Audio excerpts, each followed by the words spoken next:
Another example of what Twitter has done to censor folks is from Dr. Martin Koldorf, a Harvard-educated epidemiologist, who once tweeted, "COVID vaccines are important for high-risk people and their caretakers.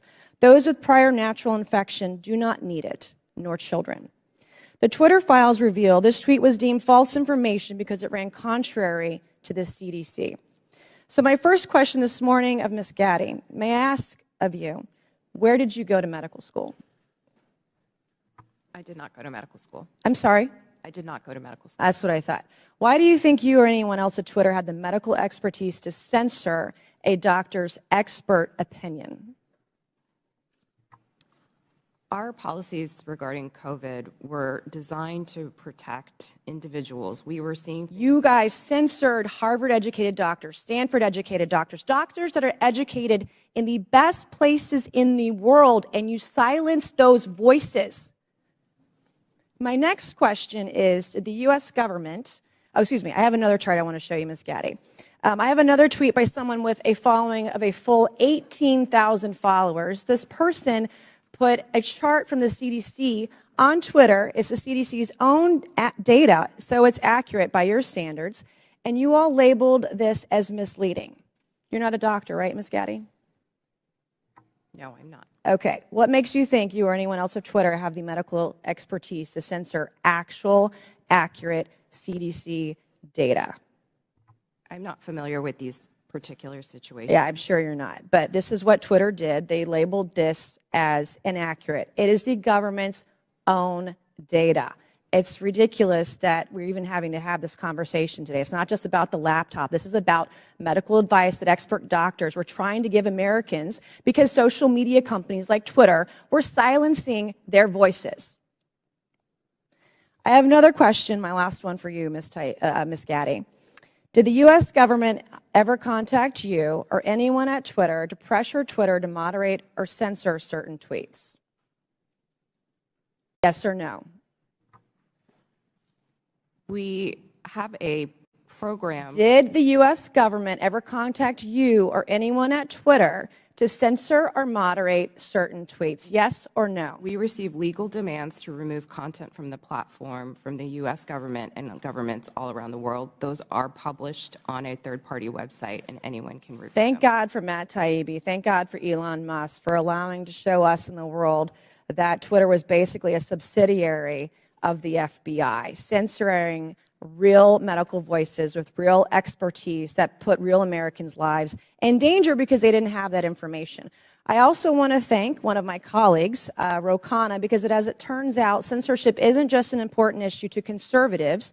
Some of my colleagues on the other side of the aisle, like Ro, found this censorship very concerning, and even wrote to you and to folks at Twitter that he was concerned about the First Amendment being censored. So I want to thank him for speaking up and speaking out about this issue, because this should not be a partisan issue. This should be an issue that's an American issue. Mr. Chairman, I would like to enter into the record, I ask unanimous consent, to enter into the record a Wall Street Journal article from December 9th, 2022 by Justin Hart entitled "The Twitter Blacklisting of Jay Bhattacharya." Enter the record, please, Mr. Chairman. Without objection, so ordered. Thank you, and I yield back. Chair recognizes Mr. Lynch for 5 minutes. Thank you, Mr. Chairman. I just want to go over the chronology here, Mr. Roth. Back in 2016, Russia and Vladimir Putin engaged in what bipartisan Senate Intelligence Committee investigators called a, and I quote, aggressive, multifaceted effort to influence the outcome of that year's presidential election. The campaign included hacking of the systems of a major political party and leaking illegally obtained information, scanning U.S. election systems for vulnerabilities, and exploiting the weaknesses of social media platforms to spread disinformation to the American people. Again, in a 2017 declassified report, the U.S. intelligence community assessed that Russia's 2016 election operations signaled a, quote, new normal in Russian influence efforts, and that the Kremlin would, quote, apply lessons learned going forward against the U.S. and its allies. Mr. Roth, in a December interview with journalist Kara Swisher, you state that this declassified assessment was, quote, and I'm quoting you, a watershed moment in the history of content moderation and the Internet, close quote. You also stated in that interview that Twitter discussed potential threats to the integrity of the 2020 elections, and it was, quote, and I'm quoting you again, obvious to think about the most influential thing that impacted the 2016 election, which was the hack and leak campaign organized by the Russian government, and that, quote, we would have been stupid not to think about that risk. Mr. Roth, why would Twitter have been stupid to ignore that risk? Thank you for the question, Congressman. I think Twitter and the entire social media industry were, frankly, caught with their pants down in 2016 and missed an opportunity to do the critical work of protecting election security. This isn't my judgment. This is the judgment of academics and researchers who have spent years studying Russian active measures. And most of their conclusions suggest that the #1 most influential part of the Russian active measures campaign in 2016 was the hack and leak targeting John Podesta. It would have been foolish not to consider the possibility that they would run that play again. Right. And so let me ask, was that top of mind for Twitter? You're trying to measure the credibility of incoming intelligence. Was that top of mind in regard to your decision, the company's decision to temporarily limit the distribution of the October 14th New York Post story that was delivered by Mayor Giuliani? Yes, that was one of the animating concerns for us. For nearly 2 years, we had engaged in scenario planning exercises for potential risks tied to the elections, and one of them appeared to be happening that day. Now, again, I think the facts were complicated, and I do believe Twitter made a mistake then, but our judgment was colored by the experience of 2016 and by the very real Russian activities that we saw play out that year. Mr. Roth, in a December 2020 sworn declaration to the FEC, you said that starting in 2018, you had, quote, regular meetings with the Office of the Director of National Intelligence, the Department of Homeland Security, the FBI, and industry peers regarding election security. Is that correct? Yes, sir, it is. Okay. You stated that during these meetings, quote, federal law enforcement agencies communicated that they expected hack and leak operations by state actors that might occur in the period shortly before the 2020 presidential election, likely in October, and that there were, quote, rumors that a hack and leak operation would involve Hunter Biden, close quote. Is that your recollection today? It is, but I want to clarify that sentence slightly. I think it actually should have been 2 separate sentences. It is true that in meetings between industry and law enforcement discussed the possibility of a hack and leak campaign in the lead up to the election. And in one of those meetings, it was discussed, I believe by another company, that there was a possibility that that hack and leak could relate to Hunter Biden and Burisma. I don't believe that perspective was shared by law enforcement. They didn't endorse it. They didn't provide that information in that meeting. Okay. Just to fast forward here, and in fact, in March 2021, 4 months after the election, the U.S. intelligence community assessed that Russian President Putin authorized a range of government organizations conducted influence operations aimed at denigrating President Biden's candidacy and the Democratic Party, supporting former President Trump, and undermining public confidence in the electoral process and exacerbating socio-political divisions in the U.S. that obviously reared their head on January 6th. Mr. Chairman, my time has expired and I yield back. Gentleman yields back. Chair recognizes Mr. Jordan for 5 minutes. Thank you, Mr. Chairman. Mr. Roth, did the government tell you that the Biden laptop story was fake? No, sir, they did not. Did they tell you it was hacked? No, sir, they did not. On October 14, 2020, Twitter blocks the New York Post story on the Hunter Biden, the New York Post story on Hunter Biden, and suspends their account. The night before, FBI Special Agent Elvis Chan sends you an email. The email says this: heads up, I will be sending a teleporter link for you to download 10 documents. It's not spam. Please confirm receipt when you get it. 2 minutes later, 6:24 p.m., you respond back, received and downloaded, thanks. What were those 10 documents? Twitter didn't give me access to my laptop, but Special Agent Chan has said publicly, and the FBI has confirmed that those documents did not relate to Hunter Biden, and that's my recollection of them. What did they relate to? My interactions with Agent Chan and with the FBI almost entirely focused on what the FBI called malign foreign interference, things like Russian troll farms and Iranian involvement in the elections, not on any type of domestic Any of the activity. information on there classified? No, sir, I do not hold a security clearance, and so I would not have received any classified information. Who does hold a security clearance? I'll just go to the second email here. I'm just curious about this. What I propose is that 30 days out from the election, this is another email to you from Mr. Chan. 30 days, we get temporary clearances. You pick who they are. Who were the people at Twitter who had a security clearance? To be honest, sir, I'm not sure, and we never ultimately followed through on this plan to get temporary clearances. Did anyone at Twitter have a security clearance? It's my understanding that at least some current or former employees did hold clearances, but I wasn't certain about that. Ms. Gaddy, do you know if anyone took up Mr. Chan's offer to hand out security clearances 30 days before the 2020 election? Not that I'm aware. So we don't know how many people had security clearances. Twitter, do we know? Mr. Baker, Mr. Gaddy, Ms. Gaddy, anyone know how many people at Twitter had a security clearance in the 30 days prior to the election? I don't know the answer to that question, Ms. sir. Gaddy? I do not know. Mr. Roth, you don't know? No, sir. Well, how about the last one? Ms. Navaroli, do you know? No. I mean, it seemed like the offer was to sort of just hand them out like candy. I just wondered who had them. No one knows? Okay. So the FBI didn't tell you that it was fake, didn't tell you that it was hacked. And Mr. Roth, did the story violate your policies? In my judgment at the time, no, it did not. Yeah, that's what you said. Said what I would propose, is you said, it isn't clearly a violation of our hack materials policy, nor is it clearly a violation of anything else. So I think what a lot of people are wondering is if it didn't violate your policies and they didn't tell you it was fake, didn't tell you it was hacked, why'd you take it down? The company made a decision that found that it did violate the policy. It wasn't my personal judgment at the time that it did, but the decision was communicated to me by my direct supervisor, and ultimately I didn't disagree with it enough to object to You know what I think happened, Mr. Roth? I think you guys got played.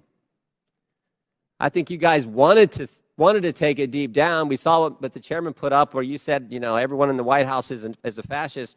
I think you guys wanted it to be taken down. I think you meet with these guys every week. We know that's been established in the Twitter files. You had weekly meetings with Mr. Chan in the run-up to the election. They send you all kinds of emails. They send you documents on the super secret James Bond teleporter. You get information on that. I think you guys wanted to take it down. I think you guys got played by the FBI. And that's the scary part. Because we had 50, this to me is the real takeaway. 51 former intelligence officials 5 days after you guys take down the Hunter Biden story and block the New York Post account. 5 days later, 51 former intel officials send a letter and they say, the Hunter Biden story has all the classic earmarks of a Russian information operation. The information operation was run on you guys.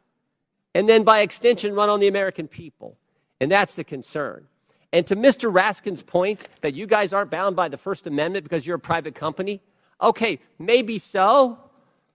But your terms of service don't have to comply with the First Amendment. Would that be right, Mr. Roth? They don't have to. You've said that as much in your testimony.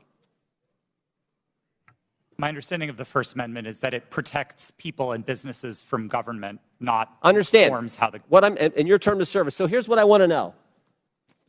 Here's what I want to know. Is this a violation of the First Amendment when the government, Mr. Chan, again, sending you an email saying, we think these accounts need to be looked at because they violate your terms of service? That's a different standard. So you got the government saying your terms of service, which don't have to comply with the First Amendment, but the government saying we don't think these accounts comply with your terms of service, please take them down. You see a problem there, Mr. Roth? Mr. Chairman, I'm seeing a flashing red light. I'm happy to answer the question. Do I think that that's a valuable use of the FBI's time? No, but I don't see in a request for review a problem under the First Amendment, no. I sure do. I thank the gentleman. I yield back. Chair recognizes Mr. Conley for 5 minutes. Thank you, Mr. Chairman. Very good. My, what happens when you hold a hearing and you can't prove your point?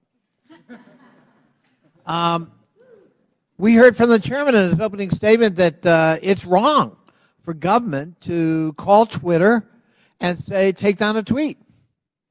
Did I hear that correct, Mr. Roth? That was my understanding, yes. Yeah.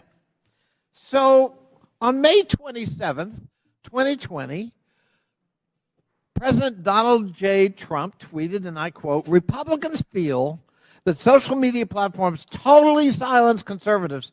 By the way, something that would come as news to you, apparently, Mr. Roth, because you're still the subject of conservative harassment.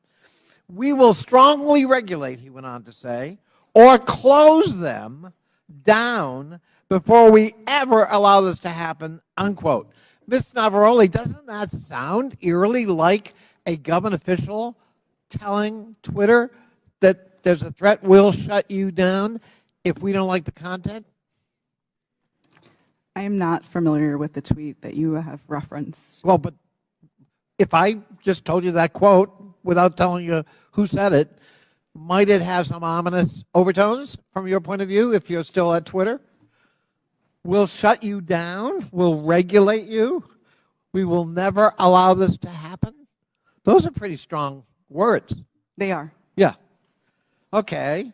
On September 8th, 2019, at 11:11 p.m., Donald Trump heckled two celebrities on Twitter, John Legend and his wife, Chrissy Teigen, and referred to them as the musician John Legend and his filthy-mouthed wife, unquote.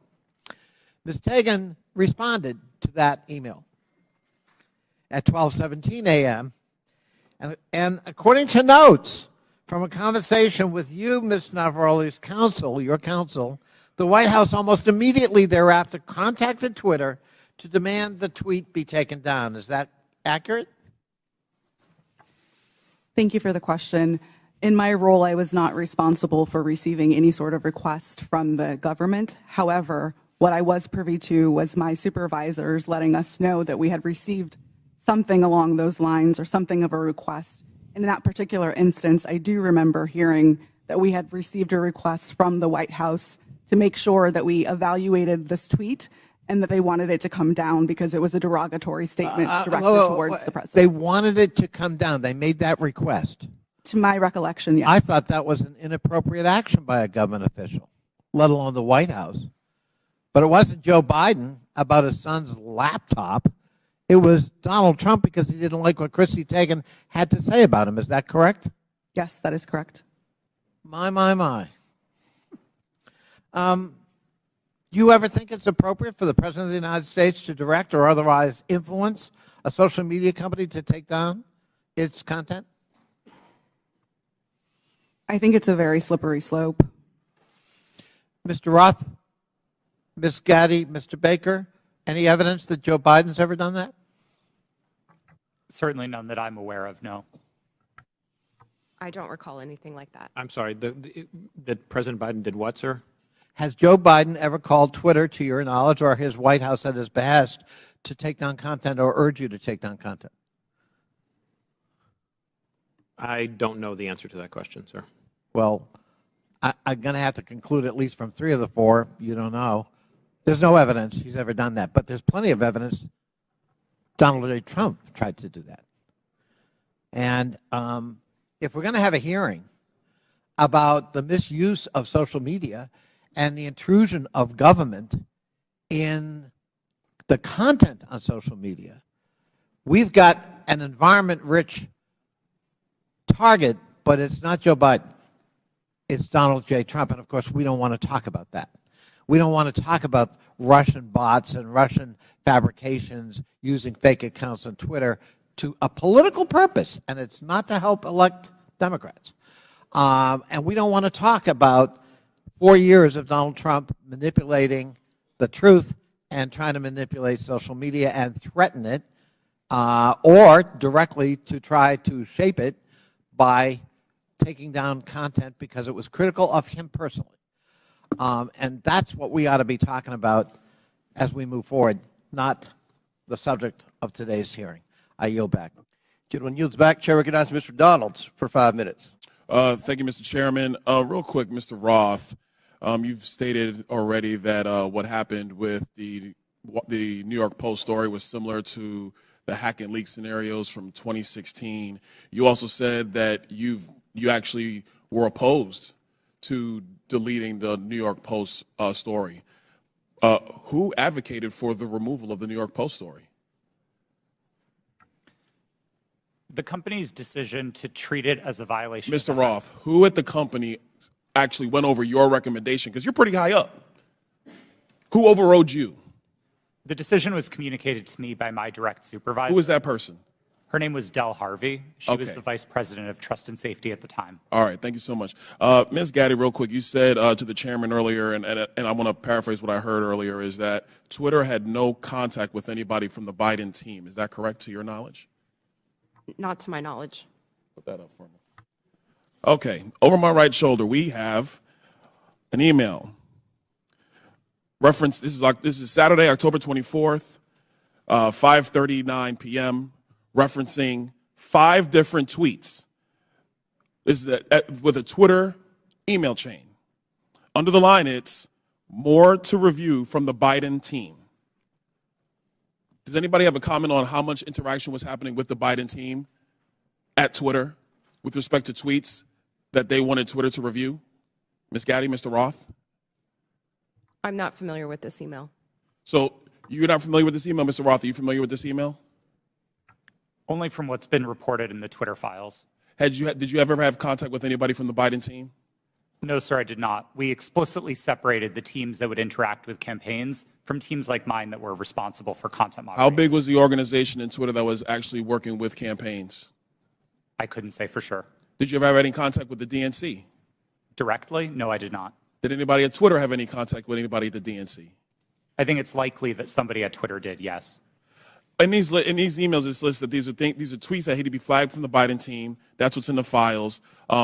You have no idea how many people actually engaged with the Twitter team or how frequently that engagement happened.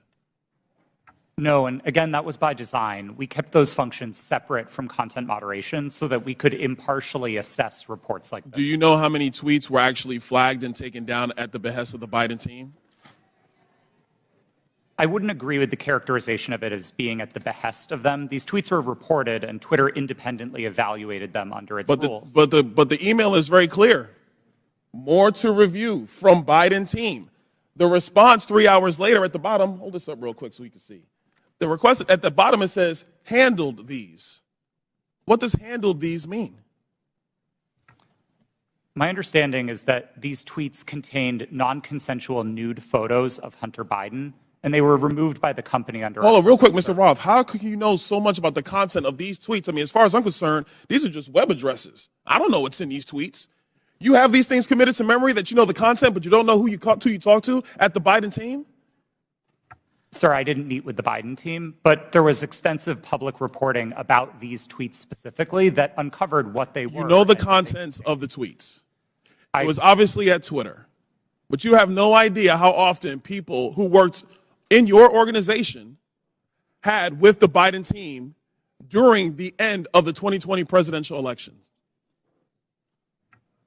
I would emphasize that the people who interfaced with the campaigns were not part of my team or organization. I would know what the interactions were if they were on my team.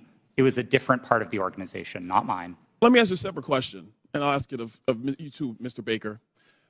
Have you guys been able to quantify the amount of in-kind contributions associated with taking down the New York Post story? Because the New York Post story was down for 2 weeks, give or take. Do you have any understanding of how much that story was limited by Twitter and also by other social media companies? What the impact of an in-kind contribution that would be to the Joe Biden presidential election in 2020? I don't know the answer to that question, sir. Do you think it's big? I don't know the answer. Do you think it's more than a maximum contribution to a campaign? I wouldn't want to speculate. Would you call it 25,000? I don't know the answer to that question. 100,000? Sir, I don't know the answer to the question. $1 million? I don't know the answer to the question. Do you think Twitter would be in violation of federal election laws with the size of an in-kind contribution to take down a story, which is true, by the way, because you guys thought you knew something with limited information? I'm not going to speculate on that sitting here today, sir. I try to propound a legal analysis of election laws. I'll yield back. Gentleman yields back. Chair recognizes Ms. Ocasio-Cortez, if she's here. It's your turn. You want to go? Okay. We won't start the clock till you get there. Appreciate also your generosity. I just want to start off right here at the top here. This isn't even my line of questioning, but I'd like to submit to the record a Washington Post article now warning about Hunter Biden laptop disinformation, the guy who leaked it. Here's the deal. Before I even get into my questions, I think that the story here with the Washington Post reporting is that what they're saying right here, when the New York Post first reported in October 2020 that it had obtained contents of a laptop computer allegedly owned by Joe Biden's son Hunter, there was an immediate roadblock faced by other news outlets that hoped to corroborate reporting, as many did. The newspaper wasn't sharing what it obtained. New York Post had this alleged information and was trying to publish it without any corroboration, without any backup information. They were trying to publish it to Twitter. Twitter did not let them, and now they were upset. I believe that political operatives who sought to inject explosive disinformation with the Washington Post couldn't get away with it. And now they're livid. And they want the ability to do it again. They want the ability to inject this again. So they've dragged a social media platform here in Congress. They're weaponizing the use of this committee so that they can do it again. A whole hearing about a 24-hour hiccup in a right-wing political operation. That is why we are here right now. And it's just an abuse of public resources, an abuse of public time. We could be talking about health care. We could be talking about bringing down the cost of prescription drugs. We could be talking about abortion rights, civil rights, voting rights. But instead, we're talking about Hunter Biden's half-fake laptop story. I mean, this is an embarrassment. But I'll go into it. Ms. Navarrete, let's talk about something real. I'd like to show you a tweet posted by former President Trump about my colleagues and I on July 14, 2019. It says in part, quote, "Why don't they go back and help fix the totally broken and crime-infested places from which they came? Then come back and show us how it's done. These places need your help badly. You can't leave fast enough. I'm sure that Nancy Pelosi would be very happy as quickly to work out free travel arrangements." A day or two after that, Donald Trump publicly incited, violence at a rally, targeting 4 congresswomen, including myself, saying, "Go back to where you came from." Ms. Navarrete, as I understand it, you were the most senior member of Twitter's content moderation team, or a senior member of Twitter's content moderation team when this was posted. As part of your responsibilities, did you review this tweet? Yes, it was my team's responsibility to review these tweets. And what did you conclude? My team, Ray, made the recommendation that for the first time we find Donald Trump in violation of Twitter's policies and use the public interest interstitial. For the first time? Yes. And at the time, Twitter's policy included a specific example when it came to banned abuse against immigrants, as they specifically included the phrase, "Go back to your country," or go back to where you came from, correct? Yes, that was specifically included in the content moderation guidance as an example. You brought this up to the Vice President of Trust and Safety, Del Harvey, correct? I did, yes. And she overrode your assessment, didn't she? Yes, she did. And something interesting happened after she overrode your assessment. A day or two later, Twitter seemed to have changed their policies, didn't they? Yes, that trope, "go back to where you came from," was removed from the content moderation guidance as an example. So Twitter changed their own policy after the president violated it in order to potentially accommodate his tweet? Yes. Thank you. So much for bias against right wing on Twitter. Additionally, Ms. Navarrete, are you familiar with the account Libs of TikTok? I have heard of it from the news, yes. Mr. Roth, are you familiar with this account? Yes, ma'am, I am.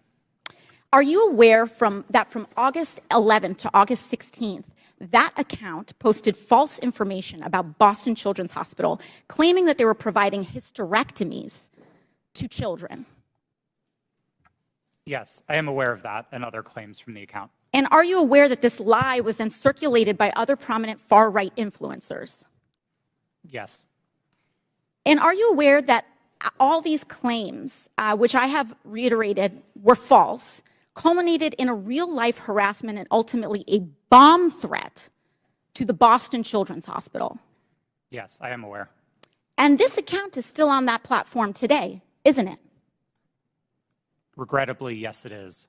Despite inspiring a bomb threat due to the right-wing incitement of violence against trans Americans in this country, because they cannot let go of this obsession with fixating violence and inciting violence against trans and LGBT people, in addition to immigrants, in addition to women of color. This is a party that cannot pick on anyone their own size. And they are trying to co-opt an entire social media platform and use the power of this committee and of Congress in order to pursue a political agenda. I yield back. Lady yields back. Chair recognizes Mr. Fry for 5 minutes. Thank you, Mr. Chairman. This hearing shows who really has been in control of what is said to be one of the world's most widely used websites, Twitter. The American people probably didn't know who these witnesses were today, but these witnesses were powerful enough to silence an American president with just a few clicks from their California office. We're also learning that some of those in Washington, D.C. have forgotten their role and exercised their power to achieve ends antithetical to American principles of free speech and expression. The FBI is the lead federal agency responsible for investigating foreign influence operations. However, in recent years, the FBI has devoted countless amounts of time, taxpayer money, and manpower to combating Russian foreign influence on social media. The FBI, as one reporter noted, acted as a, quote, doorman to the vast program of social media surveillance and censorship encompassing agencies across the federal government, from the State Department to the Pentagon to the CIA. End quote. Reports suggest that thousands of reports from the FBI and the Foreign Influence Task Force were sent to Twitter. This isn't what the American people are paying for. This isn't what we trust the FBI to do. FBI agents shouldn't be sitting at a desk in Washington, D.C., scrolling through Twitter and emailing with social media companies. An email from one Twitter employee to another reads, quote, the FBI San Francisco Emergency Operations Center sent us the attached report of 207 tweets they believed may be in violation of our policies, end quote. Another email revealed that there are, quote, some folks in the Baltimore field office and at headquarters that are just doing keyboard searches for violations. Mr. Roth, Twitter usually found little evidence that the accounts the FBI flagged had ties to foreign influence. Is that correct? In part, but we received many reports from the FBI, particularly related to malign foreign interference, that were highly credible and were constructive. So I would say it was a bit of a mixed bag. And you pushed back to the FBI when they would send you a list of American-based accounts. Is that correct? Politely, but yes. Mr. Roth, it appears that Twitter employees were under pressure by the FBI and other government agencies to validate these theories of foreign influence. Would you agree with that? No, I wouldn't agree with the word pressure. The FBI was quite careful and quite consistent to request review of the accounts, but not to cross the line into advocating for Twitter to take any particular action. So flagging American accounts, in your view, is not foreign or theories of foreign influence. There's not pressure there just by flagging it to you. Again, domestic accounts. I don't think it's a great use of the Bureau's time, but I wouldn't characterize how they communicated with us as pressure. Mr. Roth, you enjoyed these meetings with the FBI, it seems, based on the tweets behind me or the communications behind me. In internal communications at Twitter, you said, definitely not meeting with the FBI, I swear. Is that correct? I believe I was joking with a colleague at the time, but yes. But I can assume that you were meeting with the FBI when you were communicating with your colleague. Is that correct? Yes, one of my job responsibilities was meeting with law enforcement about election security. And just so I'm clear, the person you're communicating with here says, very boring business meeting that is definitely not about Trump. I assume that's also sarcasm. Yes, that's my assumption. And we can assume that Twitter was having these meetings with the FBI about President Trump, correct? No, sir. The meetings that I was a part of with the FBI were almost entirely and exclusively focused on malign foreign interference, so accounts being operated outside of the United States by other governments, not on the accounts of Americans. So what is the basis of this communication, then, where you talk about not meeting with Trump or not meeting about Trump? Again, I think those comments are sarcasm, but the context for this interaction was the need to mark my calendar private after another Twitter employee joined one of those meetings with the FBI unexpectedly. And so I had to implement additional security measures around my calendar. This was a fairly banal interaction with a colleague. Mr. Chairman, I yield the rest of my time to Mr. Jordan. Recognizing Mr. Jordan. I thank the gentleman for yielding. Mr. Roth, was there ever any visibility filtering that was hard-coded by Twitter employees into accounts of specific users?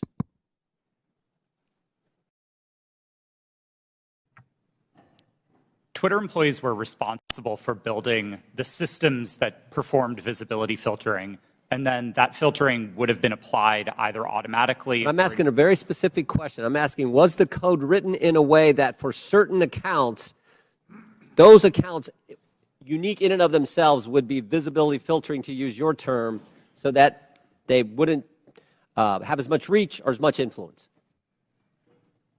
The term hard coding suggests that it was permanent and immutable, and I wouldn't agree with that, no. But it did happen, is what you're saying. There was hard-coded into some of these accounts of specific users by Twitter employees this ability to filter and limit the reach of that particular post, or that particular tweet, I should say. Again, I wouldn't say that they were hard-coded. Thank you. Chair recognizes Ms. Brown for 5 minutes. Thank you, Chairman Comer and Ranking Member Raskin, for holding this hearing today. Social media has been a revolutionary gift of the 21st century. From helping people across the world build meaningful connections to learning a new skill set, these platforms have played a significant role in creating an interconnected global world. When handled responsibly, social media serves as a useful resource with many positive outcomes. However, social media is not without its flaws, and the challenges are much larger than any specific incident or decision by one private company. Recently, social media has contributed to the rise and amplification of domestic extremist content and organizing. This is extremely concerning and, unfortunately, is contributing to the division of our society. According to an Anti-Defamation League survey, 66% of the LGBTQ plus respondents, that's a full 2/3, experienced harassment online. 37% of Jewish respondents and 34% of African Americans respondents said the same. This is truly disturbing. The power that social media has to inspire real-world action, both good and bad, is well known to all of us. And sadly, the hate online does not stay online. Social media has the power to influence not just here at home, but those who are watching us abroad. For example, an online disinformation campaign by a hostile foreign power can have the power to sway a close election. So, Mr. Roth, in a recent interview, you stated, and I quote, beginning in 2017, every platform, Twitter included, started to invest really heavily in building out an election integrity function. So I ask, were those investments driven in part by bipartisan concerns raised by Congress and the U.S. government after the Russian influence operation in the 2016 presidential election? Thank you for the question. Yes, those concerns were fundamentally bipartisan. The Senate's investigation of Russian active measures was a bipartisan effort. The report was bipartisan. And I think we all share concerns with what Russia is doing to meddle in our elections. Thank you so much. Did those investments include better information sharing mechanisms with the federal government? Yes. I think one of the key failures that we identified after 2016 was that there was very little information coming from the government and from intelligence services to the private sector. The private sector had the power to remove bots and to take down foreign disinformation campaigns, but we didn't always know where to look without leads supplied by the intelligence community. That was one of the failures highlighted in the Senate Intelligence Committee's report and in the Mueller investigation, and that was one of the things we set out to fix in 2017. Thank you for that. And Mr. Roth, were those communication channels useful to Twitter as it worked to combat foreign influence operations? Absolutely. I would say they were one of the most essential pieces of how Twitter prepared for future elections. Thank you so much.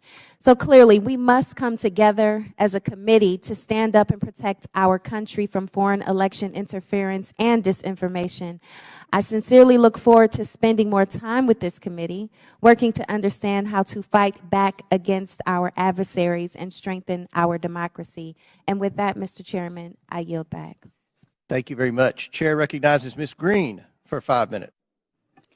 Thank you, Mr. Chairman. Mr. Baker, Ms. Gaddy, Mr. Roth, and Ms. Navaroli, you can consider your speech canceled during my time because you canceled mine. You see, you permanently banned my personal Twitter account, and it was my campaign account also. So let's talk about election interference, shall we? January 2nd, 2002, you permanently banned my Twitter account.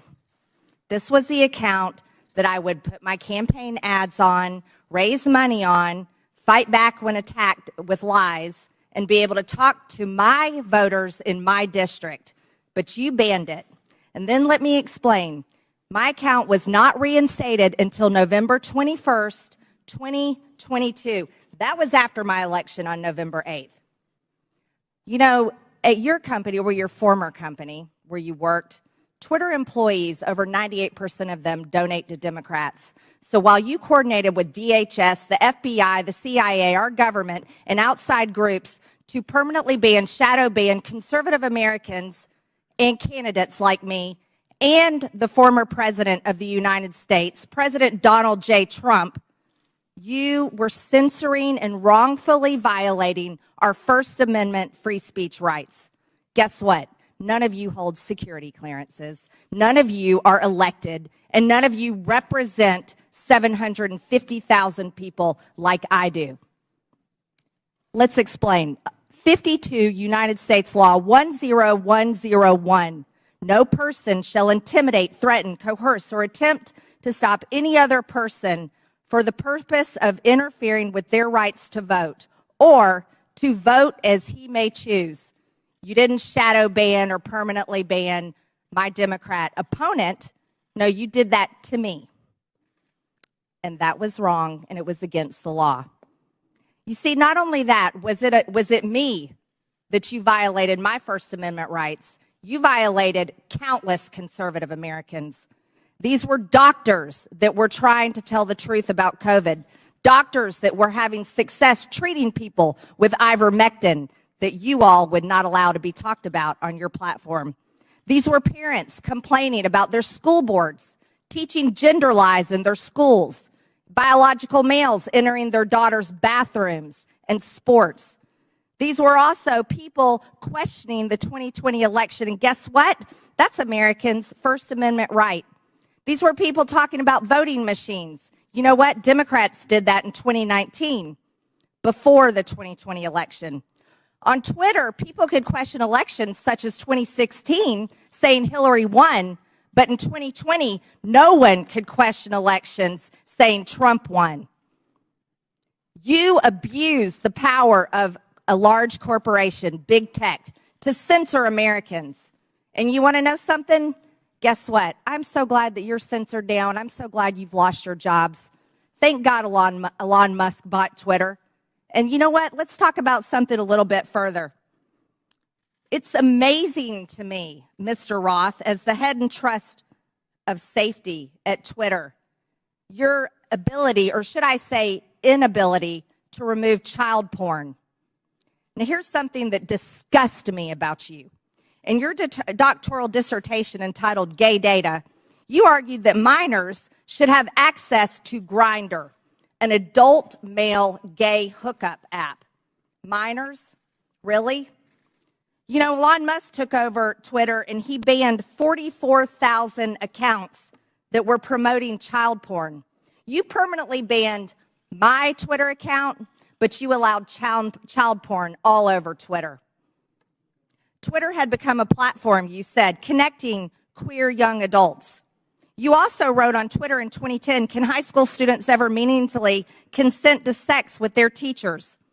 In 2021, while you were the director of trust and safety on Twitter, an underage boy and his mother announced a lawsuit against Twitter because Twitter was benefiting from and refused to remove a lewd video featuring this boy and another minor. That is repulsive. But you violated me. What were my tweets? Okay, let's talk about them. I was talking about the deaths being reported on VAERS. By the way, that's on the CDC website. I was also saying that I didn't think any entity should enforce a non-FDA approved vaccine or mask. Guess what? A lot of people agreed with me, but you called that COVID misinformation. By the way, I'm a member of Congress and you're not. I also said the controversial COVID-19 vaccines should not be forced on our military. You want to know something? Republicans stopped that in the NDAA. Ladies, time has expired. And your time has expired. I yield back. Thank you, Mr. Chairman. Chair recognizes Mr. Gomez. Thank you, Mr. Chairman. Mr. Roth, please explain to us why Ms. Marjorie Taylor Greene, or the representative from Georgia, was removed from Twitter. Thank you for the question, Congressman.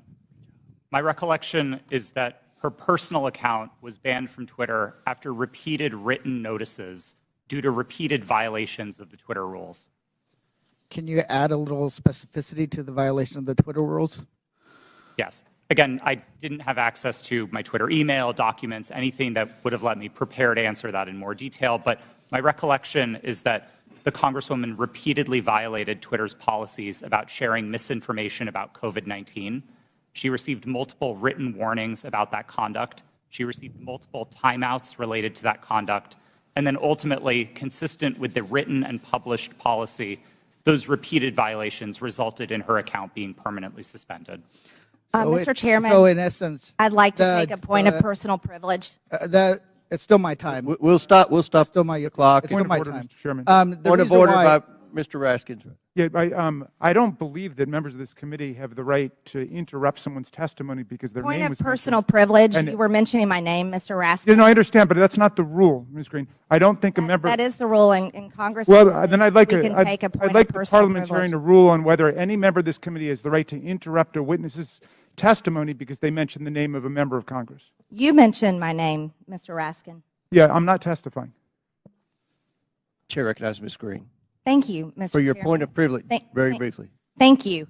For Mr. Roth, who made you in charge of what is true and what's not true? Does she get to reopen her question? No, we'll go back to Mr. Gomez, and Mr. Gomez, please remember the decorum of the committee. The clock. We'll restart the clock now. You didn't lose any time. Chair recognizes Mr. Gomez. Thank you so much. The gentle lady from Georgia was suspended from Twitter for knowingly and consistently spreading conspiracy theories about COVID-19 vaccine, right? Which is shameful, especially in a pandemic where a million people have lost their lives. With that, I yield my rest of my time to the gentleman from New York, Mr. Goldman.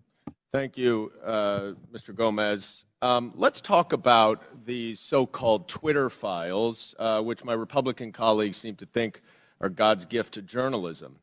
In one about the Hunter Biden laptop, the author says that every single fact in the New York Post story was accurate. And Chairman Comer, I notice you blew up the cover of that New York Post story, which I appreciate you doing that because I'd like to dig into this article. The very first paragraph says Hunter Biden introduced his father to a top executive at a Ukrainian energy firm less than a year before the elder Biden pressured government officials in Ukraine into firing a prosecutor who was investigating the company. That is false. 100% false. Is the gentleman sure about that? Yes. In fact, I am sure about that. And as the lead counsel in the first impeachment investigation, we proved that he was actually fired because he was not prosecuting corruption, not that he was fired because he was prosecuting corruption. Corruption of the president's son's company. I'm sorry, would the gentleman yield corruption of the president's son's company? I'd like to reclaim my time. Gentleman's recognized. The fact that Joe Biden fired consistent with U.S. policy and every single European country, the prosecutor general in Ukraine, because he did not prosecute corruption, including at companies like Burisma, has been proven over and over and over. And if you want to know who actually prosecuted Burisma, Chairman Comer, you should talk to the British authorities, because they were the ones who were prosecuting Burisma, and they couldn't get any cooperation from the Ukrainian prosecutor general. So that's why he was fired. So right off the top, the very first paragraph of this so-called bombshell story is completely false. Now, what is the allegation that we are hearing from our Republican colleagues about the connection to Joe Biden and Burisma? It is an email from a Burisma employee thanking Hunter Biden for organizing a meeting with the Vice President Biden. We know nothing about the substance of that meeting. We know nothing about how long they met. It was not on Vice President Biden's schedule. And in fact, I would ask my Republican colleagues, do you meet with foreign businessmen? Do you meet with foreign diplomats? If we were to say to you every single time you met with somebody that you discussed something that you're voting on, how would you react? It's preposterous. And Chairman Comer, you have said in your opening statement that Joe Biden lied to the American people. That is a bold, bold accusation. And so far, we've seen no actual evidence of any lies or any support for Joe Biden being involved in anything having to do with Ukraine other than promoting U.S. foreign policy. And I hope that you are not abusing the power as chairman of this committee, and that you are not wasting taxpayer dollars on a fishing expedition into a civilian child of a president for political purposes. I yield back.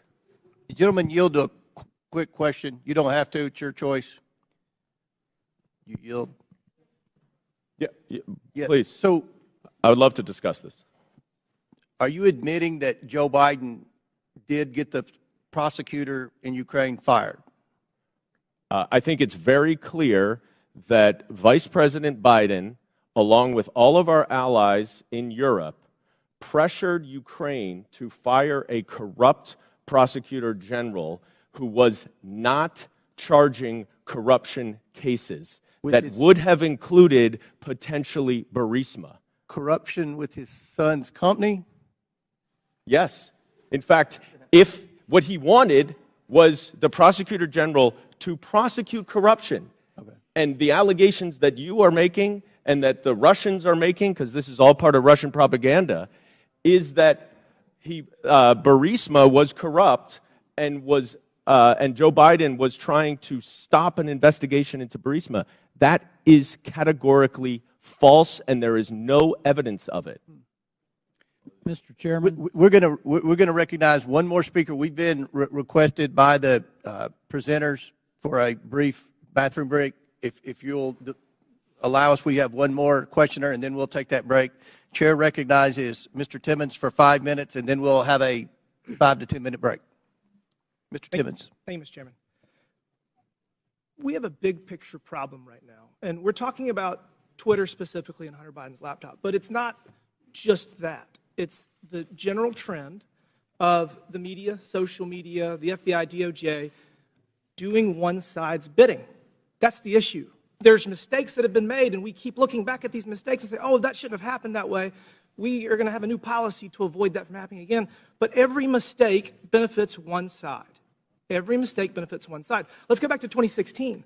The Democrat National Committee and the Clinton campaign paid Fusion GPS to fabricate the Steele dossier, which was the basis of this entire Russia collusion investigation. Special counsel, we spent $40 million pursuing it. There was no evidence of the Trump campaign colluding with Russia. There was none. It was actually fabricated by the Democrats and the Clinton campaign to create a narrative to damage President Trump. So that was a mistake. We all know that now. That was the conclusion of that investigation.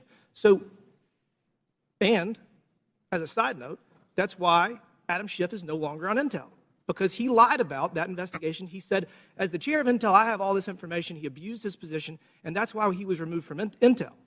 So next, we go to 2020. Another mistake.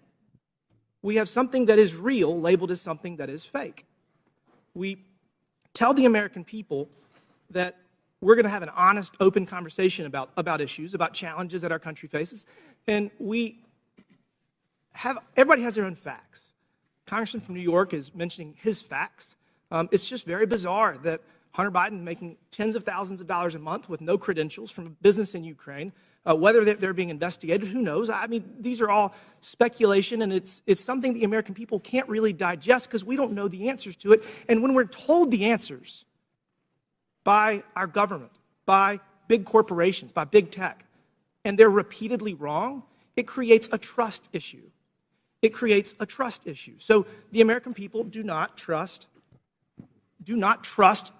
what they're being told. They do not trust what they're being told. We're going to dig into the Hunter Biden laptop briefly. Jack Dorsey has said that he did not make that decision. Ms. Gaddy, did you make the decision to censor the Hunter Biden laptop story? Yes, I was involved in that decision. Who was the final arbiter? Because Mr. Roth has said he disagreed with that decision. Who was the final person that said, we're going to do this? I ultimately approved that decision. Okay, thank you. Mr. Roth, you have said previously that you did not believe that the New York Post story violated any policy. You've said that multiple times today. How many times, other than this one, did something get banned or flagged that you disagreed with? Is this the only one? No, sir, not at all. Okay, so these are Twitter challenging. Twitter repeatedly banned and censored material that you thought shouldn't be censored. Is that fair? These are challenging judgment calls, and I think reasonable minds can differ about whether a given piece of content. Okay, but on this one you did disagree. I just want to say the American people need to have valid information to process decisions. I would argue that denying the American people the substance of Hunter Biden's laptop story was Hunter Biden's laptop was wrong. You got photos and text messages of Hunter Biden committing multiple felonies, which was never actually criminal. There were no criminal charges. Must be nice. Hunter Biden and James Biden were negotiating deals with Chinese Communist Party agents, one of whom Hunter Biden classified as the spy chief of China. We have evidence at least one of Hunter's deals with Chinese Communist Party linked entities. Joe Biden was given a 10% equity stake in the joint venture. You have evidence that the Bidens were trying to sell America's natural resources to the Chinese, and this is my personal favorite.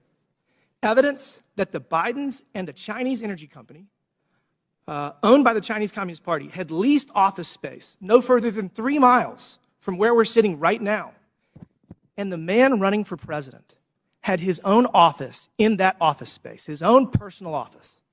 You think the American people deserve to know that? I do. I think that there's a lot of smoke surrounding the Biden's relationship with the Chinese Communist Party. There's a lot of smoke surrounding the Biden's relationship with Ukraine. And they deserve to have the facts to make a decision for themselves. Y'all got it wrong in 2016 with Russian collusion. You got it wrong with Hunter Biden's laptop in 2020. You got it wrong regarding COVID at every turn. The American people deserve better. Will the gentleman yield for a question? Gentleman yield. Will the gentleman yield for a question? Gentleman yield. Yes. And Mr. Raskins. Mr. Baker, did you talk to any of the 51 former Intel officials who sent the now famous letter on October 19th, 2020, saying that the story in the New York Post had all the classic earmarks of a Russian information operation? Have you talked to any of those 51 prior to that letter being sent on the 19th or after? Sir, I can't remember who's on that group, but Clapper, Brennan, Morrill. I've talked to those people during the course of my career, yes. Have you talked to them in your time at Twitter? I can't remember who's on that list, so I'm afraid. No, how about the 3 I just mentioned, Clapper and Brennan? Okay. All right. Mr. Chairman, regular order. Last question. But feel free to answer. Then we'll recognize Mr. Raskins. Well, I was going to ask the gentleman before he left whether he's denying the Russian disinformation propaganda campaign that we've heard about from witnesses, where he's just denying Russian collusion, which was something that Mr. Mueller specifically did not address in his final report. He said collusion is not a legal concept. He was looking just at conspiracy, and he said there wasn't substantial enough evidence to charge conspiracy, but there were dozens of contacts between Donald Trump and the Russians that were documented in that report. That's all I wanted to say. Mr. Chairman, if I chair recognizes Mr. Jordan, then we'll recess for. Just to restate the question that's on the table to Mr. Baker.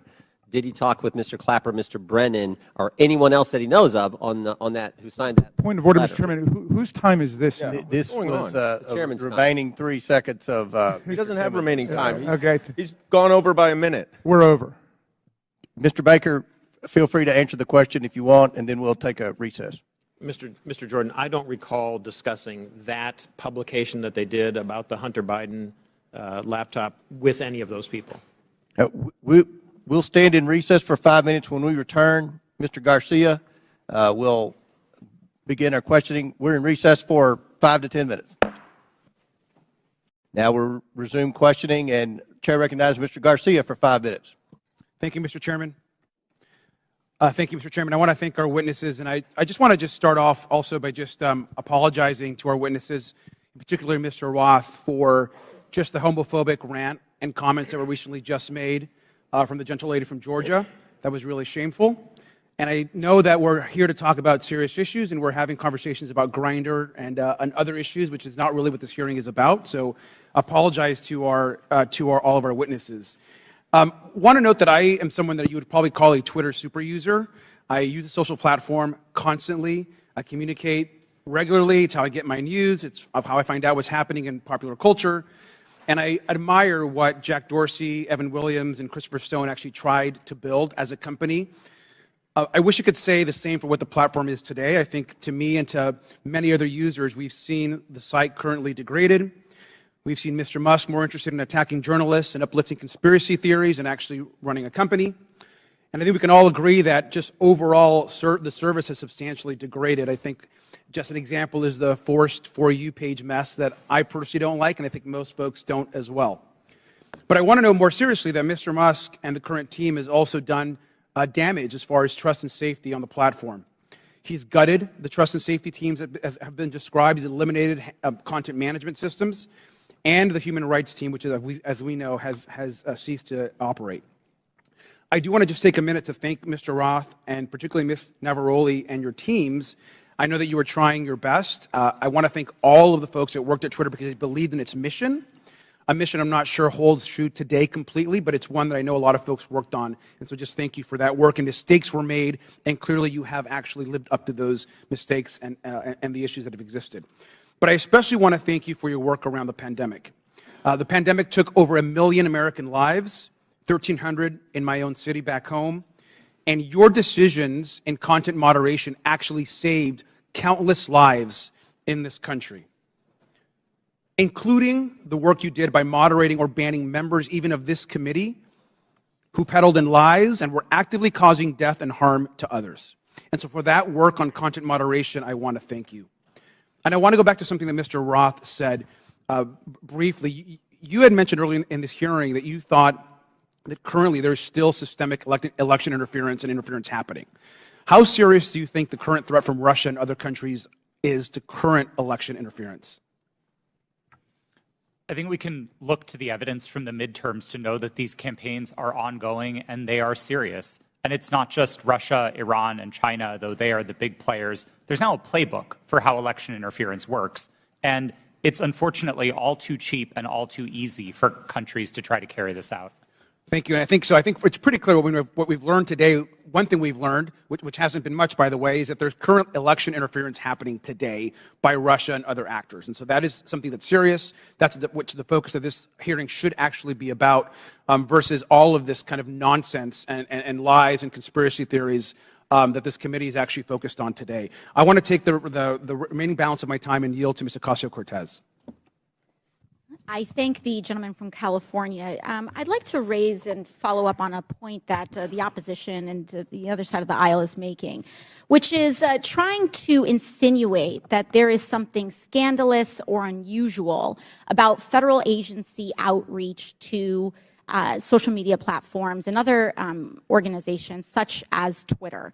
The insinuation here is that in the FBI and other agencies reaching out to Twitter, that there's something nefarious about this, that this was some sort of partisan weaponization or attempt to intimidate. But we actually have quite a documented history of representatives from the Trump administration hailing the progress that the government had made in working with companies like Twitter to counter foreign influence operations and other areas of concern.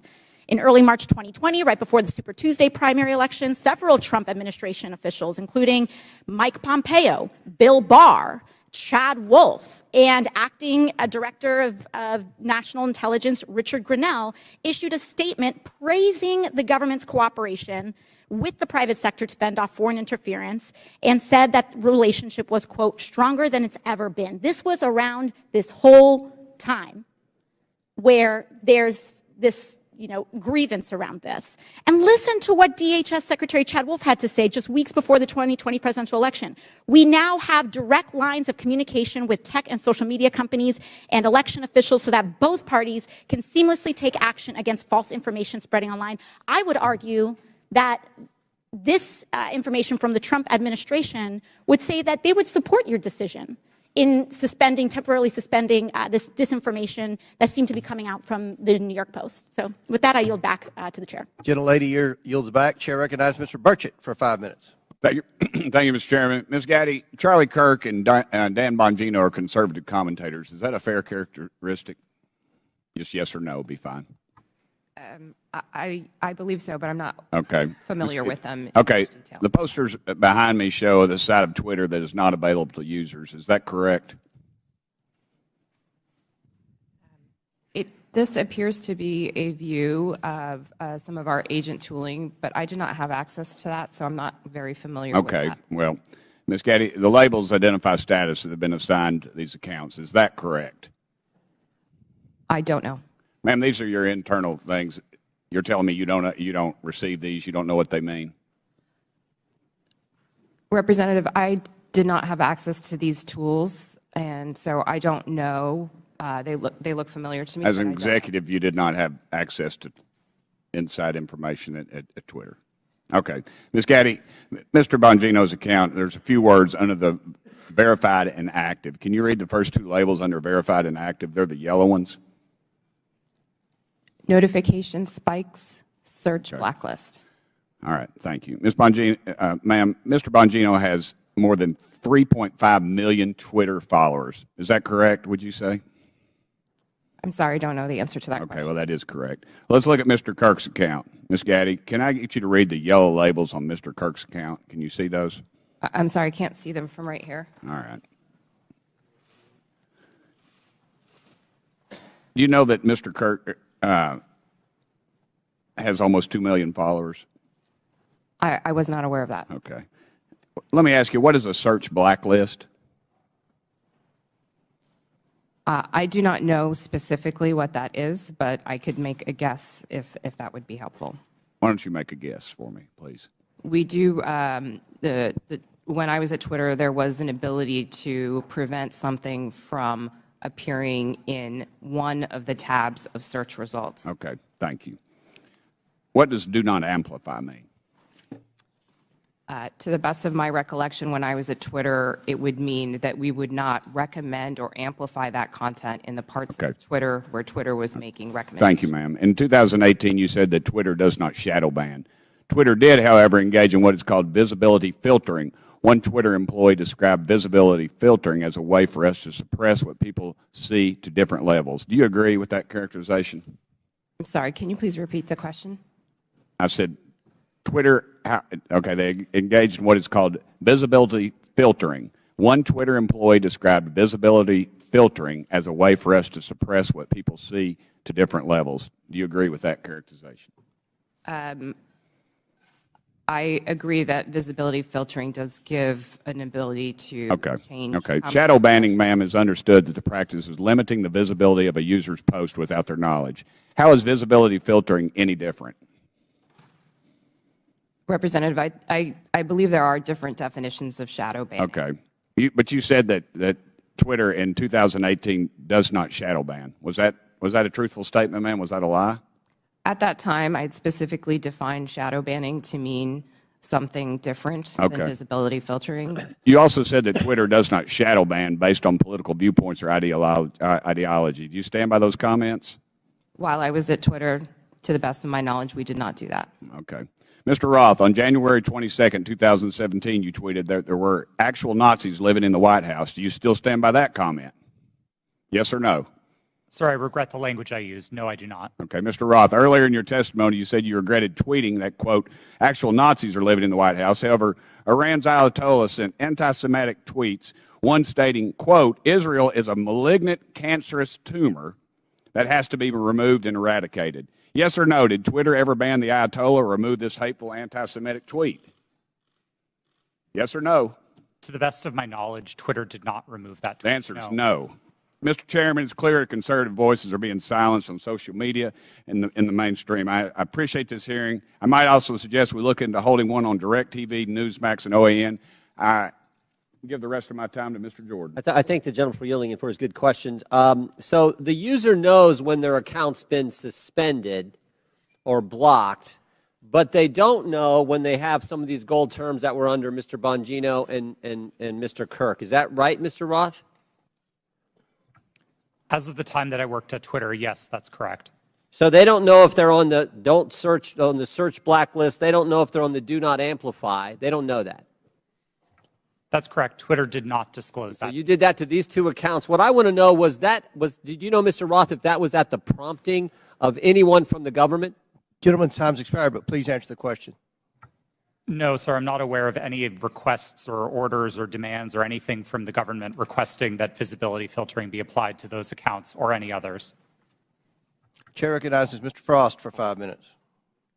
Thank you, Mr. Chairman. Look, I mean, I've been sitting here for over 2 hours, and I'm still not really seeing the point of this hearing. Is it to solve the problems of the American people, what people are struggling with? No. We get it. My Republican colleagues wish that the Hunter Biden story would have helped them win the 2020 election, and that didn't happen. And so they're angry about it, and that's the point of this hearing.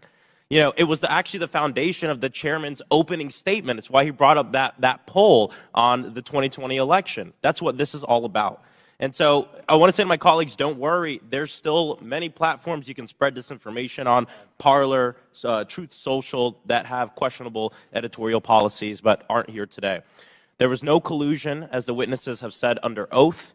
There was no pressuring from the United States government, as we heard under oath. We're wasting our time here bullying former Twitter employees. So that way, it's calling the refs. So that way, in the future, when they want disinformation to be put on the internet, social platforms will be scared to call them out down the road. It's called calling the ref. But let's talk about the root of this hearing. My Republican colleagues would have folks believe that Democrats are preparing for some sort of major culture war. And there's a difference between a culture war and how culture naturally changes, culture change. Some on this committee are very resistant to culture change. I mean, just yesterday we heard a member equate immigration negatively to changing our culture, black and brown folks coming to our country. The reality is that culture changes, it adopts, it welcomes more people, it becomes more understanding, and it also decides to reassess what's acceptable behavior and rhetoric. It could be different now than it was in, say, the 1950s. In this supposed culture war, they often conflate the right to free speech with the non-existent right to not be criticized or held accountable for what you say on the internet or even in real life. And just because it's legal to say something and the government won't throw you in jail for it, doesn't mean the rest of the world, and sometimes even your own family, have to associate themselves with you or your comments. Mr. Roth, you helped set up content moderation policy at Twitter. What type of user tweets were more likely to get limited? Did it have to do with racism, sexism, homophobia, violence, or were y'all looking for people who were supporting Donald Trump, President Trump, and limiting those? Our policies were built fundamentally to be viewpoint neutral. They were focused on harm reduction, looking to things like the Universal Declaration of Human Rights with a focus on protecting people's safety, people's right to free and fair elections, people's rights to free speech. And we built concern with those rights into our policy. So being a decent human being. That's certainly what we tried to do. Gotcha. Yes. Ms. Naravoli, earlier you testified about a 2019 tweet that was about President Trump. and I think it's from Ms. Teagan. What was the tweet about? Would you like me to give the direct quote? Yeah. Please excuse my language. This is a direct quote, but Chrissy Teigen referred to Donald Trump as a pussy-ass bitch. Okay. Free speech. And what happened after Ms. Teagan posted her tweet? What did the White House do? What did the Trump White House do?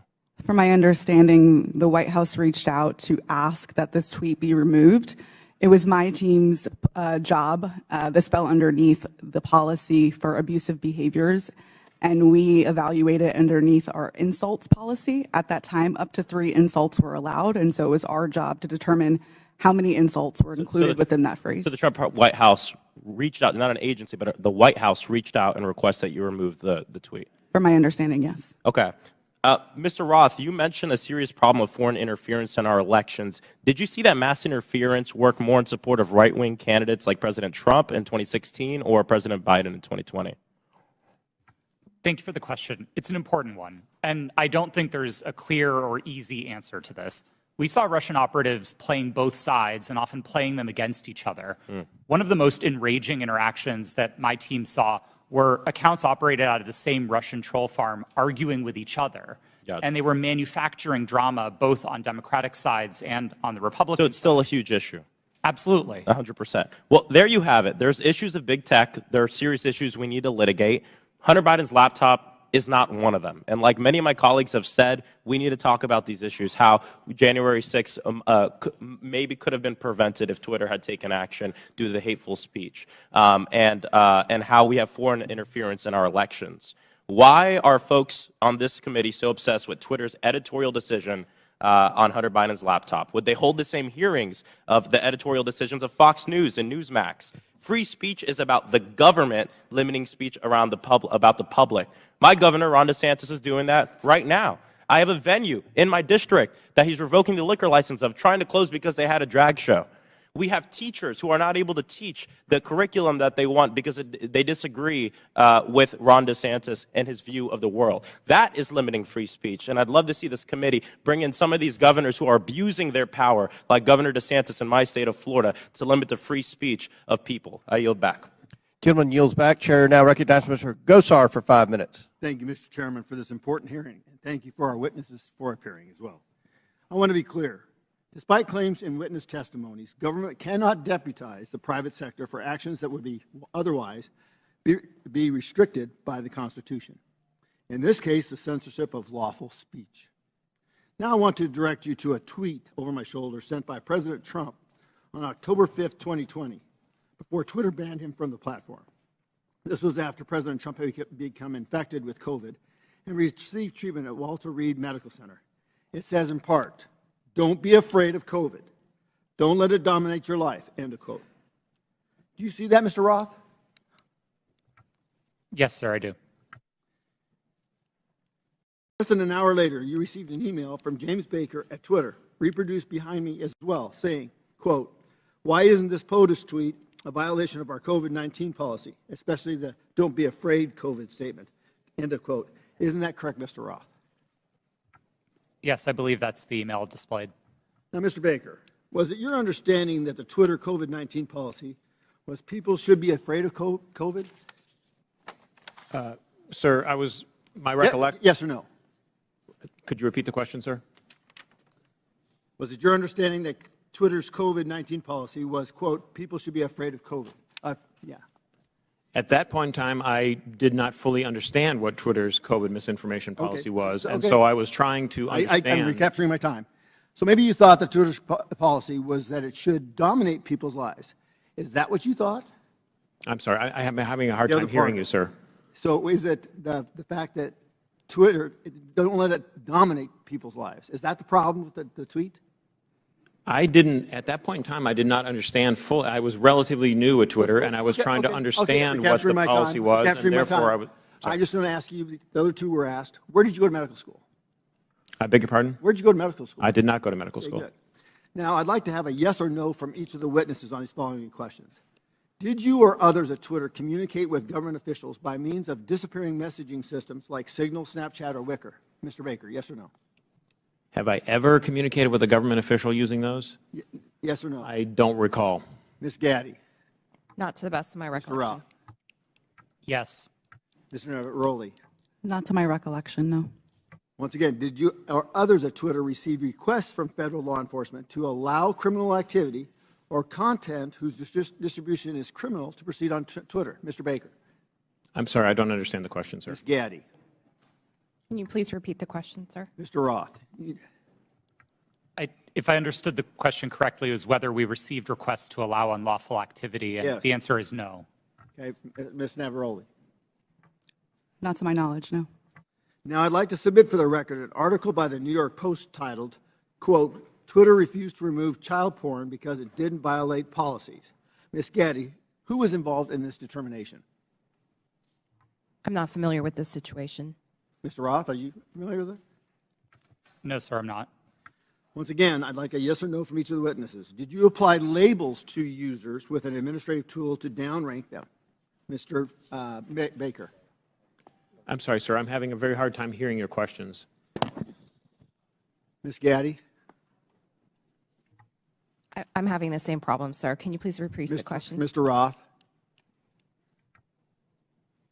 I'm not sure I understood the question, sir. Well, I'm asking you, did anybody use an administrative tool to downrank users? Yes, sir. That's a part of Twitter's content moderation capabilities. Mr. Baker? Well, I'll rely on Mr. Roth. Okay, Ms. Gaddy? Yes, we're very public about our recommendation systems Thank and how you. they work. Mr. Chairman, today's witnesses played a central, powerful, and disturbing role in limiting not only free speech, but even people's good faith inquiries and research regarding their own health. The internet is increasingly where my constituents go to engage in civic discourse. Our liberties as Americans will be diminished if we do not recognize our speech is increasingly virtual and right now subject to hostility and threatened through bans and deplatforming. The suggestions by witnesses that all of the removal of, quote, lawful but awful speech, quote, was done in favor of users is bunk. You could just as easily provide content filter options to allow lawful speech, letting users decide what lawful materials they do or don't want to engage with. But you didn't. You censored and manipulated millions of people. Do not allow people like this sitting in front of us today to be the arbiters of truth. I urge my colleagues to support my Section 230 reform, Stop the Censorship Act, which empowers users with the editorial contract. Our private businesses, you always have a contract with your customers. Allow them to pick. I yield back my time. Gentleman yields back. Chair recognizes Ms. Baylett. Thank you, Mr. Chairman. And I want to say, as a former history teacher, I care a lot about the facts and the details, so let's dive in. On December 4th, then-ranking member Comer appeared on Fox News and alleged that what Elon Musk's Twitter files showed was, quote, evidence that the Biden campaign colluded with big tech to suppress a story that we now know is 100% true, unquote. That is simply not true. It is not true based on what we knew then. It is not true based on what we know now. Mr. Roth, in a declaration to the FEC in December 2020, you stated, quote, I did not receive any communications from or have had any communications with representatives of Biden for President, the Democratic National Committee, or any of their agents regarding the New York Post articles before Twitter implemented the enforcement actions on October 14th, 2020, unquote. Mr. Roth, do you stand by that statement? Yes, absolutely. It's also worth noting that your colleague, I believe, Lauren Culbertson, told the FEC the same thing. Ms. Gaddy, did anyone from the Biden campaign or the Democratic National Committee direct Twitter to remove or take action against the New York Post story? No. Mr. Baker, same question to you, please. Not to my knowledge, no. So, the evidence is clear. Neither the Biden campaign nor the DNC had anything to do with Twitter's decision-making about the New York Post story. My Republican colleagues are using what are otherwise innocuous emails to suggest that there was somehow collusion between Twitter and the Biden campaign.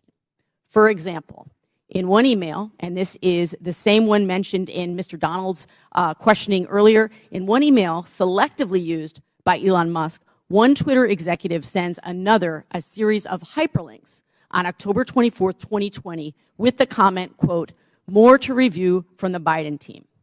For the record, this is tweet number 8 in the first installment of the so-called Twitter files. So, Ms. Gaddy, are you familiar with this email? No, I'm not. Okay. So, just to be clear, this email has nothing to do with the New York Post story. It is dated October 24th, 2020, after Twitter had both made and reversed its decisions about the New York Post story. Mr. Baker, do I have that right? Based on, I think, the exhibit that was shown earlier, that sounds correct, yes. So, Ms. Gaddy, can you clarify for the record, if you're able to, what's happening here? Can you please be more specific about With this email? I don't believe I was a recipient of that email or reviewed it during my time at Twitter, so I'm sorry I don't have familiarity with that situation. That's okay. Mr. Baker? To the best of my understanding, these were tweets that the campaign had concerns about. I don't know the details of those, and they were referred to Twitter as, well, I'm not sure exactly why, but I can't get inside their heads, but they were referred to Twitter, and Twitter reviewed them, and someone, again, going off the exhibit from earlier, said they were handled. I don't know what that means in terms of whether they took any action or didn't take any action, but at least they addressed the matter. So I believe that's what I construe from that email. Appreciate that. So, from my understanding of everything that we've heard today, it's really not uncommon for outside entities, including, as we've heard, Mr. Trump's campaign, to request that Twitter remove content that violates the company's terms of service. Is that correct, Ms. Gaddy? That is very common globally. Thank you. So, to the best of your ability to answer, Ms. Gaddy, were any decisions approved or acted upon based on the political party making the request? No, our teams were trained to enforce our rules consistently and fairly without regard to any sort of political ideology. Thank you. So I believe that what's happening here is my Republican colleagues know that the premise of this whole hearing is misleading. There is no evidence that the Biden campaign had anything to do with the Hunter Biden New York Post story. And the evidence we do have simply shows that the Biden campaign did what the Trump campaign and millions of Twitter users do routinely: flag content and ask Twitter to conduct its own review to determine whether it violates Twitter's own rules and policies. I yield back. Lady Yield, Chair recognizes Mr. Palmer for 5 minutes. Thank you, Mr. Chairman. I'd like to submit a June 22 study conducted by Princeton University called "Powered by Twitter: The Taliban's Takeover of Afghanistan." Without objection, so ordered. This study covers the time frame of April to September of 2021, which is 4 to 5 month period between President Biden's official announcement of America's intentions to withdraw and the chaotic end of the American troop presence in Afghanistan. The study found that the Taliban weaponized Twitter and that Twitter's moderation policies failed. There were more than 126,000 accounts in the Taliban support network, and 83% of these Taliban-associated accounts were created before 2021, well before Twitter could claim that these accounts represented a government.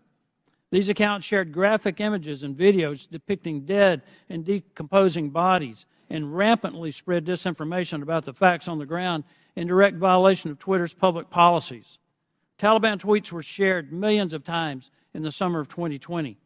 The study also found that 3/4 of Taliban content was produced by only 20 accounts, which is suggestively straightforward. By the way, the U.S. government classifies the Taliban as an insurgent group, in case some of my colleagues don't understand what real insurgencies are.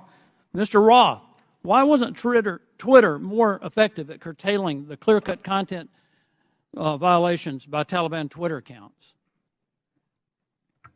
Thank you for the question, sir. At the time that you referenced, I wasn't responsible for Twitter's work on counterterrorism. Do you have any idea of why Twitter would allow clear-cut violations by an insurgent group?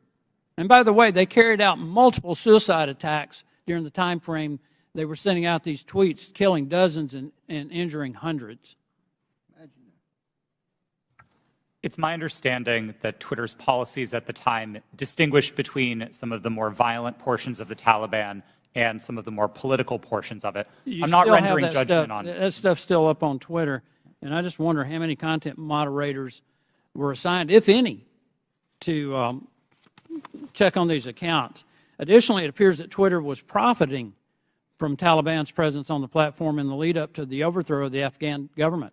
Twitter placed ads from U.S. companies, including Amazon, Disney, McDonald's, and on the Twitter accounts of the Taliban news organization and their spokespersons and their senior leaders, Ms. Gaddy. Did Twitter make money off placed ads on Taliban Twitter accounts on August 26, 2021, when 13 U.S. men and women died in a suicide bombing? I have no knowledge of this matter. You don't have any knowledge about whether or not these ads were up? I do not.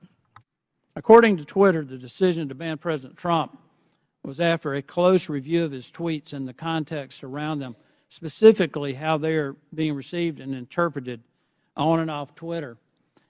On June 3rd, 2018, the Iranian Ayatollah Khomeini. Now, did Twitter do that?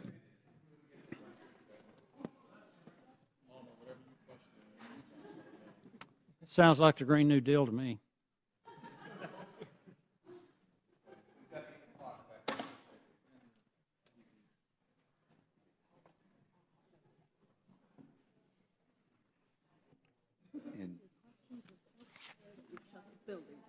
It's your fault, Coach.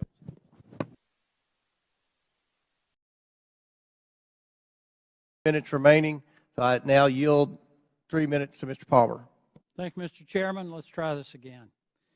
According to Twitter, the decision to ban President Trump was after a close review of his tweets and the context around them, specifically how they are being received and interpreted on and off Twitter. On June 3rd, 2018, the Iranian Ayatollah Khomeini tweeted, "Israel is a malignant, cancerous tumor in the West Asian region and has to be removed and eradicated. It is possible and it will happen." This tweet remains on Twitter to this day. Mr. Roth, how do you believe this tweet from the leader of Iran calling for the eradication of Israel was received and interpreted on and off Twitter? I couldn't say for sure how that tweet was interpreted.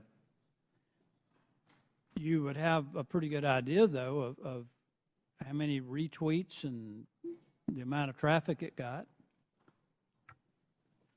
Only from what I can see in that illustration. Why does the Iranian leader who has explicitly pledged to eradicate the Jewish state of Israel get to remain on Twitter? Mr. Roth. Like all of Twitter's users, the Ayatollah is subject to the same set of rules. And while I can't speak for Twitter's decisions today, I can say that Twitter took a number of enforcement actions against the Ayatollah's account, the same way that we would against. That's still up. You understand how hypocritical this is, right? You banned a sitting U.S. president and a sitting member of Congress, Marjorie Taylor Greene, while a man who has pledged death to America and can openly call for the death of millions of Jewish people and yet not be removed from Twitter. Do you understand how that looks? How hypocritical that is? I'm asking Mr. Baker, Ms. Gaddy, Mr. Roth, Ms. Navarro. That's amazing. But it shows hypocrisy at Twitter. I want to pivot here, Mr. Chairman. Mr. Goldman made a very troubling statement claiming that as Vice President Joe Biden fired the Attorney General of Ukraine, since he had knowledge of this prior to becoming a member of Congress, Mr. Goldman should provide to the committee documentation about this action. We should know who authorized Vice President Biden to take this action against the Ukrainian Attorney General. We need to know, was there an investigation to justify the firing of the Ukrainian Attorney General, and if yes, who conducted it? He needs to provide all details involving this action, including Vice President Biden's threat to withhold $1 billion of U.S. funding if the Ukrainian AG was not fired, and who authorized Vice President Biden to make that threat. I would request that the committee look into this, and I yield back. Gentleman yields back. Chair now recognizes Ms. Lee for 5 minutes. Thank you, Mr. Chair. This has been an incredibly electric hearing. It'd be funny if it weren't real life.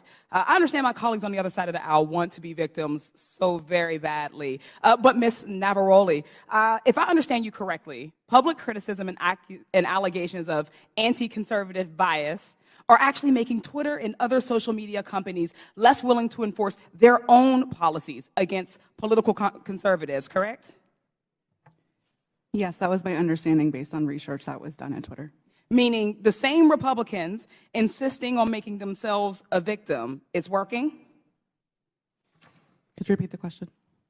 The same Republicans, folks on this panel, who are insisting on making themselves victims in this conversation about Twitter censorship and other accusations they've made, is this working because of the conservative bias and the implications of it?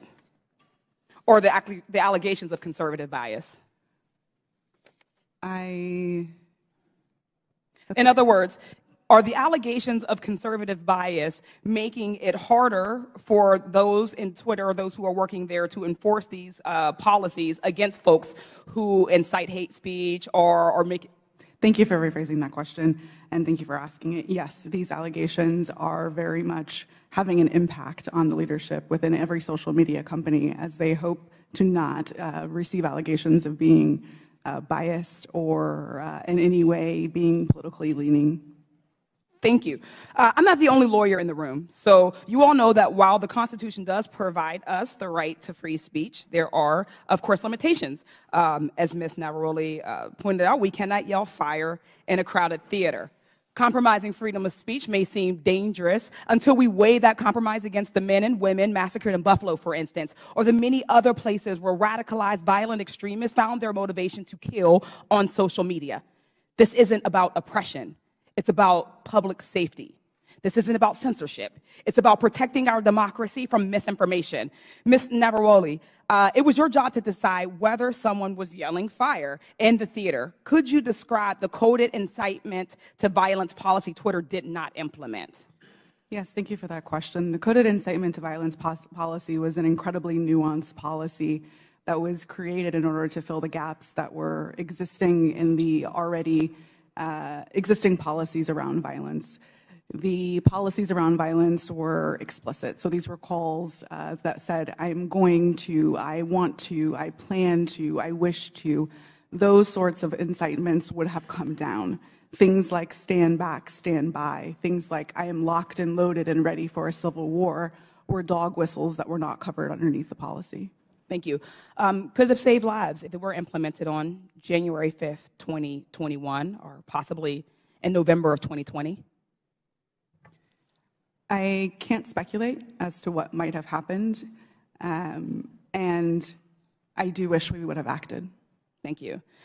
Ms. Gaddy, the very same words that were plastered across Twitter were shouted at the January 6th insurrection. What threats do Americans face now that Elon Musk has removed all guardrails and welcomed back Donald Trump to the platform? Thank you for the question. I'm actually not really familiar with what the content moderation policies of Twitter are today. Okay, thank you. Social media platforms like Twitter must own up to their responsibility in spreading violence and chaos. I'd argue so too do members of this panel and institution. Thank you. I yield the balance of my time to Mr. Raskin. Thank you very much. Mr. Roth, I want to go back to the whole question of your finding hundreds of thousands of fake accounts set up by Vladimir Putin and the Russian Internet Research Agency, I think they called it, which was the propaganda arm in 2016, and I suppose to this day. Some have been suggesting on the other side of the aisle that it's illegitimate for the FBI or any representative of the federal government, presumably even Donald Trump, who did a lot of this, to contact private media entities in order to apprise them of anything, whether it might be the penetration of organized crime or child pornography or foreign malign influence. And I'm just wondering if you would give us a sense of how much work is actually being done, and I was going to check with you and Mr. Baker about that. How much work does Twitter and other social media entities do that relies on the FBI and other national security agencies? Thank you for the question. There is a considerable amount of work to address foreign disinformation at Twitter and also at other companies. And this work was reliant in part on intelligence shared with companies by law enforcement and by the intelligence community. I would regard that work as essential. At Twitter, we had dozens of people working just on these questions of election interference. Those teams no longer exist under Mr. Musk. And Mr. Baker, if you could. Thank you, sir. Just generally, I mean, it's a matter of public record that the FBI has worked with the public, including private entities, for decades.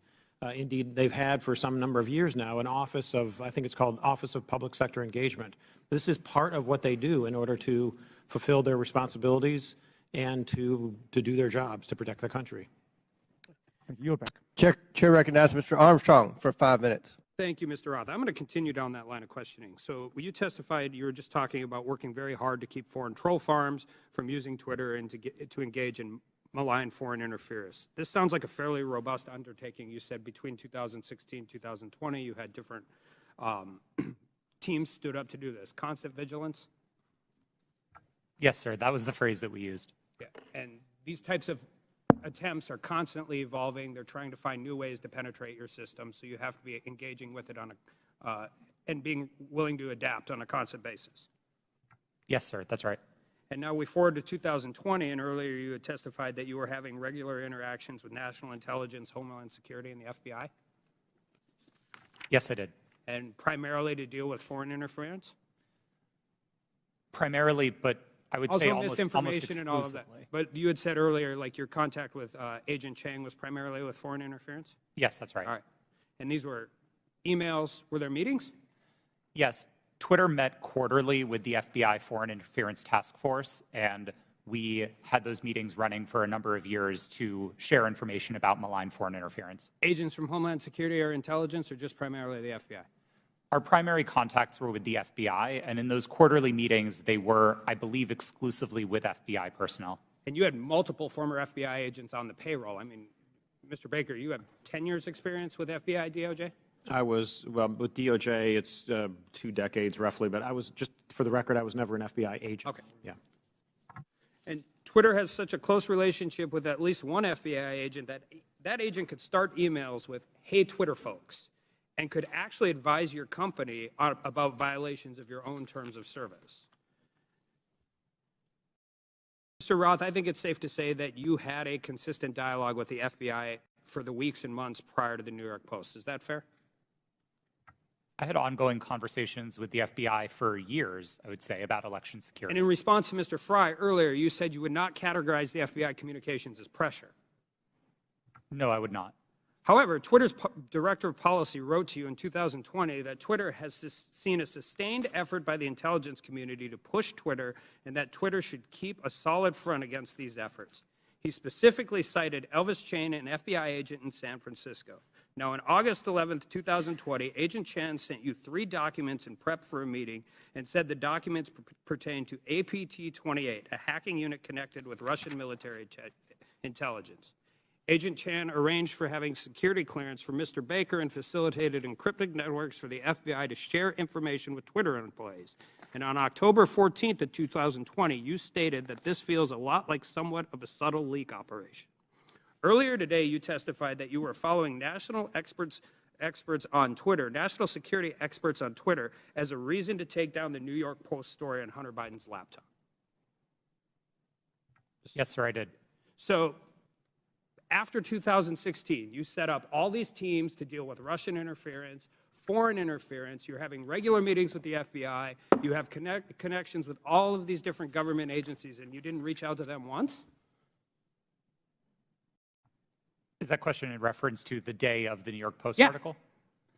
That's right. We generally did not reach out to the FBI to consult on content moderation decisions, especially where they related to domestic activity.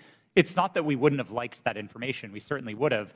It's that I don't believe it would have been appropriate for us to consult with the FBI. In December of 2020, you did a declaration to the Federal Election Commission that the intelligence community expected a leak and a hack operation involving Hunter Biden. Recently, Mark Zuckerberg confirmed that the FBI warned Meta that there was a high effort of Russian propaganda, including language specific enough to fit the Hunter laptop Biden security story.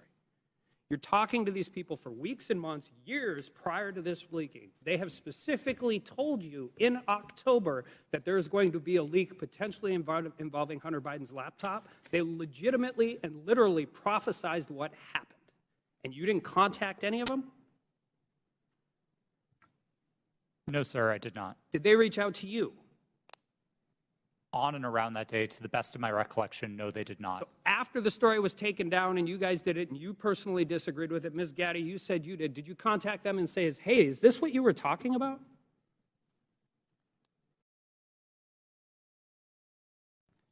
If that question was directed to me, no, I did Ms. not. Gaddy, did you talk to anybody from the FBI? Not to the best of my recollection. So I guess my question is, what is the point of this program? You have constant communication. They're set up for foreign interference. They've legitimately warned you about this very specific thing, and then all of a sudden everybody just walks away? Like, this is what you planned for. This is what you prepared for. This is the information. They told you exactly what was going to happen, and then you want, I don't care if it's members of Congress, you legitimately want the American people to believe we just completely cut off contact with all of the people who we were supposed to defend against? I don't think it passes the smell test, and neither do the American people. I yield back. Chair recognizes Mr. Kassar for 5 minutes. I'm honored to be a new member of Congress, where our purpose is to listen to the people and represent their voices and lift up our communities. After talking to thousands of people across Texas, asking them, what do you want me to work on for you as a new member of Congress? Not a single person told me they were concerned about a New York Post story on Twitter about Hunter Biden. Is that really what we're dedicating this committee's time to? Is that really what we're going to dedicate the next 2 years to? Our constituents of all political backgrounds are worried they're getting pushed out of their neighborhoods by spiking housing costs. They see their public schools suffering because we aren't supporting our teachers. In my state, our rural hospitals are closing. We have more uninsured people than anywhere in the country. We have the highest number of food insecure kids, and reproductive rights have been stripped away. We're talking about none of that. It seems to me that we're having these hearings so that people can beat their chest about Hunter Biden, maybe do some fundraising, get some headlines, and ironically post those on Twitter. If that's what House Republicans want to spend their time on, then that's their prerogative. But to me, it's a damn shame. We're here for a bigger purpose than that. Under the leadership of the legendary chairman, Jack Brooks from Texas, this committee implemented the Great Society through the creation of Head Start and the creation of Medicare. They investigated Watergate. They built the U.S. space program. Anything is possible if we all come together to work on what our constituents demand, if we make sure that we say to our constituents that your voice matters here. We could be ensuring that the historic investments in infrastructure and domestic manufacturing create good union jobs where we need them the most. We could take on free speech and civil liberties issues at home and across the world. We could be investigating and taking a look at these real threats of domestic terrorism and civil unrest. We could be making sure that our constituents' lives are better. But instead, we're focusing today on Twitter. The American people deserve better. I yield back my time to Mr. Raskin. Thank you very much, Mr. Kassar. Let's go back to this point about the Russian disinformation campaign. And just to refresh everybody's recollection, Mr. Roth, you learned, was it before 2016 or after 2016, that Vladimir Putin had commanded an entire campaign to try to invade the American election with social media messages on Twitter, Facebook, and so on? Was that before the election you learned or after? While there was some public discussion of it before the election, most of the confirmed information was only declassified after Election Day. Okay, so there was this powerful, massive campaign unleashed by a malign foreign actor interested in undermining American democracy with a specific electoral objective, right? Did you find that? Was he just trying to create chaos, or did he want to put the thumb on the scale with his intervention for either Hillary Clinton or Donald Trump? A bit of both, honestly. I think there was a significant amount of the troll activity on social media in particular that wasn't tilted one way or the other. It played both sides and it played them off of each other. And I think that's bad for America and it's bad for democracy. I think the hack and leak campaign was a bit more skewed because that focused very specifically on the DNC and on John Podesta. Okay, and so the hack and leak campaign against the DNC and Hillary Clinton was one meant to damage Hillary Clinton's campaign. Is that right? That's what most research concludes was the objective, yes. All right. So some people are suggesting that if the U.S. government finds out about a malign foreign influence disinformation or propaganda campaign in our elections at any level, the government shouldn't say anything to the public or the news media about it. What do you think about that proposition? I believe that would be a profound failure. I think there's a collective responsibility across the private sector and the public sector to address our shared threats, and Russian interference in American democracy is one of those shared threats. Okay. Ms. Gaddy, do you agree with that? Yes, I do. Okay. And just back to you, Ms. Navaroli, for a moment. Did you follow the attempt to overthrow the official election result in Brazil? I was not working at Twitter at the time, but I paid attention to the news, yes. Okay, and were you struck by any of the resemblances between what happened in Brazil and what happened here on January 6th? Yes, it was the exact same playbook that was played on January 6th, in which a ruling party claimed that an election was stolen, and that misinformation continued to spread and lead to political violence. Thank you. I yield back, Mr. Chairman. Chair recognizes Mr. Fallon for 5 minutes. Thank you, Mr. Chairman. If there's ever a time where our government becomes the sole arbiter of truth, then we've lost the United States. Twitter's become the virtual town square. It now has the power to transform public opinion like no other medium in history, with their algorithms shaping and molding the public mind to their own ends. Mr. Roth, to the best of your knowledge, what percentage of your colleagues when you worked at Twitter donated to Democratic causes or candidates in 2020? I don't know, sir. We have it here. It was 98.4% of Twitter employees gave to Democratic candidates or causes in the 2020 election cycle. And believe it or not, those numbers actually went up in the 2022 cycle to 99.7% of Twitter employees donating to Democratic candidates and causes. So clearly, Twitter as a whole had a political bias. Mr. Roth, do you personally think that you have a political bias, and did you have one when you worked at Twitter? A personal political bias? No, sir. You didn't. That's remarkable because it's pretty obvious you did have strong biases when you compared, ironically using Twitter, people that worked in the Trump White House to Nazis. They were good folks that you simply disagreed with politically in our representative republic, and you compared them to the most evil people on the planet that murdered 60 million people, or at least were responsible for those deaths. You think that was a little bit hyperbolic? Yes, I do. As I said, I regret the language. I agree with you. It was. And so your political opinion spilled over into censorship work at Twitter. I think your biases had consequences, which you intentionally expressed through your propaganda and censorship role at Twitter. Additionally, you may have collaborated with U.S. intelligence community regarding stories that y'all didn't want the public to see. So namely, what we refer to as the Hunter Biden laptop story that ran in the New York Post. So I'll ask you, Mr. Roth, did you receive 10 confidential documents from Special Agent of the FBI, Elvis Chan, the night before the Hunter Biden laptop story ran? Yes. You did. See, because it's interesting, with the immediacy with which you all acted to censor the New York Post Hunter Biden laptop story seems to be very indicative of foreknowledge. And the story was seismic, and it was rushed to be suppressed, knowing full well it was not Russian disinformation, as some here said. It was truth that was denied the American voter. And the Media Research Center polled Democratic voters in 2020 swing states and found that 17% would have changed their vote if they had known the contents and evidence of the New York Post story.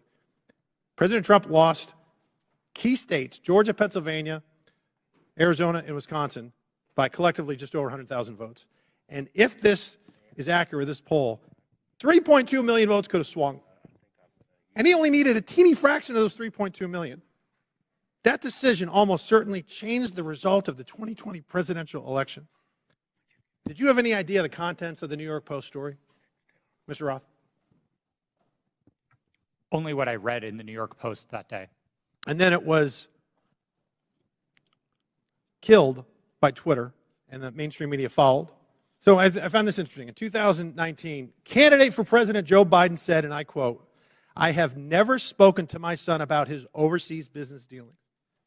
And yet, the evidence in that story and on that laptop revealed that two of Hunter's Mexican business associates, Miguel Magnotti and Miguel Velasco, visited the White House in February 2014, and he was later photographed. Joe Biden was photographed with him in the White House.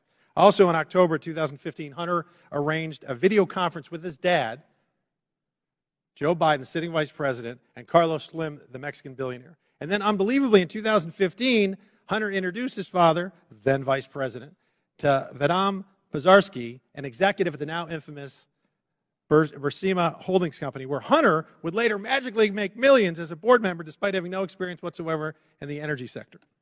Joe Biden lied. He created the firewall, and then he was exposed because of this story and other information. He lied to the American people, and Mr. Roth, you withheld information on the eve of a presidential election, and you protected that lie.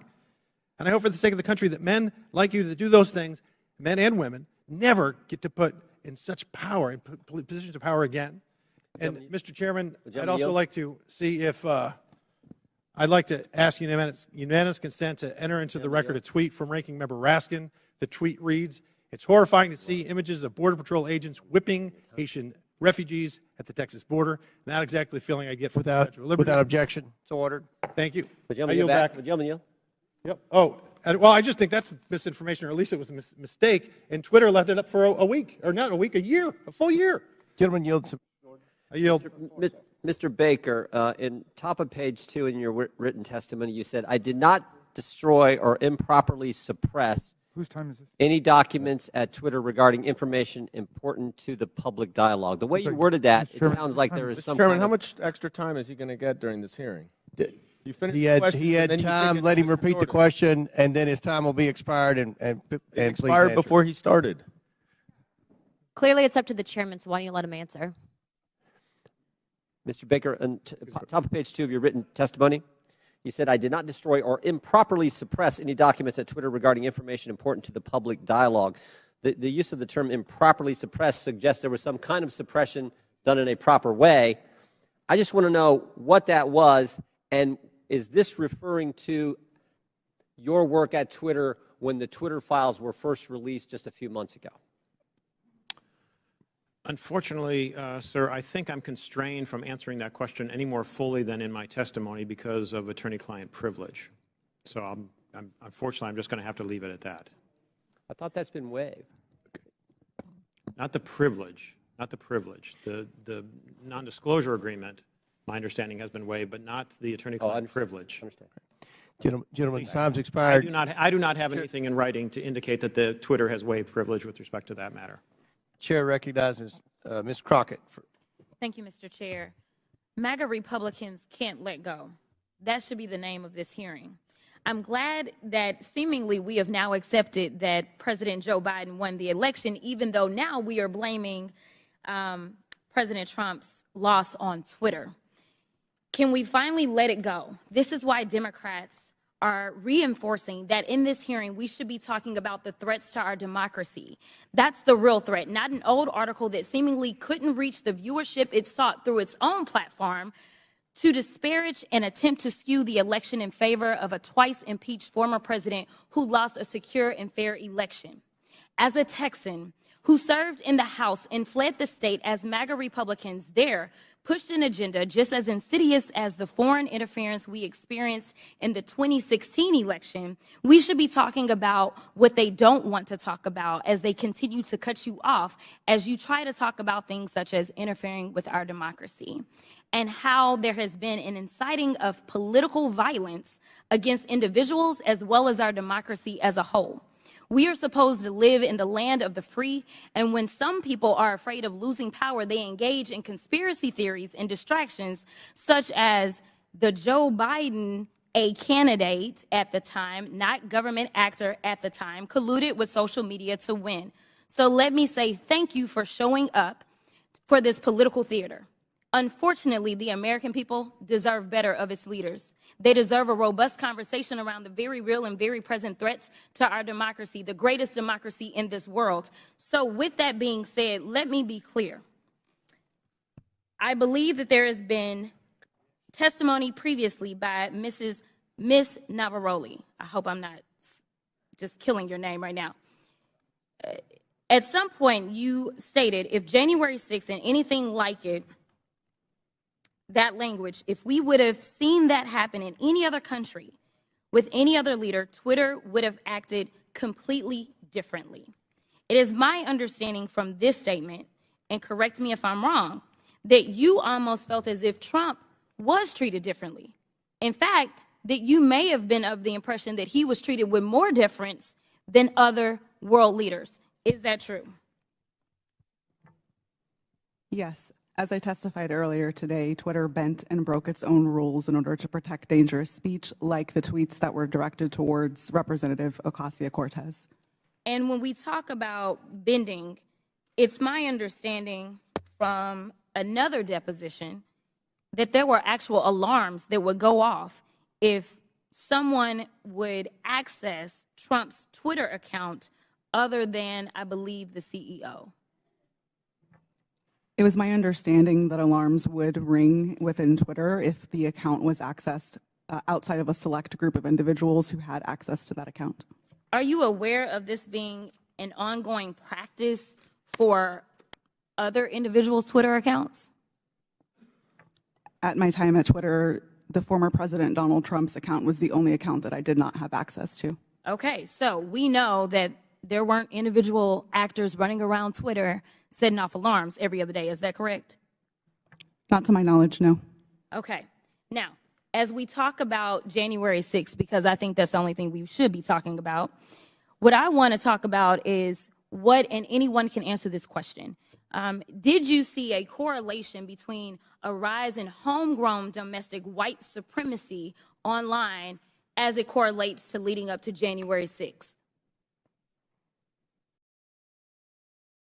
I can answer that. So some of the things that we were seeing specifically on Twitter related to white supremacy fan fiction. I mentioned earlier in my testimony that we saw things like people wishing that the day of the rope would occur. That comes from things like the Turner Diaries, which are, again, white supremacy fan fiction. You would also agree with me that it was clear that white extremists were seemingly triggered and activated to take action against our very democracy here at home by some of the activity that was going on Twitter, correct?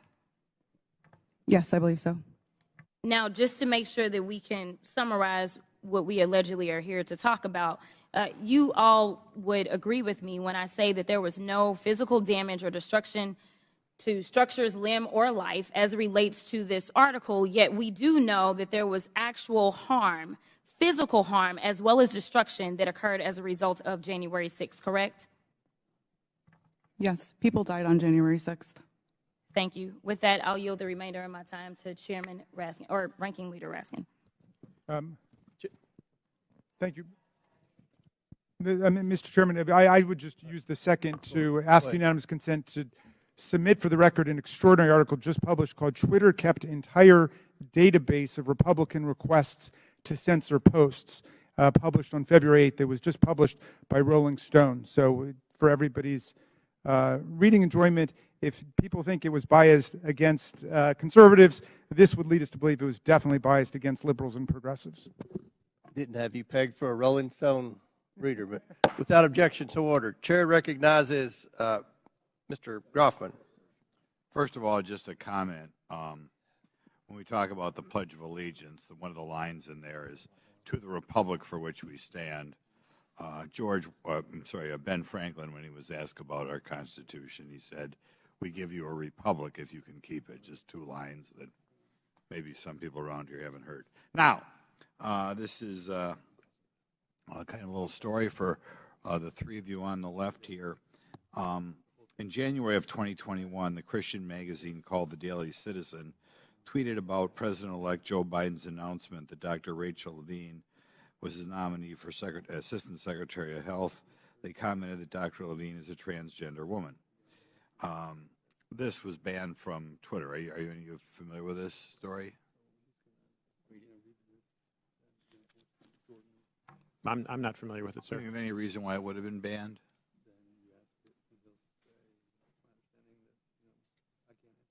Okay. There are local talk radio hosts in my area, well-known media hosts out of the Madison, Milwaukee, Green Bay media market, widely listened to. They were shadow banned on Twitter. There's some very prominent doctors in the area that didn't agree, perhaps, with everything CDC or NIH said, that were banned on Twitter. I'd like you to comment on that because, normally I think when people make a major health decision, they always like to get two separate opinions. And some of these doctors who are wildly well-respected, probably two of the most prominent doctors in Wisconsin, thought outside the mainstream. And I think for thinking outside the mainstream, they were taken off your platform. Could you comment on why you would take somebody off a platform, or why a distinguished doctor would be considered something that the public as a whole couldn't hear their version of events?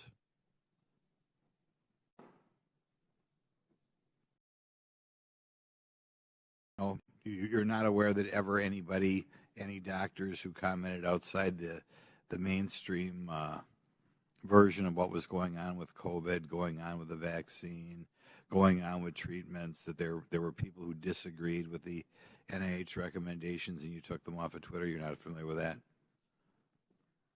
None of you are familiar with that. Okay.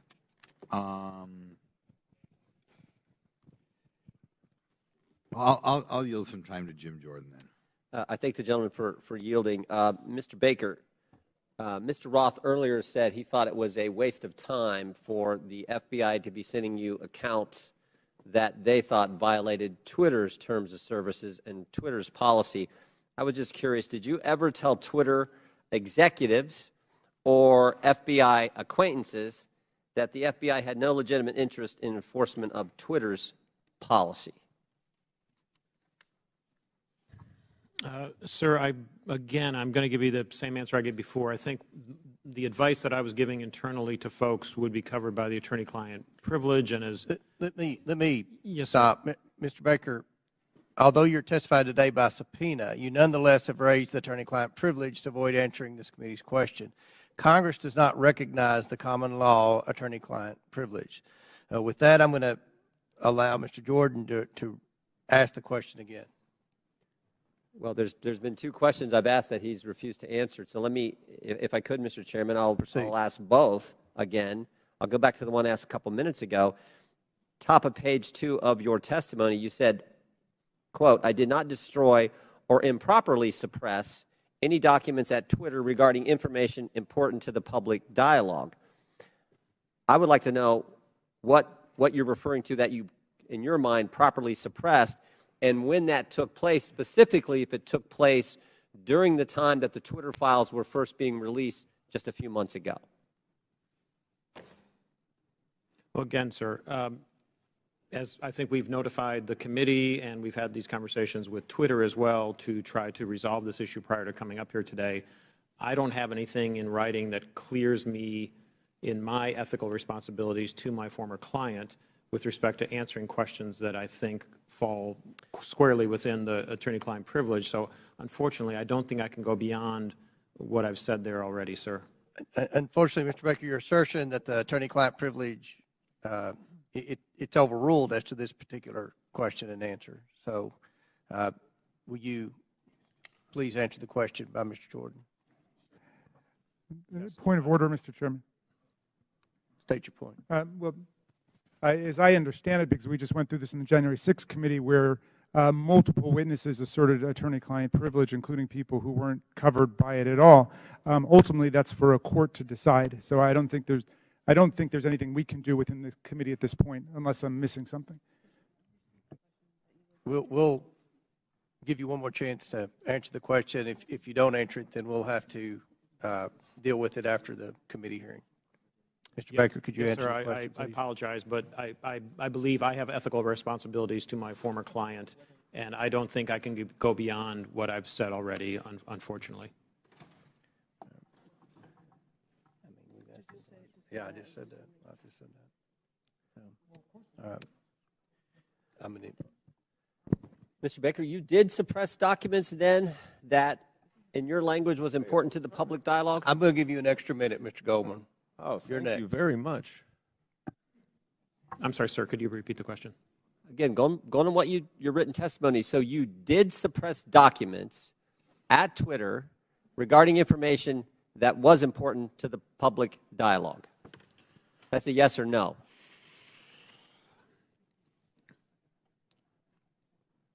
I'm going to answer the question with the following sentence, which is right after that. At all times, I sought to help my client understand and comply with its legal obligations.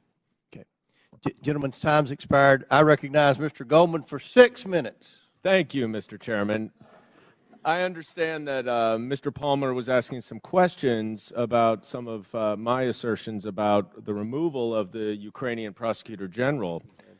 First, let's be clear, I did not say that Vice President Biden fired Mr. Shokin. It was official U.S. and European policy to encourage Ukraine to fire him, which they did. But he is right about one thing. What I say is not evidence, and neither is what any of our Republican colleagues say on the other side of the aisle. They may not like what these witnesses say, but the testimony of the witnesses is the evidence, not baseless statements without firsthand knowledge. But I urge Mr. Palmer, if he wants to understand what actually happened, to read the 300-page report that we published on the first impeachment investigation. There's a lot in there about Mr. Shokin. Luckily, though, he doesn't even have to do that. You can just read the New York Post story itself, because in that story, Shokin admitted that he never opened an investigation into Burisma.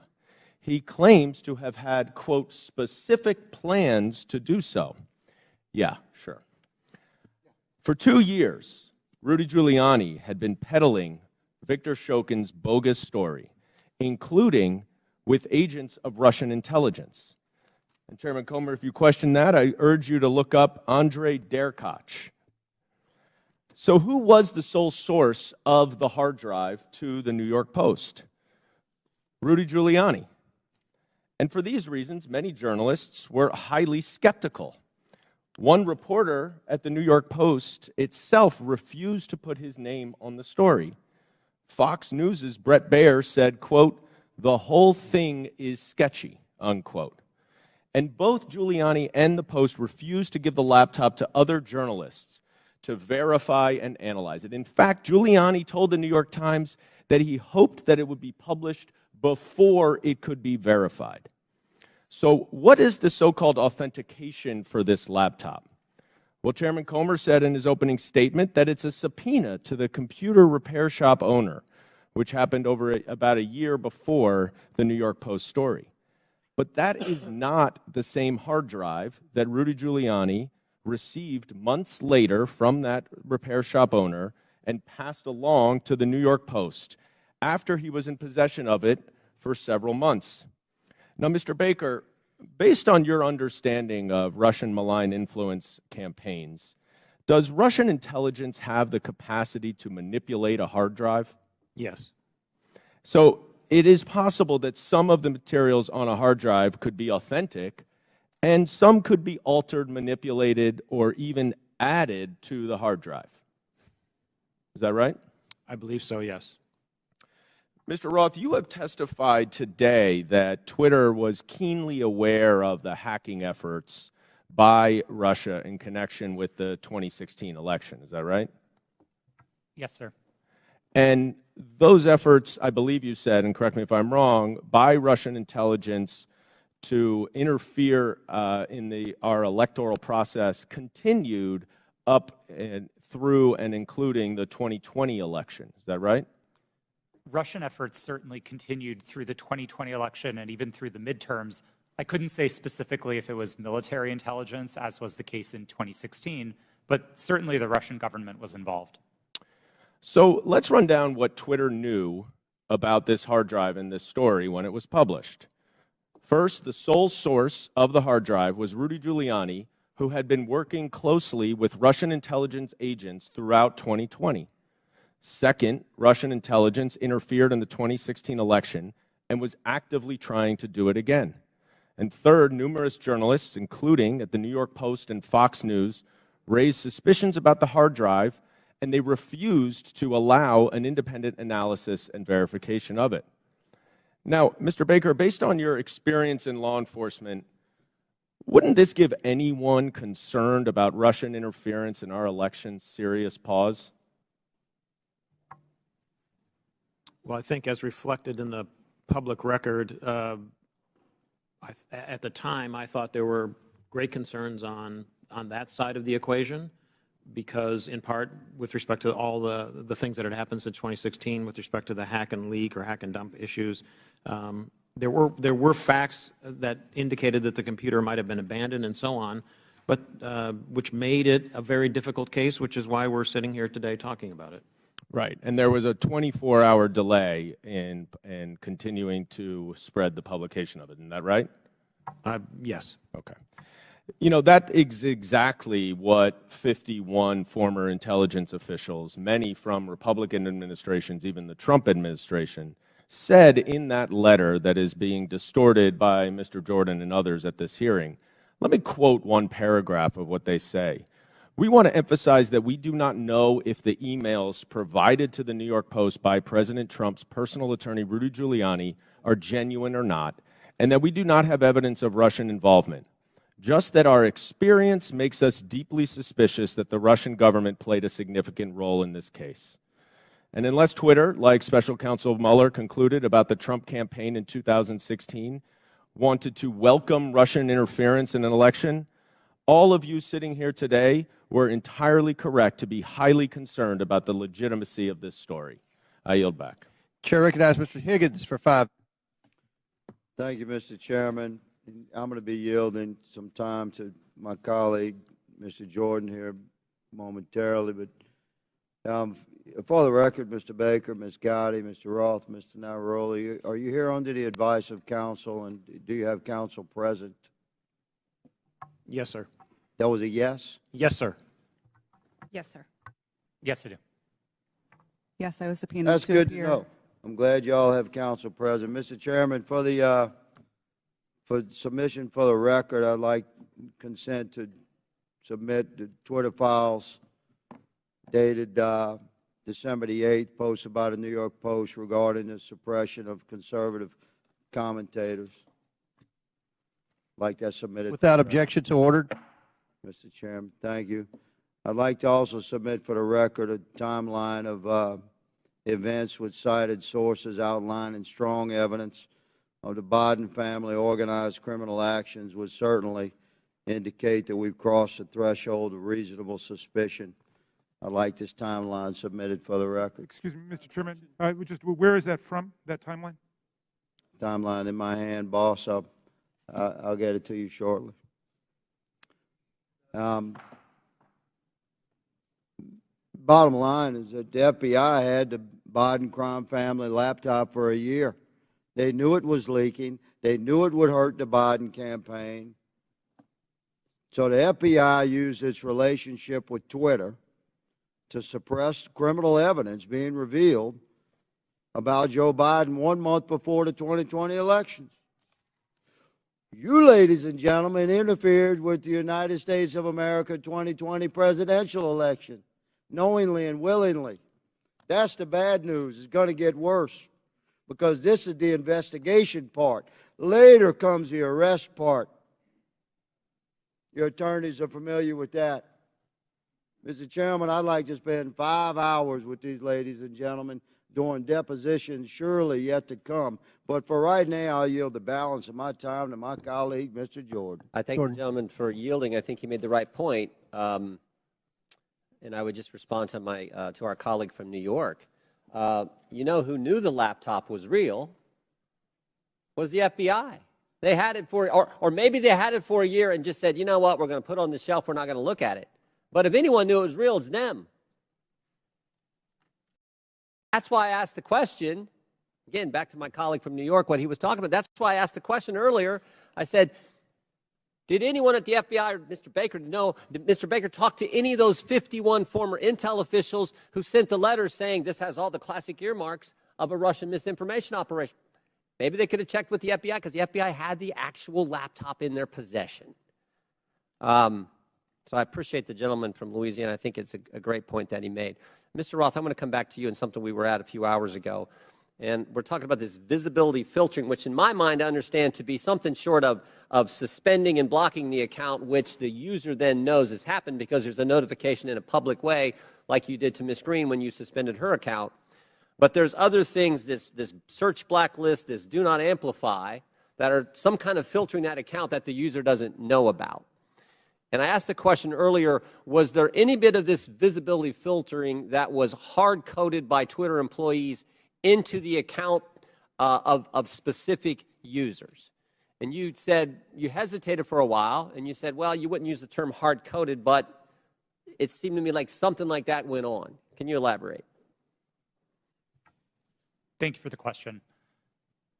Twitter's visibility filtering system, as has been reported in the Twitter files, is based on applying labels to user accounts. And so in that sense, if the application of a label is what you meant by hard-coded, yes, Twitter systems did apply those designations to those accounts. But it was seldom the case that Twitter staff would manually, individually go in and apply those labels directly. Were any government officials, were those labels and therefore that filtering done to any government officials, any elected officials where the user wouldn't know about? I don't know, sir. I didn't have access to my Twitter computer, to any Twitter systems to prepare me to answer that question. So I'm just talking your time there and your experience there. Do you know if that happened? It would not surprise me to know that visibility filtering labels had been applied to the accounts of elected officials. So visibility filtered labels applied to the accounts, but the user doesn't know.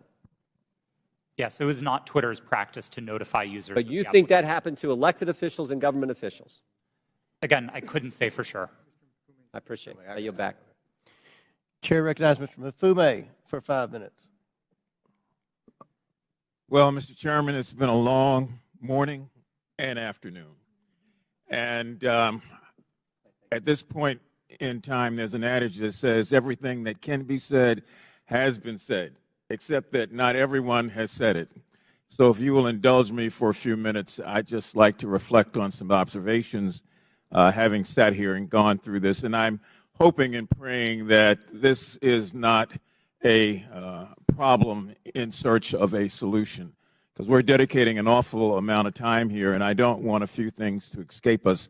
But having said that, I want to first associate myself with the remarks of Mr. Raskin, the ranking chair. His opening remarks succinctly, I think, encapsulated and put in place what many of us on this side of the aisle are feeling. And I also, as a point of personal privilege, would like to just express how many of us share the concern of the gentlewoman from South Carolina who indicated her ongoing medical condition, which she said she might have to live with the rest of her life.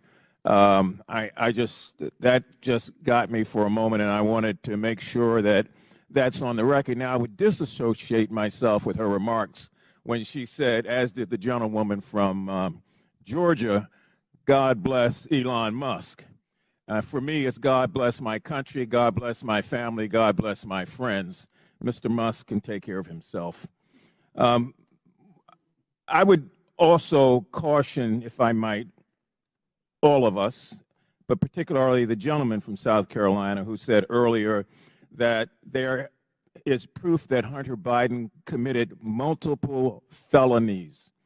The gentleman said that without offering anything for the record. And I know we're all covered by congressional immunity in terms of when we're on the floor and when we're in these committees, but sometimes we probably don't want to feed into hot rhetoric. I mean, we campaign in that kind of poetry, but we are elected to govern in prose. And when you do that, there's a different sense of responsibility that goes with all of us. Mr. Roth, I listened to you, and I feel bad that you were attacked. And, you know, you had to sell your home. You had to move your family.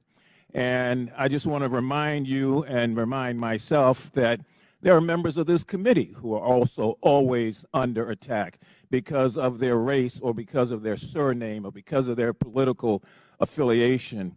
That kind of reckless incitement, I think, is best dealt with when you have content moderation. Otherwise, we gin up the rhetoric. The people who can't control themselves oftentimes don't, and then we see violence occurring against whether it's members of Congress through threats or persons like yourself in the private sector. Ms. Navaroli, you in your testimony stated that on the morning of January the 6th that you sent lawyers a message warning them that your team was hamstrung by leadership. And 2 days later, when it looked like that might happen again, you asked management whether or not they wanted more blood on their hands. What was their response, and what did they do? Yes, thank you for that question. On the morning of January 6th, I did send that message to a Twitter lawyer, specifically because I believe that Twitter was going to be facing liability for what was going to occur that day. I do not remember their exact response, but I do remember there coming in a response of confirming that the information had been received. Would you repeat the second question that you asked? I wanted to know what was their response. What did they do? Nothing. Okay, you went on to say that in January of 2020, after the United States assassinated an Iranian general, that the president at that time, Mr. Trump, decided to justify it on Twitter, and management literally instructed you to make sure that we were not about to start World War III on that platform. Is that correct? Yes, that did occur. And what happened after that? It was up to me and my team to create what we called enforcement guidance, so a document that explained how we would apply our policies specifically related to content moderation in that specific instance. I believe the document was relating to foreign policy discourse. So my point here about content moderation on the front end prevents some of the crazy things we see on the back end. Mr. Chairman, I have from the Anti-Defamation League their latest report on murder and extremism in the United States, oftentimes fueled by the lack of content moderation, that I would ask unanimous consent be entered into the record. And I also have the National Threat Assessment done by the Secret Service of our country.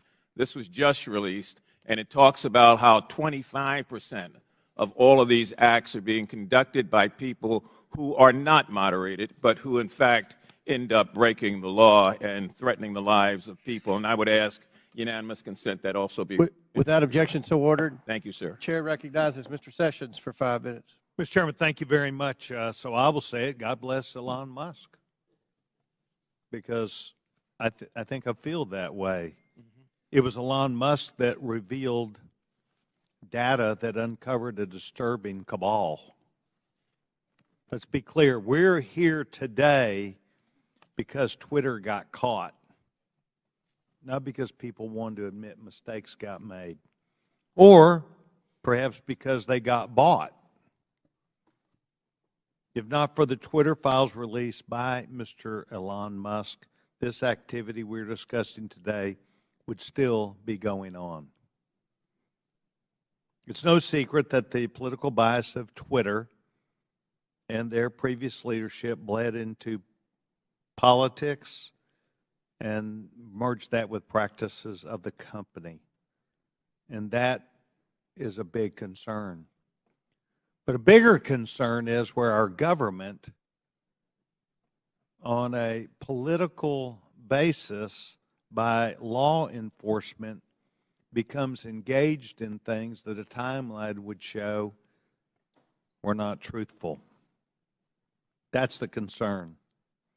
The fact that Twitter was working hand in glove with the Federal Bureau of Investigation and the intelligence community to suppress free speech and things that were not true is disturbing.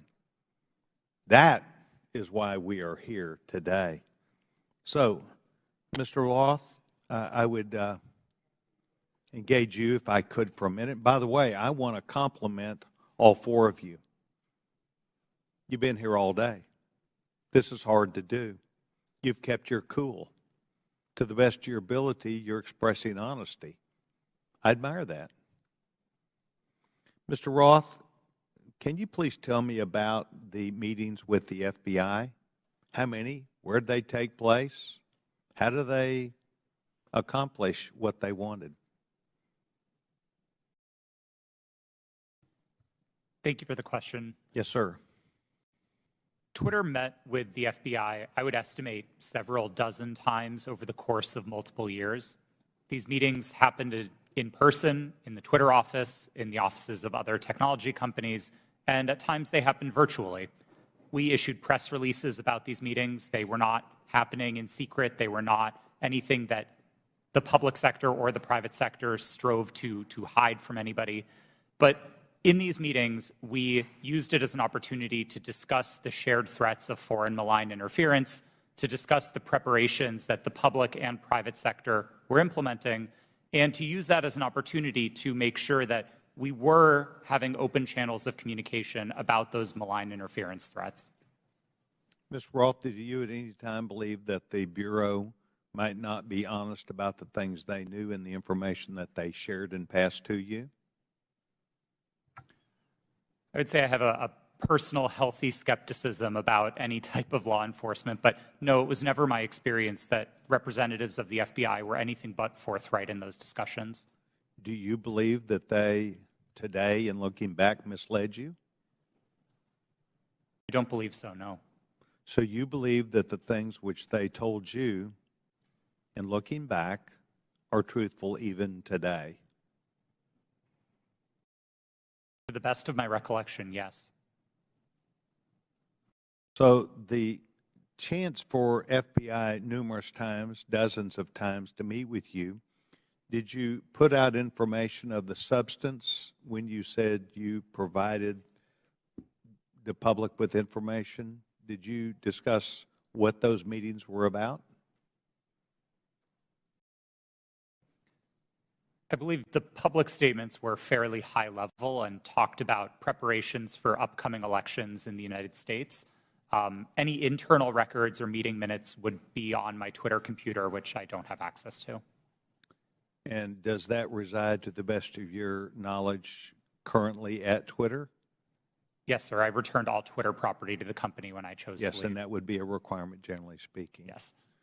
So you believe that the Bureau met with you, they did not mislead you, that you were as forthright as you could be to the public, and that you were playing the role that you felt like was responsible. Is that your testimony today?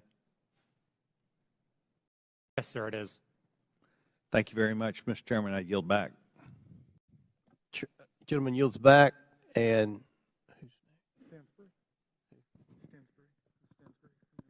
Stansbury. Yeah.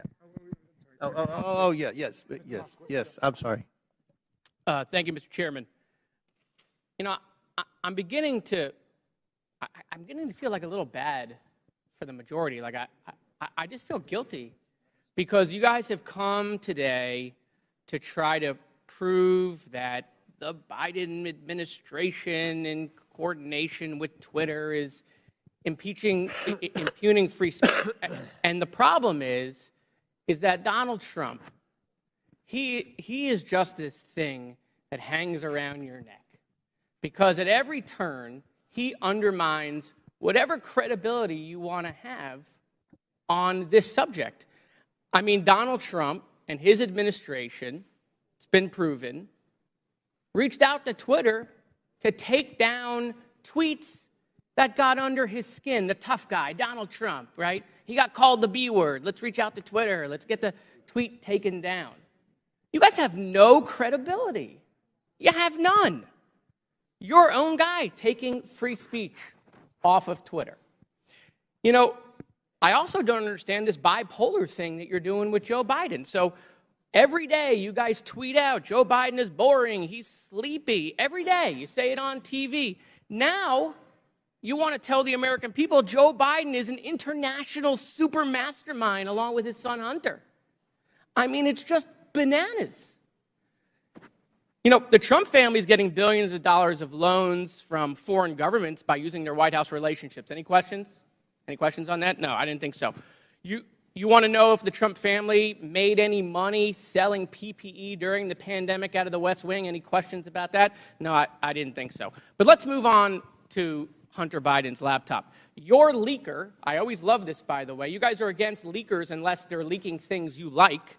Your leaker, Matt Isaac, and I love, you know, have you seen this guy? I mean, he's like a Radio Shack .matrix guy who copied files off a private citizen's hard drive. Okay? That's your entire theory is based off of. But I want to use his words. This is his own words. Your guy, your leaker, the guy who gave you the information. There have been several attempts by several individuals to modify and insert fake data. I do know there has been multiple attempts over the past year and a half to insert questionable material into the laptop, to pass off information or disinformation as coming from the laptop. He continued, "This is a major concern of mine because I fought tooth and nail to protect the integrity of the drive, and to jeopardize that is going to mean everything I sacrificed will be for nothing." Your guy, your leaker, questioning the integrity of the information you guys are peddling. By the way, why isn't he here? Bring him here. Let's ask him questions. And why haven't we seen the hard drive? You guys aren't shy. Why won't you show it to the American people? Let's talk about Twitter. Let's talk about God bless Elon Musk. See these? God bless the guy who is allowing Nazis and anti-Semitism to perpetrate Twitter. There's been a 66% increase of anti-Semitism on Twitter since Elon Musk set it free. Mr. Chairman, I agree with you. It's not fair to say all conservatives are Nazis. That's preposterous. That's not true. But your Lord and Savior Donald Trump is having tea and dinner with them at Mar-a-Lago. Nick Fuentes right here, who is a picture that is tweeted at me all the time saying Jews are a virus in response to my tweets. Donald Trump's having dinner with him. Nazis at Mar-a-Lago. And so, no, not all Republicans are Nazis, but I got to tell you, Nazis seem really comfortable with Donald Trump. So I have questions about that, Mr. Chairman. Why is that? Why do I get these tweets? Let's talk about Kanye West, right? The chairman of the Judiciary Committee for 3 months praising Kanye West. We love Kanye, right? A Nazi. Clearly now. It took months for that tweet to come down. How come? I mean, these are things I'd love to know. Is it because maybe they're your voters? I mean, they certainly aren't voting for me. I yield back. Chair recognizes Mr. Langworthy for 5 minutes. The Twitter files revealed the unrestricted power and censorship regularly exercised by the three witnesses in front of us today, Mr. Roth, Ms. Gaddy, and Mr. Baker. Now, Ms. Navaroli, in your opening, you stated that too few people and companies have too much power. Well, I think you're right. The witnesses here today, they had too much power at Twitter. And they tried to play the role of God as they interfered with the natural right of the people to a free and fair election. Twitter knowingly suspended the New York Post's account, one of the most reliable conservative voices in the country, in fear that an honest story would swing the most divisive election in American history into the hands of their enemy, former President Donald Trump. Now, Mr. Roth, you were part of the secretive SIP-PES censorship team at Twitter, correct? No, sir, I'm not sure what that refers to. Mr. Roth, the Twitter files revealed that you rarely adhered to company policy in making your censorship decisions.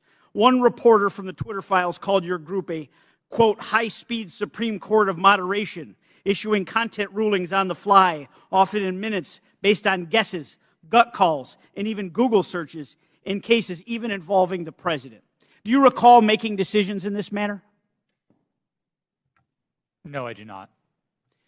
Can you explain the process for these quick decisions? Thank you for the question. I think the core of content moderation, whether it's fast or slow, begins with a written set of rules and policies, and that was the primary responsibility of my group at Twitter. It wasn't about making a one-off decision in the moment. It was about having a written and codified set of, well, laws for the platform that we followed in each instance. In the vast majority of cases, content moderation decisions were not made by me or by another executive or even by a member of my direct team. They were made by hundreds of content moderators enforcing those rules again and again and again. The situations in which decisions would be escalated to senior executives were few and far between and largely related to the really hard gray area calls. So, Mr. Roth, as part of the, quote, Supreme Court of Moderation at Twitter, did you have the final call over political censorship decisions? No, sir, I did not. Then who had the final call on these decisions?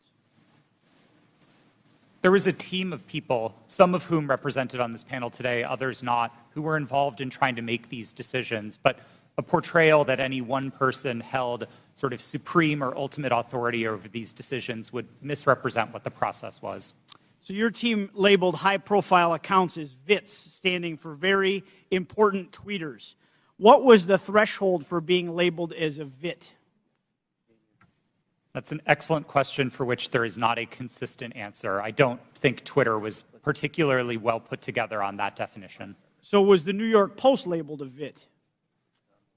I believe the New York Post's account is verified, and verification conferred some of that status of being a VIT. But again, the definitions here are a little squishy. Now, is it true that the Twitter comms director, Trenton Kennedy, said in regard to the Post story, I'm struggling to understand the policy basis for marking this unsafe? Yes, it's my understanding that Mr. Kennedy said that. Was the New York Post story regarding Hunter Biden's laptop marked unsafe regardless of uncertainty? It is true that Twitter marked links to that story as unsafe in a number of our systems, which resulted in restricting people's ability to tweet it. That was the decision that Twitter reversed 24 hours later. Well, it's clear from this panel that too few people had too much power. The New York Post Twitter account was suspended in an attempt by Democrats and big tech to go ahead and play God and interfere in a natural, free, and fair election and the free flow of information in this country. The censorship is unbounded. The New York Post has been a reliable source for decades, including their coverage of the nursing home scandals in New York during the pandemic. Now that you and many others are gone from the company, there is hope that this platform will once again be a place where voices can be heard and respected, and it can return to be a town hall for all points of view, no matter if you agree with them or not, sir, and that our elections will never again be controlled by big tech. I yield back. Gentleman yield? Will the gentleman yield to Jordan? Mr. Jordan. Okay, thank you. Mr. Roth, in Missouri v. Biden, your declaration to the FEC, you said, I also learned in these meetings with the government that a hack and leak operation would involve Hunter Biden. Mr. Chan has testified in his deposition in that same case. In my estimation, we never discussed Hunter Biden specifically with Twitter. Who told you about Hunter Biden in these meetings? Gentleman's time has expired. My recollection is that a representative of another tech company may have mentioned it, but those meetings were several years ago. I truly don't recall. Okay. Chair recognizes Ms. Stansberry for 5 minutes. Thank you, Mr. Chairman. And I want to just start this afternoon by thanking our panelists who have been sitting here all afternoon and many of the members of the public who are with us. I see a lot of tired faces out there, and I want to thank you all for spending your day with us. But I also want to start out by asking, what are we doing here in this committee today? Why are we here? Why is this committee devoting a day-long hearing to a political conspiracy theory that was planted in the media by Rudy Giuliani to support Donald Trump's reelection campaign? Of all the topics we could be focused on in this committee to support the American people, how people are going to put food on their table at the end of the day, how we're going to address the economy, how we're going to address critical issues that are on people's minds every day. We are devoting an entire day to this conspiracy theory involving Twitter. Now, the mission of this committee is to root out waste, fraud, and abuse and to conduct oversight on behalf of the American people. And if you need any evidence of waste, fraud, and abuse, how about the use of this committee's precious time, space, and resources to commit to this hearing? You know, I don't even understand why we're here right now, but I do want to clarify some key facts about what we've heard today. So I'm going to get into it for just a few moments. Ms. Gaddy, thank you for being here today. Mr. Baker, you have already stated publicly that Twitter's handling of this issue was a mistake. Is that correct? Yes or no is fine. Yes, that's correct. I don't think I have stated that publicly yet, but that is what the CEO of the company said. Yes, and at the time, only weeks before, one of the most consequential elections of our lifetime in 2020, Twitter made a decision based on policies put into place to protect the public from political disinformation and from foreign interference. Is that correct, Mr. Roth? Yes. In fact, the failure of Twitter and other social media companies to moderate political disinformation not only fueled its use in election tampering in 2018, but allowed for election denialism to run rampant in 2020, and that is exactly what led to the insurrection here on January 6th in the Capitol. So, Ms. Navaroli, I want to ask you, thank you for sitting here all day answering these questions. Do you believe that Twitter has put into place policies that would adequately protect free speech, but also protect the American people from another violent insurrection and the kind of hate speech that we are seeing run rampant right now on the platform? Thank you for that question. I cannot speak to Twitter's current policies because I have not worked there in quite some time, but I can say that my job at Twitter was to balance free expression and safety. And one of the things that I constantly pushed for was for us to include more analysis within that simple balancing act. And instead of asking just free expression versus safety, to say free expression for whom and safety for whom. So whose free expression are we protecting at the expense of whose safety? And whose safety are we willing to allow to go to the wind so that people can speak freely? Exactly, right? Because Twitter refused to sanction Donald Trump's account long before it was actually banned, when violent rhetoric and other rhetoric was already being used on the platform. And in fact, since the latest acquisition of Twitter by Elon Musk, the company's Trust and Safety Council, as represented here today, has been dissolved. And the accounts of individuals like Donald Trump who incited violence in the Capitol have been restored. And we are seeing anti-Semitism, hate speech, dangerous rhetoric, violence being put on Twitter every single day. Election tampering, disinformation, violence, the attack on our Capitol. Mr. Chairman, that is what we should be holding oversight hearings on in this committee. I have traveled to every corner of my district, and New Mexicans are depending on us to defend our democracy and to ensure that we are holding not only those who are committing waste, fraud, and abuse accountable, but ourselves. So let's not waste the precious taxpayers' time and dollars holding hearings about Four Seasons landscaping style conspiracy theories and actually get to work for the American people. Would the gentlelady yield to a question?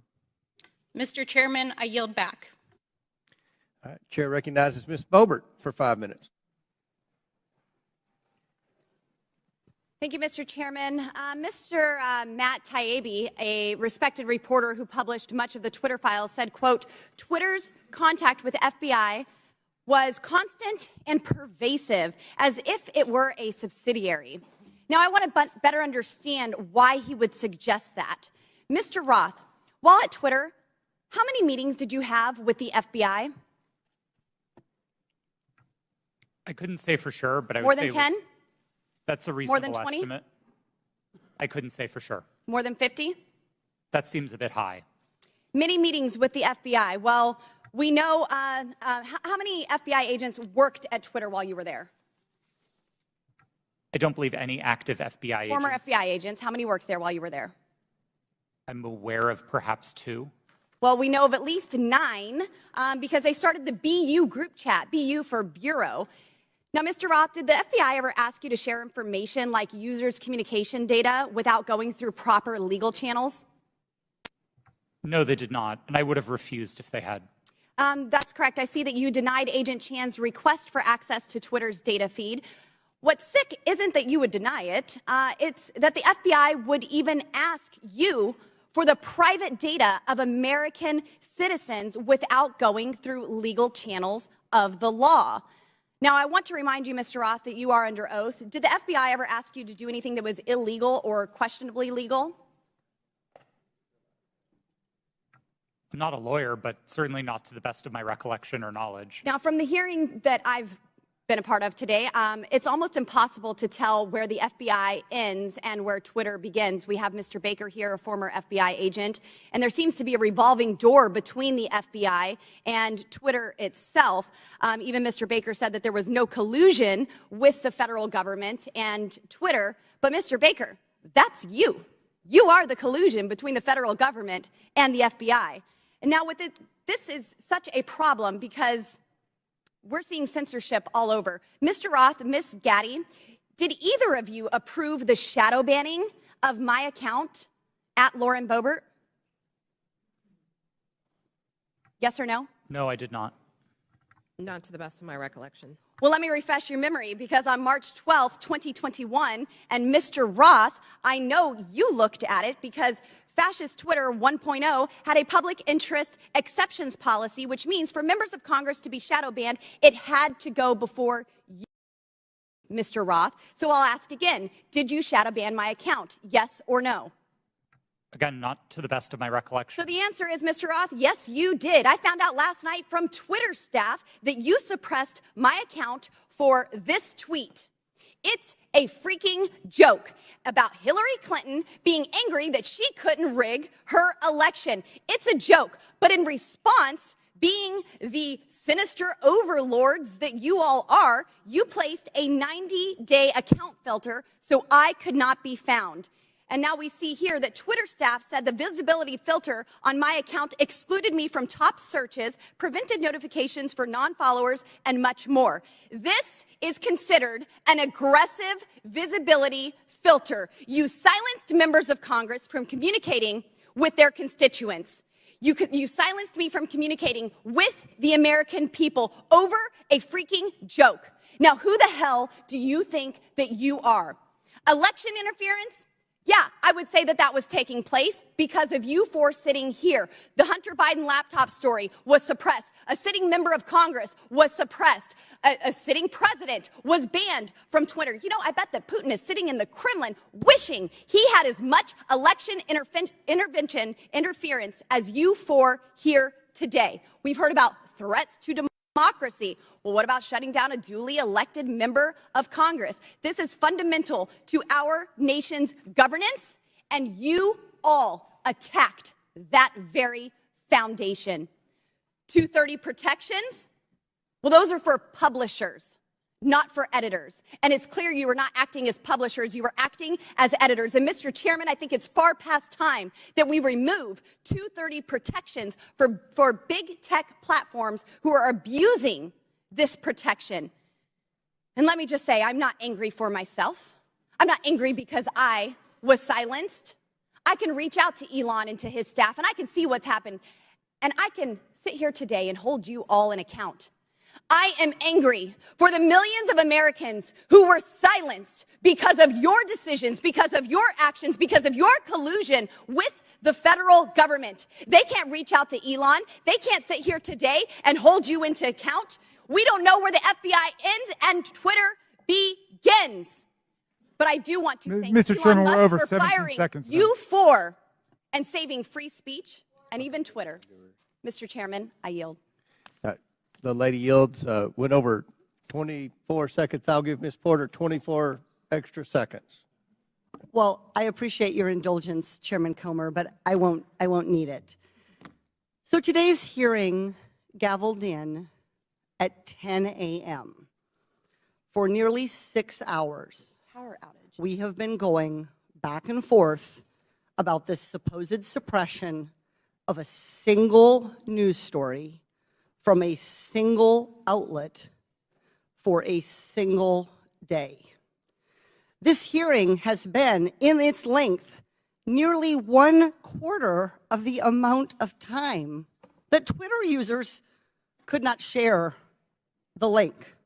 We are spending almost as much time screaming about this as this was ever a problem.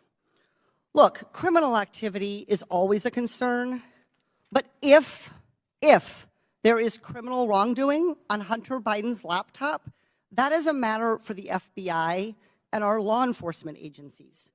Today's hearing is merely an exercise in misinformation and disinformation, a free-for-all hellscape.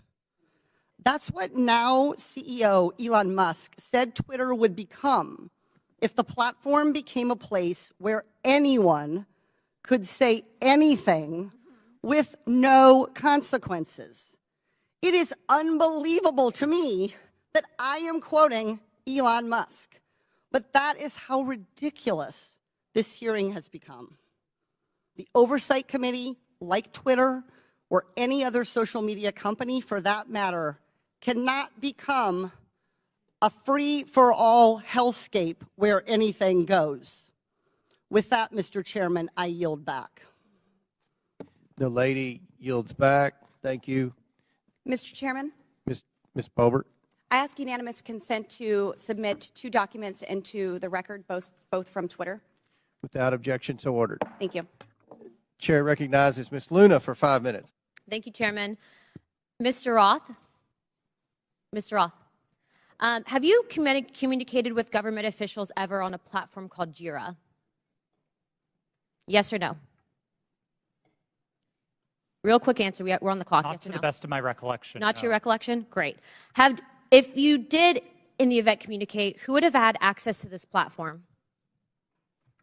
That's the nature of my confusion. Okay. Jira is, did you ever speak to government officials on Jira regarding taking down social media posts?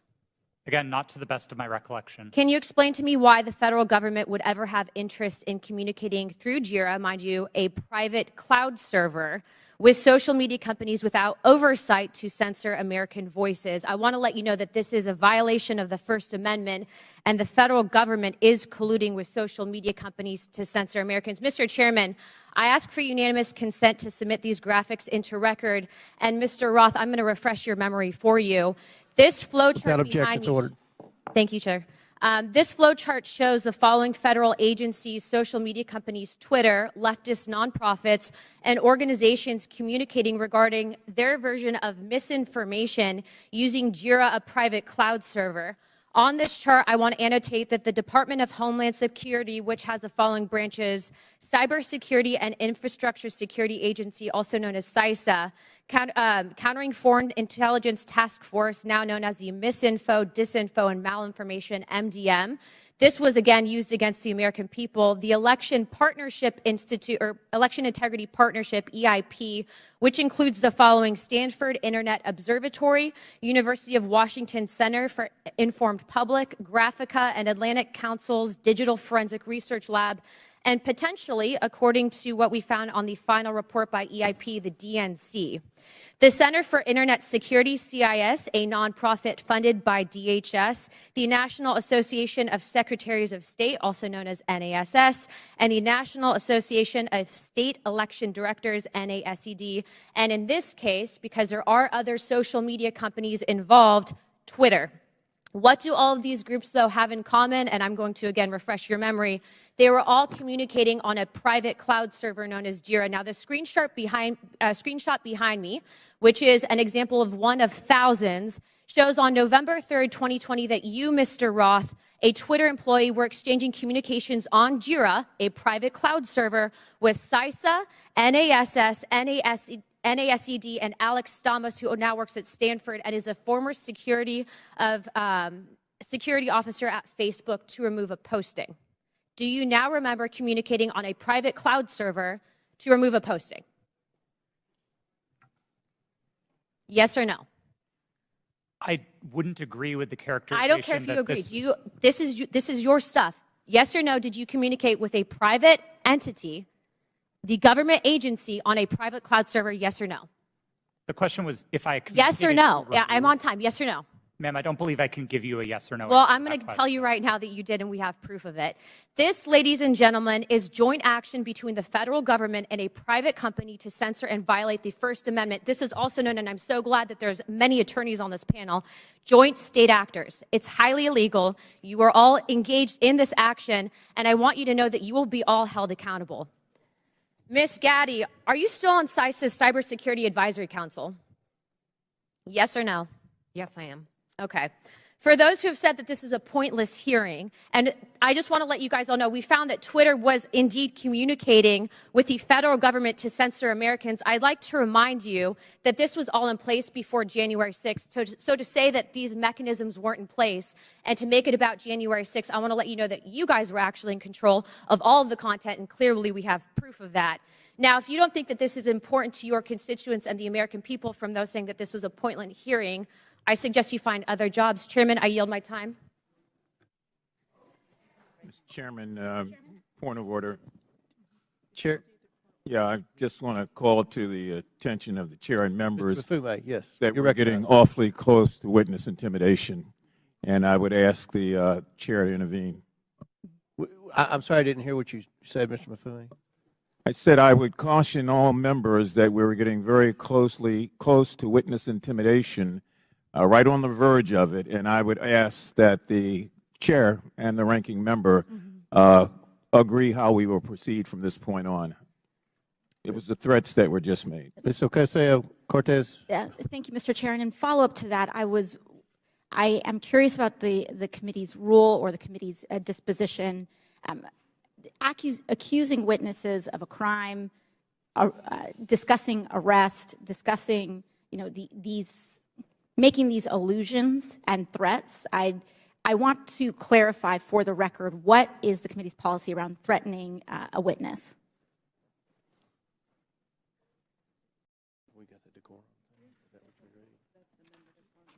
We have the member decorum. Do we have a witness decorum? And around the rules of decorum, can we agree that threatening a witness comes close to broaching general decorum? It does broach general decorum of the committee? With all due respect, Ms. Ocasio-Cortez, we don't agree that there was any witness threatening. In threatening, when we discuss arrest, when we discuss a potential arrest of a witness and alluding to a witness or suggestion of a witness committing a crime without evidence and without documents being supported to the record. Can you be more specific? When we talk about arresting a witness, or when we talk about a witness, insinuating that a witness is lying without documentation, I fear that this constitutes threatening a witness, and that will broach the rules of decorum of this committee. And I'd like to ask that we request witnesses be treated with respect. Thank you. Appreciate that, and I will remind everyone of the member decorum and witness decorum to treat everyone with respect. Thank you, Ms. Ocasio-Cortez. Do you have anything to add? No, thank you. I agree with you, Mr. Chairman. I have a separate point of order I just wanted to raise, which is it seems as if several members now seem to have access to some information from Twitter that people on our side don't have, and I would just hope that anybody who's communicated directly with Twitter or received any information relating to the witnesses who has that, who plans to use it, distribute it to the committee in advance. That's okay. I think that most of the think the evidence is coming from. I think a lot of the quotes and emails are on the laptop. Well, I think that at least one member indicated The Twitter files that Elon Musk has. Well, one member had indicated that laptop. she had received information directly from Twitter. Okay. Chair recognizes Mr. Edwards. Thank you, Mr. Chair, and to our witnesses, thank you for being with us today. I know it has been a long one. Just so that we're clear, and to stage my next line of questioning, in December 2019, we've established that the FBI subpoenaed Hunter Biden's laptop from a computer store owner. And then we've established that nearly a year later, in October 2020, the Hunter Biden laptop story is published by the New York Post. Within hours, Twitter and other social media companies began limiting the distribution of the Hunter Biden story. My question is for Mr. Roth. In September 2020, a few weeks before the New York Post published the first story on the Hunter Biden trading on his name, you participated in an exercise hosted by the Aspen Institute with other media outlets, social media companies, and national security reporters. Isn't that correct? Yes, I did. And Mr. Roth, that event was hosted specifically by the Aspen Digital Hack and Dump Working Group. Is that correct? I know it was hosted by the Aspen Institute. I couldn't say who specifically within that. Mr. Roth, this event was before the release of the Hunter Biden laptop story, correct? That's my recollection, yes. And during that event, a scenario that was discussed was a hypothetical October 2020 release of records related to Hunter Biden. Is that correct? Again, that's my recollection of the event, yes. And Mr. Roth, did you participate in the design of this hypothetical scenario? Not to the best of my recollection, no. Are you telling me that you never had any conversation with anyone regarding the contents of this scenario? No, sir, I didn't say that. I met with the Aspen Institute on a number of occasions. I wouldn't say that I was involved in the development of the scenario in a specific way, no. So you're telling me that I will find no witnesses that would testify they had conversation with you regarding the development of this scenario? I genuinely could not say what other witnesses might or might not say. Why was Hunter Biden chosen as the subject of this scenario just weeks before the October 14th, 2020 publication of the first Hunter Biden story?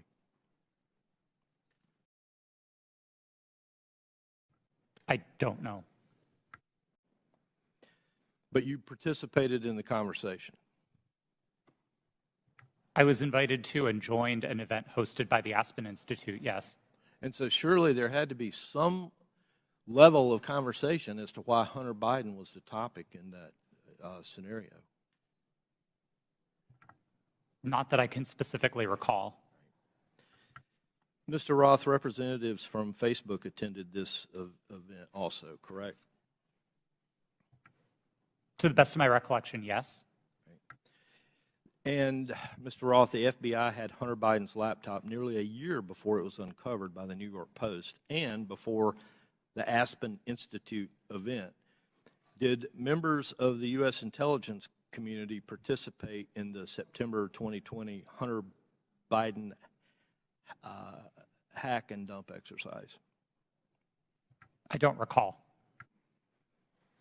Mr. Roth, I'd like to point you to a sworn statement that you previously made. I believe this was to the FEC. You've given a sworn declaration stating that federal law enforcement agencies communicated that they expected hack and leak operations by state actors might occur in the period shortly before the 2020 presidential election, likely in October. Is this your statement? Yes, it was. And Mr. Roth, you said since 2018 you had been meeting with the Office of the Director of National Intelligence, the Department of Homeland Security, the FBI, and industry peers regarding election security, correct? Yes, sir. And Mr. Roth, you were told there would likely be a hack and leak operation occurring in October. Is that correct? I believe the FBI has objected to the word likely or expected, but we certainly discussed that possibility with them. All right. Thank you. Mr. Chair, I yield back. Gentleman yields back. Chair recognizes Ms. Bush for 5 minutes. St. Louis and I are here today to talk about the crisis posed by the power of private companies that operate social media platforms. Republicans are holding this hearing because of their ridiculous, politically motivated obsession with Hunter Biden. This is a distraction from their inability, again, to govern, and it hides the shared concerns raised by Republicans and Democrats alike about the vast power, impunity, and lack of accountability of social media platforms. There are so many examples of these companies responding inadequately or inappropriately in crisis that we have come to understand misconduct as the norm for social media giants and not an aberration. Social media played a key role in fanning the flames of violence on January 6th, on that attack on our U.S. Capitol. The impact has spread all over the world. Last fall, after Reuters reported that disinformation about Chile's proposed constitutional referendum was traveling 3 times faster on social media platforms than facts, several members of this committee wrote to Meta, Twitter, and TikTok demanding further action to reduce the dissemination, reduce the lies, reduce the hate. They did nothing. Ms. Gaddy, you were at Twitter on January 6th and asked repeatedly for a retrospective meeting to discuss what happened in the lead up to that day. Management told you, quote, it wasn't a priority for the company. Why was it not a priority for Twitter to learn lessons from January 6th? I don't believe you're referring to me. Apologies. I'm the chief legal officer. I did not make that statement. So who do you want me to? Okay, Ms. Navaroli. Would you mind repeating the question? Sure. On January 6th, you were at Twitter and asked repeatedly for a retrospective meeting to discuss what happened in the lead up to that day. Management told you, quote, it wasn't a priority for that company. Why was it not a priority for Twitter to learn the lessons from January 6th?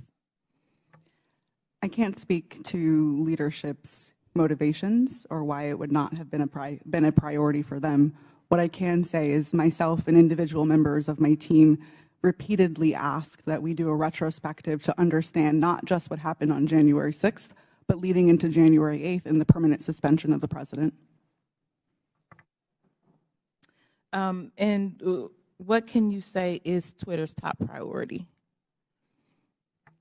I can't speak to Twitter's top priority at this moment. I can say that, again, my team's responsibility was to balance free expression and safety and to ensure the safety and lack of harm for people on the ground.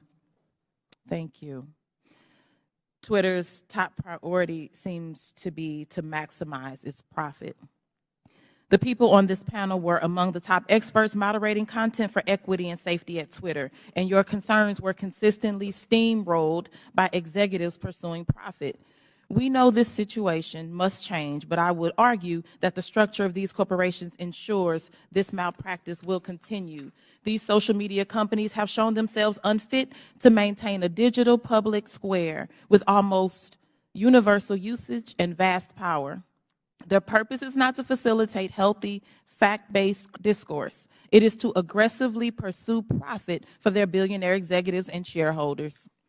Even when they make a good decision about removing a post or a user, it is only to make a profit.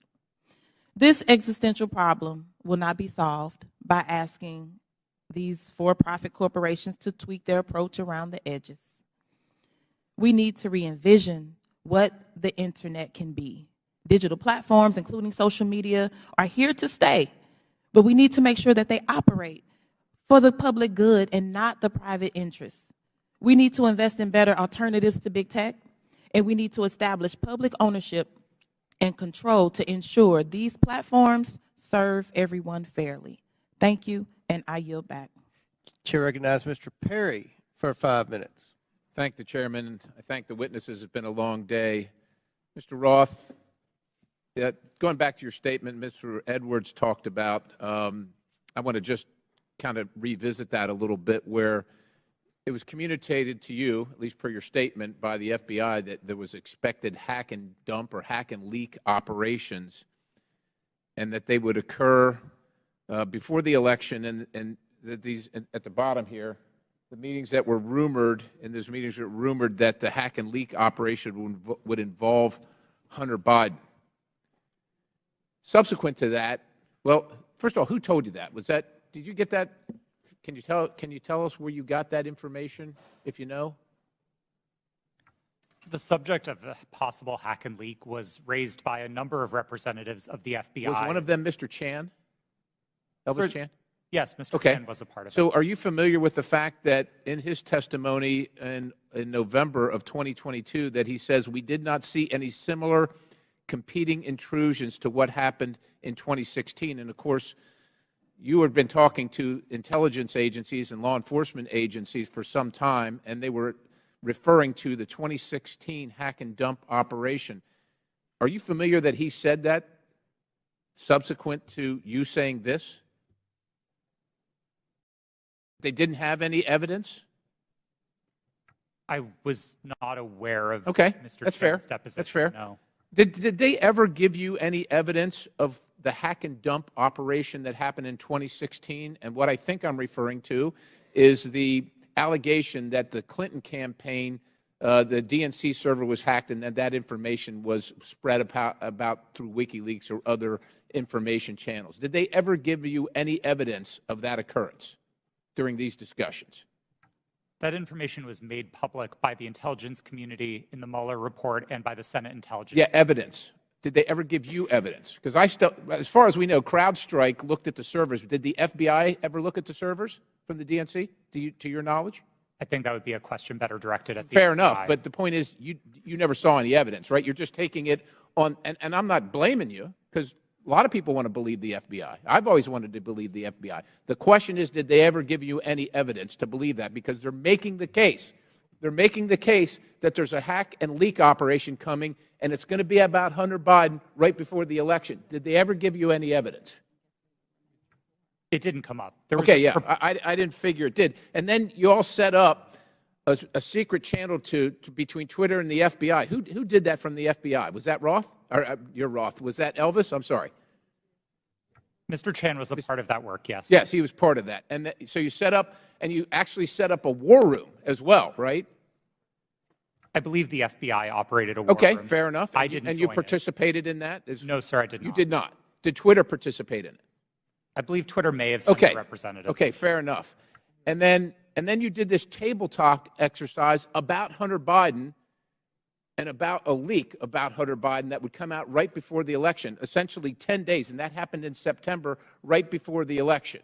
And you participated in that, right? Yes, I did. Who facilitated that exercise? I know the Aspen Institute, but who facilitated the exercise proper? Was anybody from a government agency facilitating any part of that? Were they involved in the discussions during the exercise? No, I don't believe so, no. So they were just spectators? I wasn't aware that they were spectators either, but I don't recall exactly who was there. I know you don't recall who was there. Then who facilitated it? Do you recall that? My recollection is that the event was facilitated by Garrett Graff, who was a member of the Aspen Institute and Aspen Digital. All right. Do you find it odd now, after the fact, and I know you've already testified here, that you don't see, to Mr. Sessions, that you didn't see that you were misled or potentially duped? It sure seems highly coincidental. Would you agree? It at least seems highly coincidental. Knowing that the FBI had the laptop, that the FBI set up the war room and the channel and told you, per your statement, that this was going to happen, do you find it highly coincidental that it actually happened and it was Hunter Biden at all? I want to be clear that my statement to the FEC does not suggest that the FBI told me it would involve Hunter Biden. That's a popular reading of that declaration, but it was not my intent. I think there is a coincidence there, and I really can't speak as to how that came about. Yeah, it's really coincidental. One last question. Did the CIA or the other governmental agency ever ask Twitter to look at something that violated Twitter's policy? I don't recall specific outreach by the CIA specifically. Other government agency is what it was called in the Twitter files. Yes, Twitter regularly received reports from government requesting review under our rules. So the other government agency, that one, did they ever request information regarding violations of Twitter's policies? The CIA. Gentlemen, time's expired, but please answer the question. I thank the chairman. Again, I don't recall specific contact from the CIA, no. Chair recognizes Mr. Burleson for 5 minutes. Thank you, Mr. Chairman. I've sat here listening. I'm glad to be last in rank. I get to listen to all the testimony. And what's become clear to me, there are a few things, and that is that the censorship efforts of the big tech, the intelligence community, and the media were all working in concert to affect the 2020 election. I find it unbelievably ironic, and I hope others do too, see the irony that people who were so concerned and hell-bent and worried about the interference of outside groups on the 2016 election became willing participants to interfere in the following presidential election. These three groups worked together, and it's clear, worked hand in hand to hide the truth from the American people. The fact that the FBI had the Hunter Biden laptop, heck, it was in their possession for a year before the election, is appalling. But that didn't stop them from spreading a lie and a bogus claim about it being Russian interference again. And you know, it's clear to me why they reached out to you, because they knew you would buy the lie. They knew that an organization with 99% of its employees donating to Democratic candidates and efforts would absolutely not look at any information with a jaundiced eye. You would take it as the gospel truth. And so they knew that, because it was clear from your tweets before that you have an opinion about the president, you have an opinion about the Republican Party. And so when all of that leading up to the October 14, 2020, when the New York Post published its story, everything was already in place. So, Mr. Roth, my question to you is, when 51 intelligence officials told us that the Hunter Biden laptop was Russian disinformation, the Democrats, the mainstream media, the president, all repeated this lie. Now that you know what you know years later, do you still believe that the Hunter Biden laptop is not real? Or do you believe it's real? Sir, I never held that belief. Do you believe that the story is Russian disinformation? No, sir. I didn't then, and I don't now. Okay. I have a question for Mr. Baker. You started your role as Twitter's deputy general counsel in June of 2020, correct? Yes, sir. Who hired you for that role? Who specifically hired me? My boss was a person named Sean Edgett, who was the general counsel. Sean Edgett? Edgett. Edgett. E-G-E-T-T. And that's who you interviewed with? I interviewed with numerous people, but Sean was my boss. Anyone that comes to mind outside of Sean? Ms. Gotti I interviewed with. You're saying other people that I interviewed with at Twitter? But ultimately, the hiring agent was Sean Edgett. I'm not sure exactly who made the decision, to be frank with you, but Sean was my boss. Okay. My next question is, when you were fired from Twitter in December of 2022, after the release of the first installment of the Twitter files, did you destroy any internal communications related to that first batch of the Twitter files? As I said in my testimony, I didn't destroy any documents, period. What reason were you fired? You'll have to ask Mr. Musk about that. That was not given. You were not given any information. He made a public statement about it in a tweet, but I think you would have to ask him for the precise reason. Okay, thank you. Back to Mr. Roth. Is it true that Twitter whitelisted accounts for the Department of Defense to spread propaganda about its efforts in the Middle East? Did they give you a list of accounts that were fake accounts and asked you to whitelist those accounts? That request was made of Twitter. To be clear, when I found out about that activity, I was appalled by it. I undid the action, and my team exposed activity originating from the Department of Defense's campaign publicly. We've shared that data with the world, and research about it has been published. Was that only in efforts against foreign entities, or were there any efforts against citizens of the United States?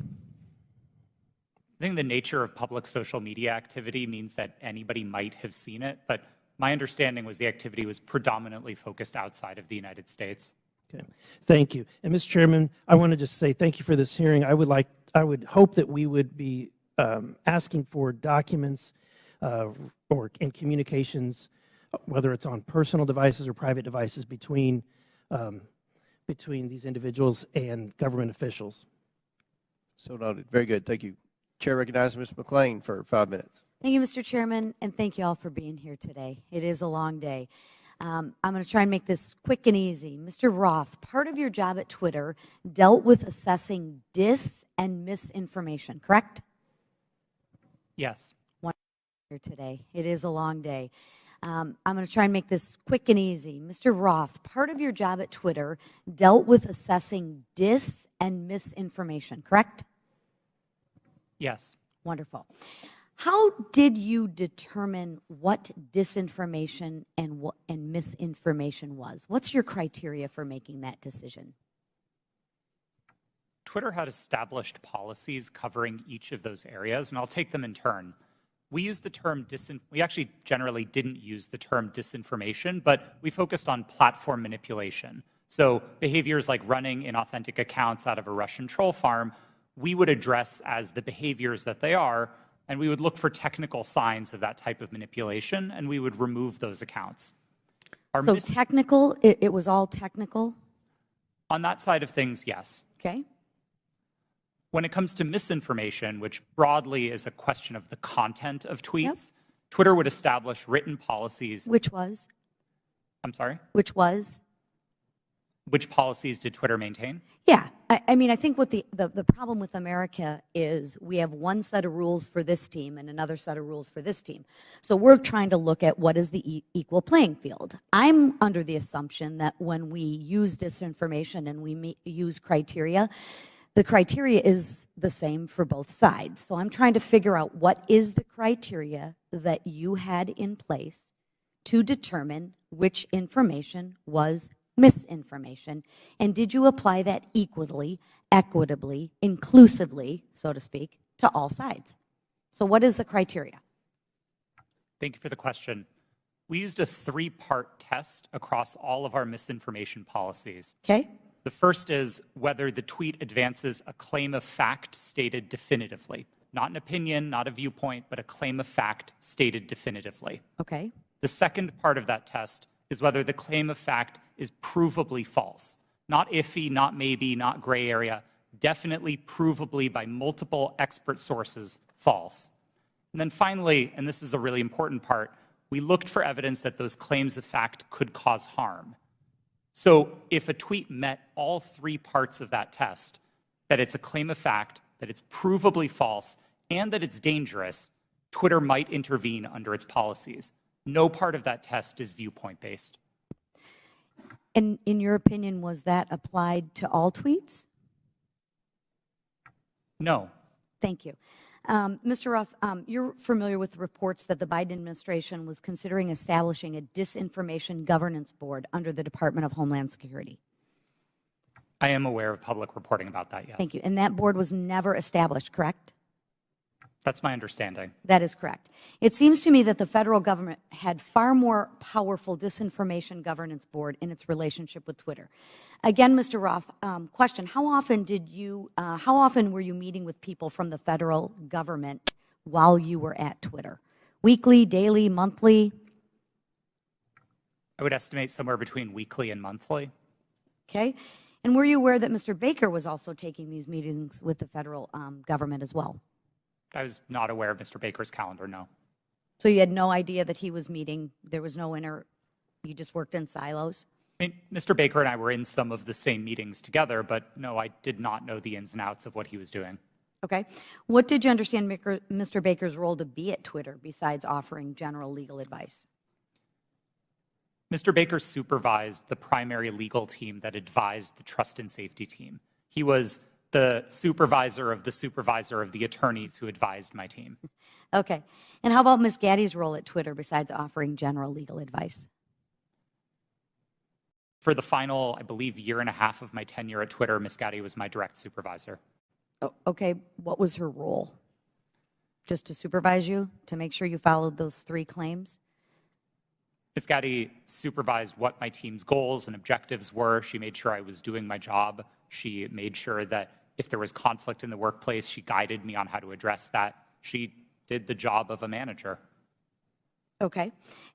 And she oversaw you and the trust to make sure that your 3 claims of fact, provable, false, and would cause harm, she oversaw that? Yes, Ms. Gaddy ultimately oversaw Twitter's policies and enforcement decisions. Thank you. Mr. Roth, in Ms. Navaroli's testimony, she states that her expertise is in media, technology, law, and policy. How often per week did you meet with Ms. Navaroli to discuss these areas while you were both at Twitter? We did not. You did not. Okay. Thank you so much. Gentlelady's time has expired. Chair Thank you. Chair recognizes Mr. LaTurner for 5 minutes. Thank you, Mr. Chairman. Based on everything I have seen regarding this issue, it is clear to me that government officials colluded with Twitter employees to censor the New York Post's legitimate reporting of the Hunter Biden laptop story. Democrats on this committee have so far characterized this hearing as unnecessary and a waste of time. I'd invite any of my colleagues across the aisle to talk to folks in Kansas, because I can promise you they do not feel that way. In fact, my constituents are very concerned, and rightfully so, that a social media company collaborated with a government entity and a political party to suppress certain social media accounts and filter news ahead of an election cycle. Americans deserve answers on this outright attack on our First Amendment rights, and I look forward to gaining clarity from our witnesses. Mr. Baker, your testimony focuses heavily on the fact that Twitter acted lawfully in its reaction to the Hunter Biden laptop story. But this isn't a criminal trial. It's a congressional hearing. I'm here because my constituents are genuinely concerned that they will be kicked off these platforms for any statement that managers at those companies disagree with. They feel that social media companies like Twitter are forcing them to play a game that they don't know the rules to. I want to know your opinion on if you think it is appropriate for people in positions of power to determine what information gets shared. If not, what criteria is acceptable for making those determinations? Excuse me, sir, that's a very broad question on people in power. I'm not sure I can answer that effectively and address your... Could you try? Well, I mean, the Congress is in power. Congress is restricted by the Constitution of the United States. Congress passes laws. Those laws impact how, for example, private sector actors exercise their power or spend their money, that type of thing.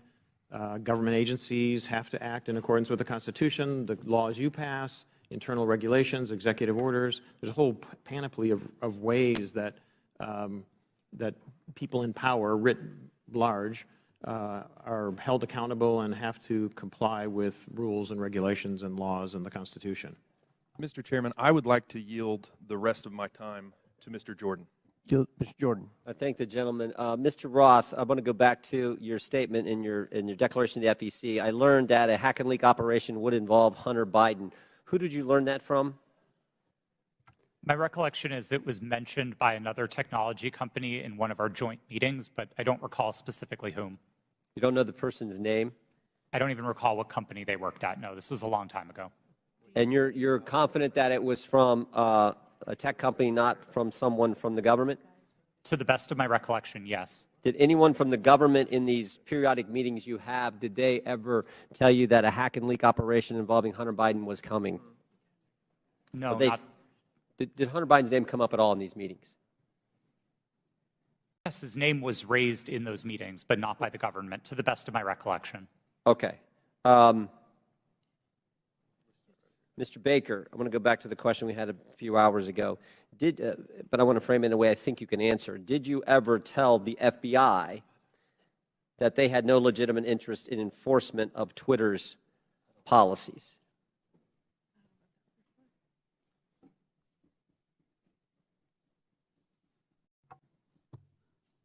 I don't think I understand. I think I understand the question. I don't recall ever having such a conversation with the FBI. Okay. Did you think there was a problem with the FBI sending you a list of names and accounts and saying, "Hey, these violate your policies"? Did you see that as as some kind of potential concern? I was always concerned that the FBI adhered to the Constitution and laws of the United States. Period. And you didn't think that crossed the line? Well, what crossed the line, sir? What I just asked you. That the idea that they're sending you a list of accounts that they say these violate your terms of service. Again, I'm making sure that I can answer the question.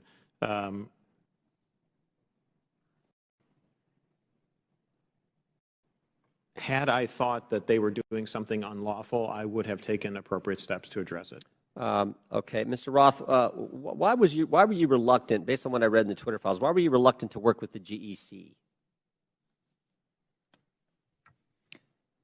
It was my understanding that the GEC, or the Global Engagement Center of the State Department, had previously engaged in at least what some would consider offensive influence operations.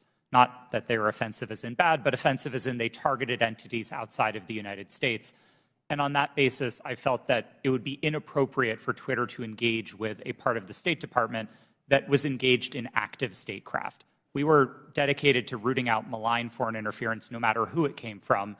And if we found that the American government was engaged in malign foreign interference, we'd be addressing that as well. Yep. Gentlemen's time's expired. In closing, I want to again thank our panelists for being here. I know it's been a long day.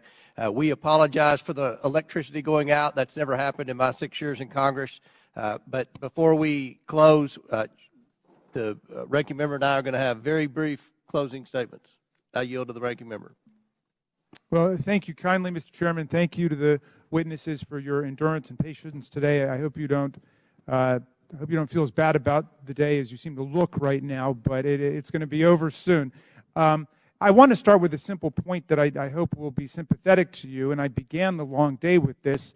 It's even more important now that we have members who are actually threatening witnesses with arrest and prosecution for clearly imaginary offenses, or at least offenses that might make sense in their minds, but I don't quite know what they would be.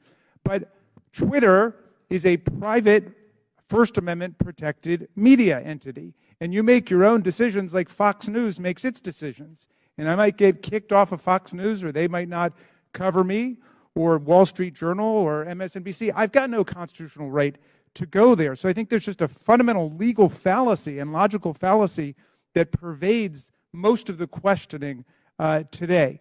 And my friend, the chairman, and my friend, Mr. Jordan, certainly know that under our First Amendment, there's a state action requirement. There is no state action here.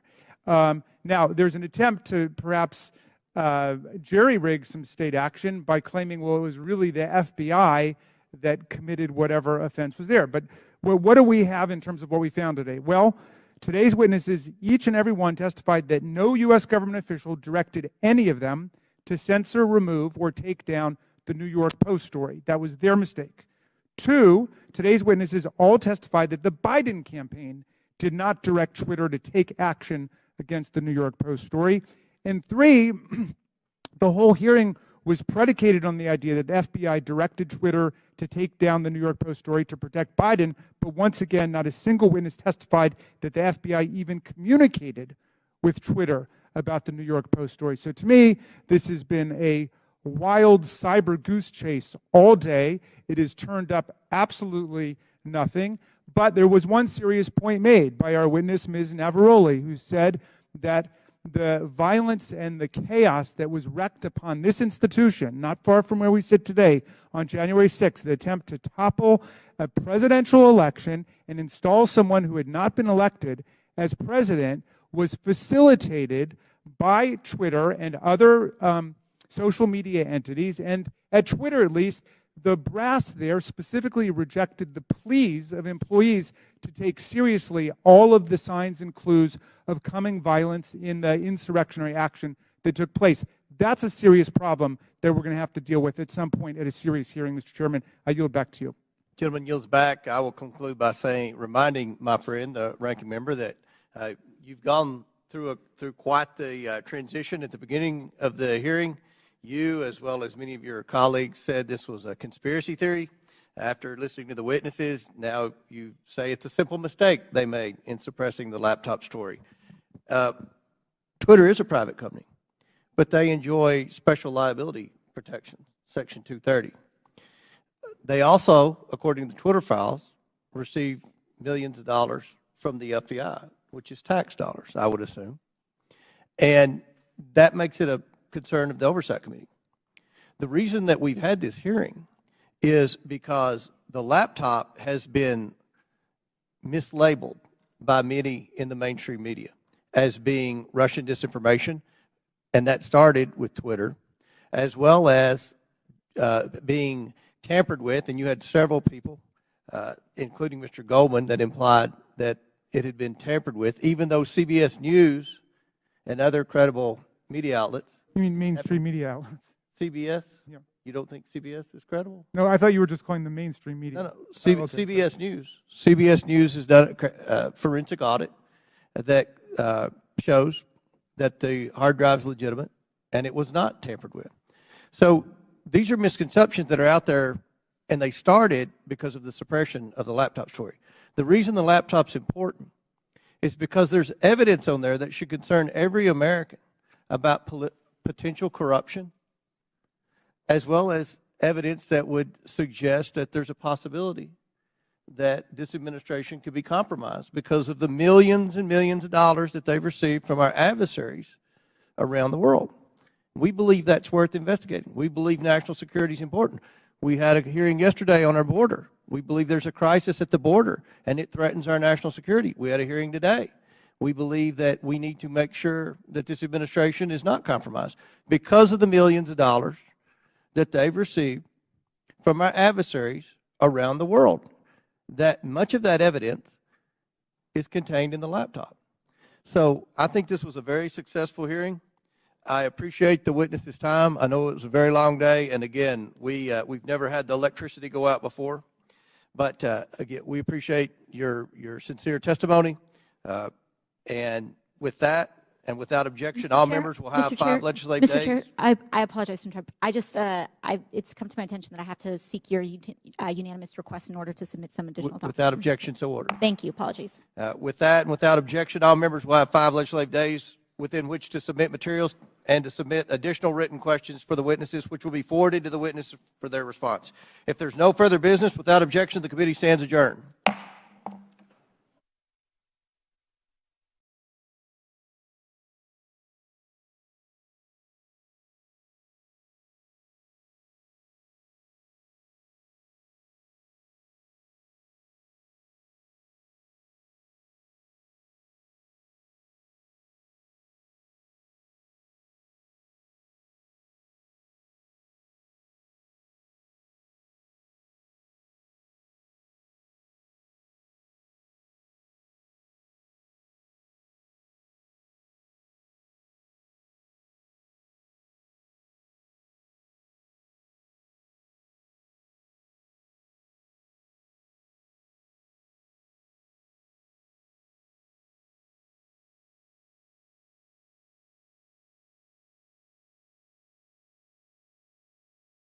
Other big tech companies and reporters attended as well.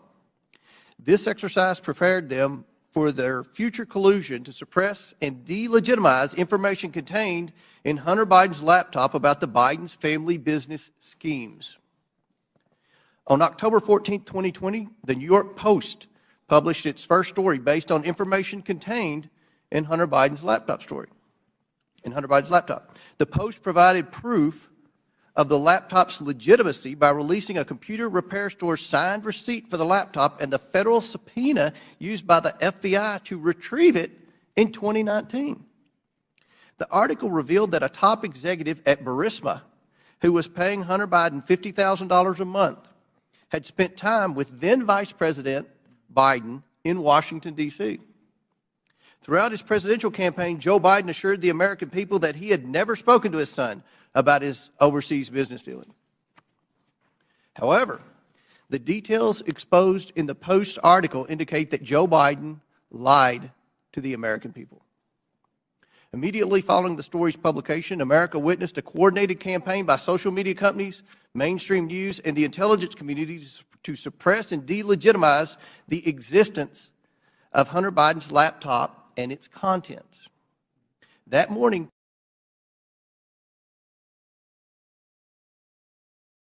Twitter and other social media companies took extraordinary steps to suppress that story.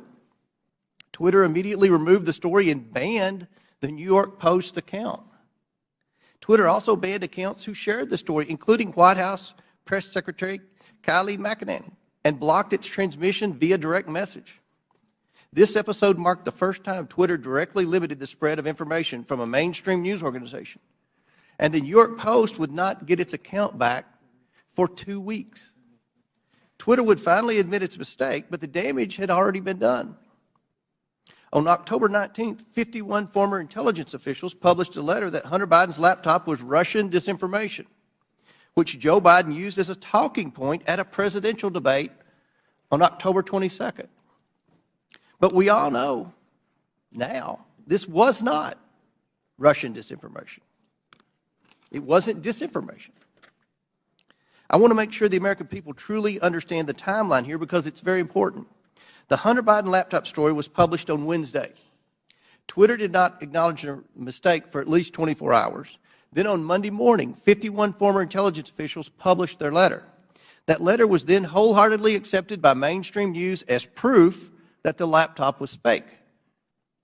Joe Biden used that letter to brush aside the few questions he received about the story.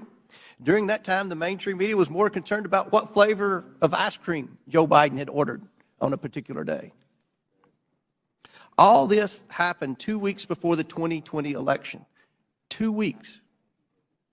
One survey found that 17% of Biden voters would not have voted for the Biden-Harris ticket if they had known about the Biden laptop.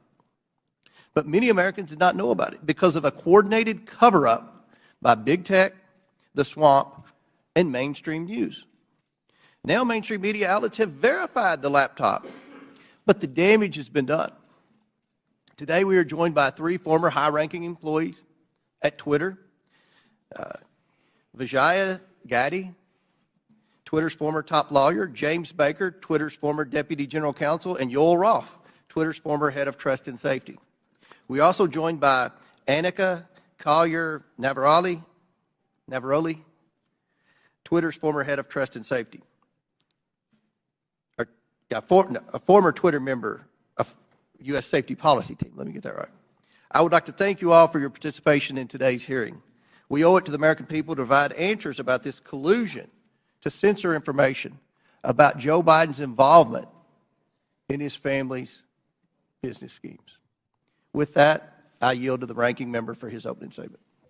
Thank you kindly, Mr. Chairman. Last night in his State of the Union address, over all the heckling, President Biden reviewed significant achievements his administration and congressional Democrats are delivering for the American people. The lowest unemployment rate in over 50 years, a manufacturing boom in clean energy, semiconductors, and infrastructure, expanding health care for veterans and lowering prescription drug costs for seniors and people with diabetes, beating the opioid epidemic and addressing our national mental health crisis, historic action on climate change. But this morning, we return not to focus on advancing this robust agenda of progress, but instead to take up an authentically trivial pursuit, all based on the obsessive victimology of right-wing politics in America. The majority has called a hearing to revisit a 2-year-old story about a private editorial decision by Twitter not to allow links to a single New York Post article made for a 2-day period that had no discernible influence on anyone or anything. The New York Post published the article on its own pages, and it was carried by lots of other media outlets. It was widely discussed, including on Twitter itself, even during the brief moment in time when links weren't provided, and it was a fixture in right-wing media for the next 3 weeks before the election. I think even the chairman and other members of this committee were out on TV and social media talking about it. But instead of letting this trivial pursuit go, my colleagues have tried to whip up a faux scandal about this 2-day lapse in their ability to spread Hunter Biden propaganda on a private media platform. Silly does not even begin to capture this obsession. What's more, Twitter's editorial decision has been analyzed and debated ad nauseum. Some people think it was the right decision. Some people think it was the wrong decision. But the key point here is that it was Twitter's decision. Twitter is a private media company.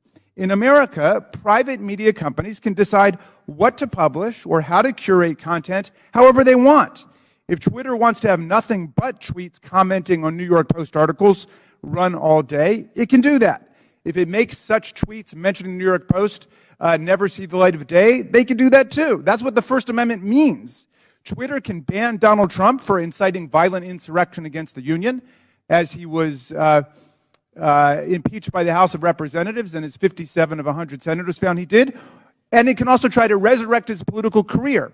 Elon Musk just purchased Twitter and therefore controls its editorial content. And among the first things he did was to fire some people, hire some people, denounce some prior decisions, and reinstate an unrepentant and still clearly lying Donald Trump to the platform. Those decisions, however heroic or imbecilic you think they might be, are protected by the First Amendment in the United States of America. Officially, Twitter happens to think they got it wrong about that day or two period. In hindsight, Twitter's former CEO, Jack Dorsey, called it a mistake. This apology might be a statement of regret about the company being overly cautious about the risks of publishing contents of potentially hacked or stolen materials, or it may reflect craven surrender to a right-wing pressure campaign. But however you interpret it, the apology just makes the premise of this hearing all the more absurd. The professional conspiracy theorists who are heckling and haranguing this private company have already gotten exactly what they want, an apology. What more do they want? And why does the U.S. Congress have to be involved in this nonsense when we have serious work to do for the American people? But what makes this hearing tragic is that if our colleagues really wanted to examine a serious problem involving American democracy and social media, my friends, it is staring us in the face right now.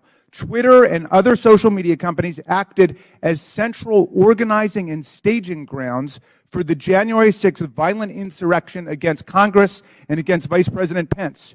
Twitter became the national and global platform for incitement to seditious violence against our government, and a forum on the day of attack for coordinating logistical movements and tactical maneuvers in the mob violence against our police officers. In the lead up to January 6th, Twitter decided to allow Donald Trump and countless MAGA extremists to use the platform to spread Trump's ridiculous big lie and disinformation about the election. And soon the internet was replete with incitement for civil war, race war, insurrection, revolution, and mob violence. Twitter did so despite increasingly desperate appeals from its own employees to act in the interests of public safety approaching January 6th. The First Amendment is robust and expansive, but it stops at this point. It does not protect anyone's right to engage in incitement to imminent lawless action and violent action against the government or against other people. This is the Brandenburg Principle. There's no carve-out to free speech for speech relating to the New York Post or Hunter Biden or laptops, but there is a significant carve-out when the speech is deliberately calculated to produce imminent violence and chaos against the government.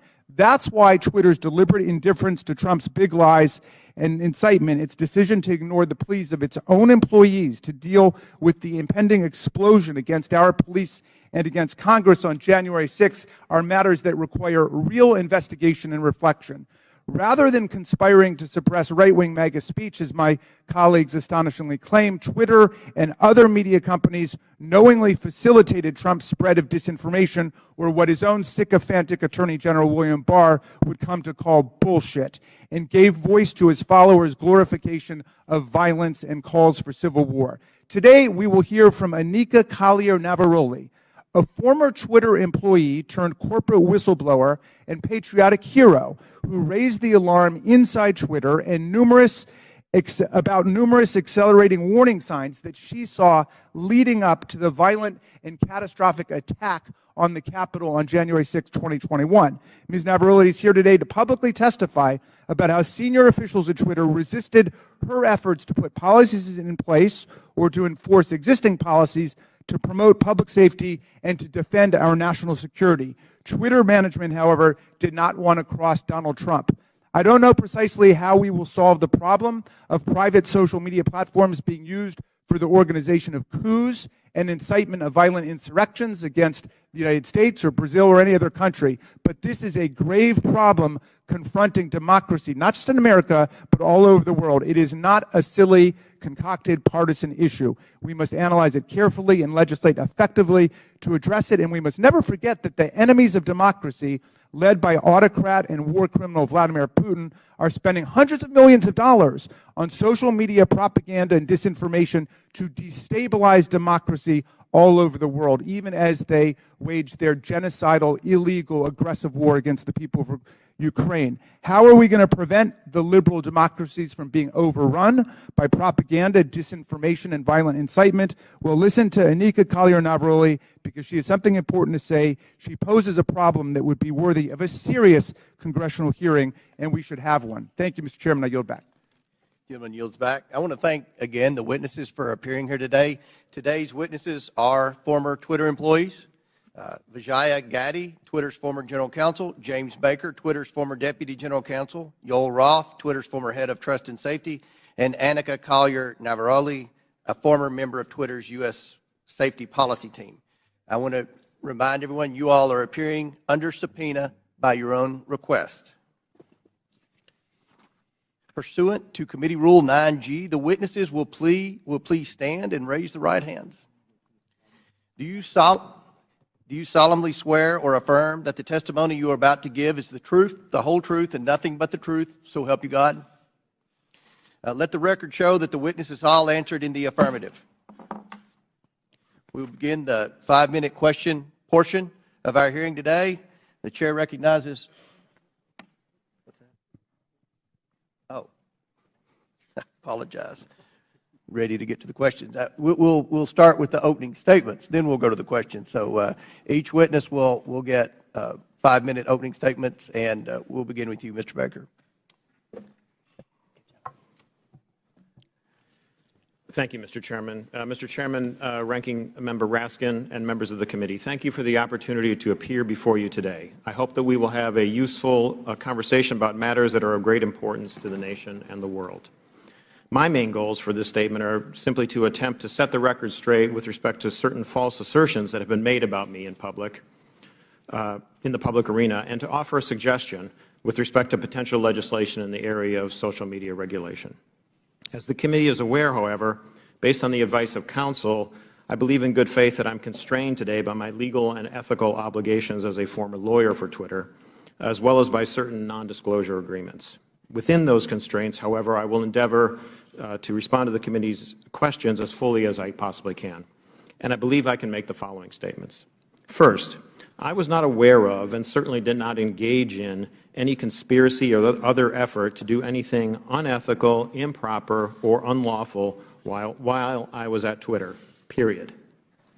I did not act unlawfully or otherwise inappropriately in any manner with respect to Hunter Biden's laptop. Indeed, documents that Twitter has disclosed publicly reflect that I urged caution with respect to the matter and noted that we needed more information to fully assess what was going on and to decide what to do. Hardly a surprising piece of advice from a corporate lawyer. Moreover, I'm aware of no unlawful collusion with or direction from any government agency or political campaign on how Twitter should have handled the Hunter Biden laptop situation. Even though many disagree with how Twitter handled the Hunter Biden matter, I believe that the public record reveals that my client acted in a manner that was fully consistent with the First Amendment. I think that the best reading of the law is that as a private entity, the First Amendment protects Twitter and its content moderation decisions.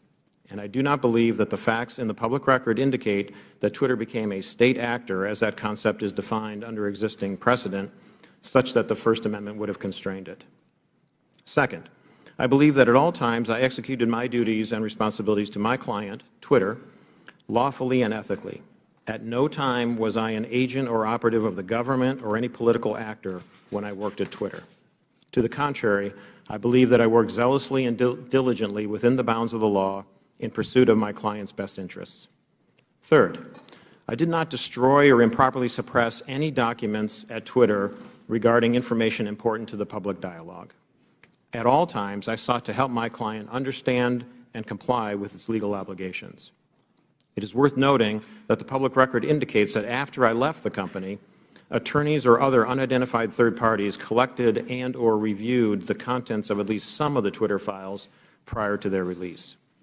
Fourth, Twitter disclosed publicly emails between me and Yoel Roth regarding one of Donald Trump's tweets about COVID. I do not have access to my Twitter emails, so I do not know if or how I responded to Mr. Roth. To the best of my recollection, I do not recall directing or urging him to take action with respect to Mr. Trump's tweet. Instead, what I recall is that I asked him a question so that I could better understand how he and others were implementing Twitter's COVID misinformation policy. Asking questions and learning more about what a client's activities are is what I think good lawyers should do, and again, hardly surprising. Fifth, the Twitter files reference prior investigations of me. It is true that the Department of Justice investigated certain aspects of my conduct while I was employed by the FBI related to the handling of certain information. Because I believe in the accountability for government officials, I cooperated with the department, including sitting for lengthy interviews. Eventually, the department closed the matter. No adverse action was taken with respect to me, and my security clearances while a government employee were never restricted because of the matter. In closing, Mr. Chairman, I want to return briefly to the general topic of government interaction with social media companies. The law permits the government to have complex, multifaceted, and long-term relationships with the private sector. Law enforcement agencies and companies can engage with each other regarding, for example, compulsory legal process served on companies, criminal activity that companies, the government, or the public identify, such as crimes against children, cybersecurity threats, and terrorism, and instances where companies themselves are victims of crime.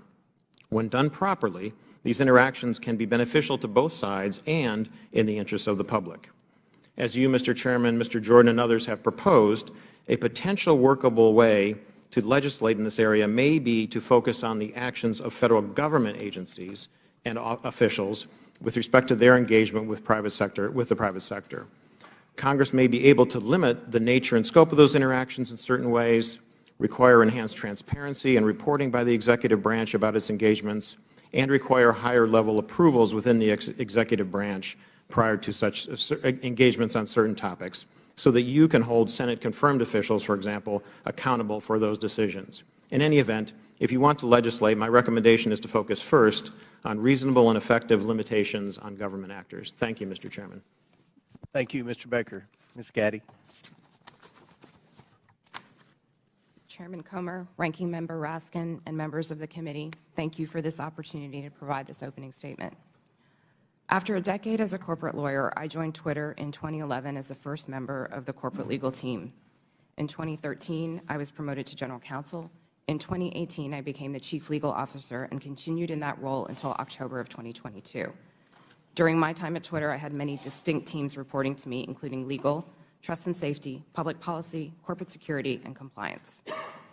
I was drawn to work at Twitter because I was inspired by how people were able to use the platform and awed by its potential. Twitter enabled anyone to hear directly from any individual instantly. People from around the world were coming together on Twitter for an open and free exchange of ideas. The work was challenging and fulfilling. After Jack Dorsey returned as CEO in 2015, one of his top priorities became what we called the health of the public conversation. This was based on customer research, advertiser feedback, Twitter's declining revenue, user growth, and stock price. Teams across Twitter were focused on making the platform safer, better, and more profitable. As an executive of the company, I also was responsible for helping to achieve the corporate goals set by Mr. Dorsey, and I was accountable to him, the board of directors, and ultimately Twitter's public stockholders. As we prioritized the health of the public conversation, we did not lose sight of what Twitter was for most people, a place to talk about their favorite things. Topics that animated the platform range from K-pop to the World Cup to video games and movies. We needed to ensure that differences of opinion would not cross the line, for example, into sending death threats to soccer players who missed important goals, distributing non-consensual intimate photos, or cyberbullying so vicious that it could compromise a teenager's mental health. Twitter's platform rules covered a wide range of conduct and changed over time based on new behaviors and harms on the platform and feedback from customers, regulators, governments, advertisers, researchers, and others. This feedback led to a principles-based approach, which we applied to an array of difficult yet equally complicated situations around the world. These rules were also benchmarked against industry standards. We all knew how difficult it would be to design, much less apply, one set of global rules for hundreds of millions of accounts that shared billions of tweets a week. While I was at Twitter, the company never lost sight of its deep commitment to promoting and defending free expression around the world. For example, to protect human rights defenders, we fought for the right of people to use pseudonyms on the platform. We litigated in courts around the world to protect the rights of people to express their opinions, often defending them against their own governments who are acting unlawfully or violating international human rights. And we took extra precautions to ensure we scrutinized or challenged and never just acquiesced to government legal demands. Defending free expression and maintaining the health of the platform required difficult judgment calls. Most applications of Twitter's rules were fact-intensive, subject to internal debate, and needed to be made very quickly. We recognized that after applying our rules, we might learn that some of them did not work as we imagined and that we would need to update them. We always remained open to new information from our customers and critics regarding our policies and enforcement. At times, we also reversed course. For example, on October 14, 2020, the New York Post tweeted articles about Hunter Biden's laptop with embedded images that looked like they may have been obtained through hacking. In 2018, we had developed a policy intended to prevent Twitter from becoming a dumping ground for hacked materials. We applied this policy to the New York Post tweets and blocked links to the articles embedding those source materials. At no point did Twitter otherwise prevent tweeting, reporting, discussing, or describing the contents of Mr. Biden's laptop. People could and did talk about the contents of the laptop on Twitter or anywhere else, including other much larger platforms, but they were prevented from sharing the primary documents on Twitter. Still, over the course of that day, it became clear that Twitter had not fully appreciated the impact of that policy on free press and others. As Mr. Dorsey testified before Congress on multiple occasions, Twitter changed its policy within 24 hours and admitted its initial action was wrong. This policy revision immediately allowed people to tweet the original articles with the embedded source materials. Relying on its long-standing practice not to retroactively apply new policies, Twitter informed the New York Post that it could immediately begin tweeting when it deleted the original tweets, which would have freed them to retweet the same content again. The New York Post chose not to delete its original tweets, so Twitter made an exception after 2 weeks to retroactively apply the new policy to the Post's tweets. In hindsight, Twitter should have reinstated the Post account immediately. There is no easy way to run a global communications platform that satisfies business and revenue goals, individual customer expectations, local laws, and cultural norms, and get it right every time. Still, while I was at Twitter, we worked hard every day to make Twitter a healthy platform and ultimately a healthy business. Thank you for your attention. I look forward to your questions. Thank you very much. Mr. Roth. Thank you, Chairman Comer, Ranking Member Raskin, and members of the committee for the opportunity to speak with you here today. In nearly 8 years at Twitter, I worked in and led a division called Trust and Safety. Trust and Safety's core duty is content moderation, removing tweets that violate Twitter's terms of service and suspending users who repeatedly break the rules. This work is sometimes dismissed merely as censorship, but it represents a key way that Twitter and other companies live up to their responsibility to keep the users of their products safe. Much of this work is uncontroversial. For example, taking down accounts that engage in child sexual exploitation or promote terrorism. The gray area of this work, though, is when trust and safety teams have to make decisions about so-called lawful but awful material, content that may be legal in many jurisdictions, but isn't something most people would want to experience. Think of things like posting someone else's home address without their permission, or bullying somebody for a disability or for how they look. A free speech absolutist might say, yes, that kind of content is unpleasant, but it's not against the law. What right do you have to remove it? The answer is the need to make Twitter an appealing product for millions of people. Consistently, in its own research, Twitter found that users were unhappy with the company's approach to content moderation, and that this dissatisfaction drove people away from the service. This has consequences for what we mean by free speech on social media. Again and again, we saw the speech of a small number of abusive users drive away countless others. Unrestricted free speech, paradoxically, results in less speech, not more. And it was our job in Trust and Safety to try to strike an appropriate balance. But the importance of this work goes far beyond Twitter's business prospects and into the realm of national security. In 2017, I led the team at Twitter that uncovered significant interference in an American election by agents of the Russian government. Their mission was to stoke culture war issues on social media to try to further divide Americans. My team and I exposed hundreds of thousands of these accounts from Russia, but also from Iran, China, and beyond. It's a concern with these foreign interference campaigns that informed Twitter's approach to the Hunter Biden laptop story. In 2020, Twitter noticed activity related to the laptop that, at first glance, bore a lot of similarities to the 2016 Russian hack and leak operation targeting the DNC. And we had to decide what to do. And in that moment, with limited information, Twitter made a mistake. Under the distribution of hacked material policy, the company decided to prevent links to the New York Post stories about the laptop from being shared across the service. I've been clear that in my judgment at the time, Twitter should not have taken action to block the New York Post's reporting. And just 24 hours after doing so, the company acknowledged its error. But the decisions here aren't straightforward, and hindsight is 2020. It isn't obvious what the right response is to a suspected but not confirmed cyber attack by another government on a presidential election. I believe Twitter erred in this case because we wanted to avoid repeating the mistakes of 2016. And so the basic job of Trust and Safety is to try to strike this balance between the harms of restricting too much speech and the dangers of doing too little. I'll be the first to admit that we didn't always get it right.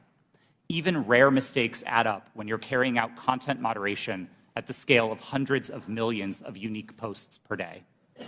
While I was head of Trust and Safety at Twitter, I strove to do this work with impartiality and with a commitment to the fair enforcement of Twitter's written rules.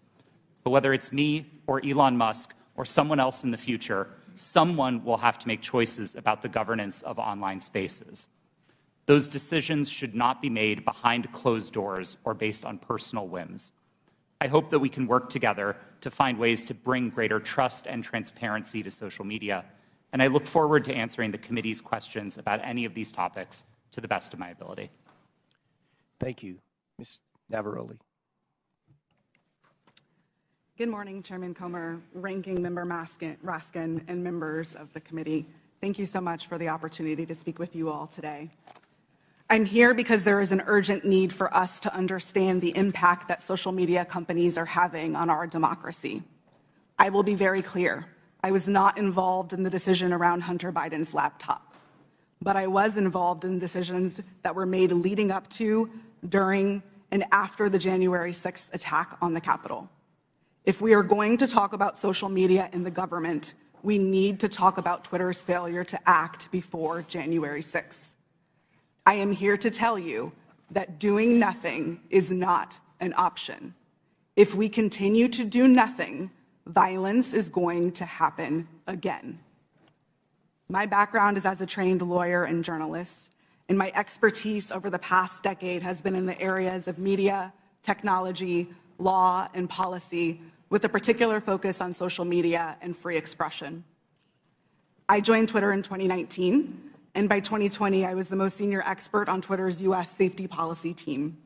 My team's mission was to protect free speech and public safety by writing and enforcing content moderation policies around the world. These policies included things like abuse, harassment, hate speech, violence, and privacy. So if no other algorithm or no other human could decide if a tweet violated my team's policies, The safety team policy acted as the final moderators. If a high-profile individual like any member of this committee or President Trump tweeted something controversial, it was sent to my team's desk.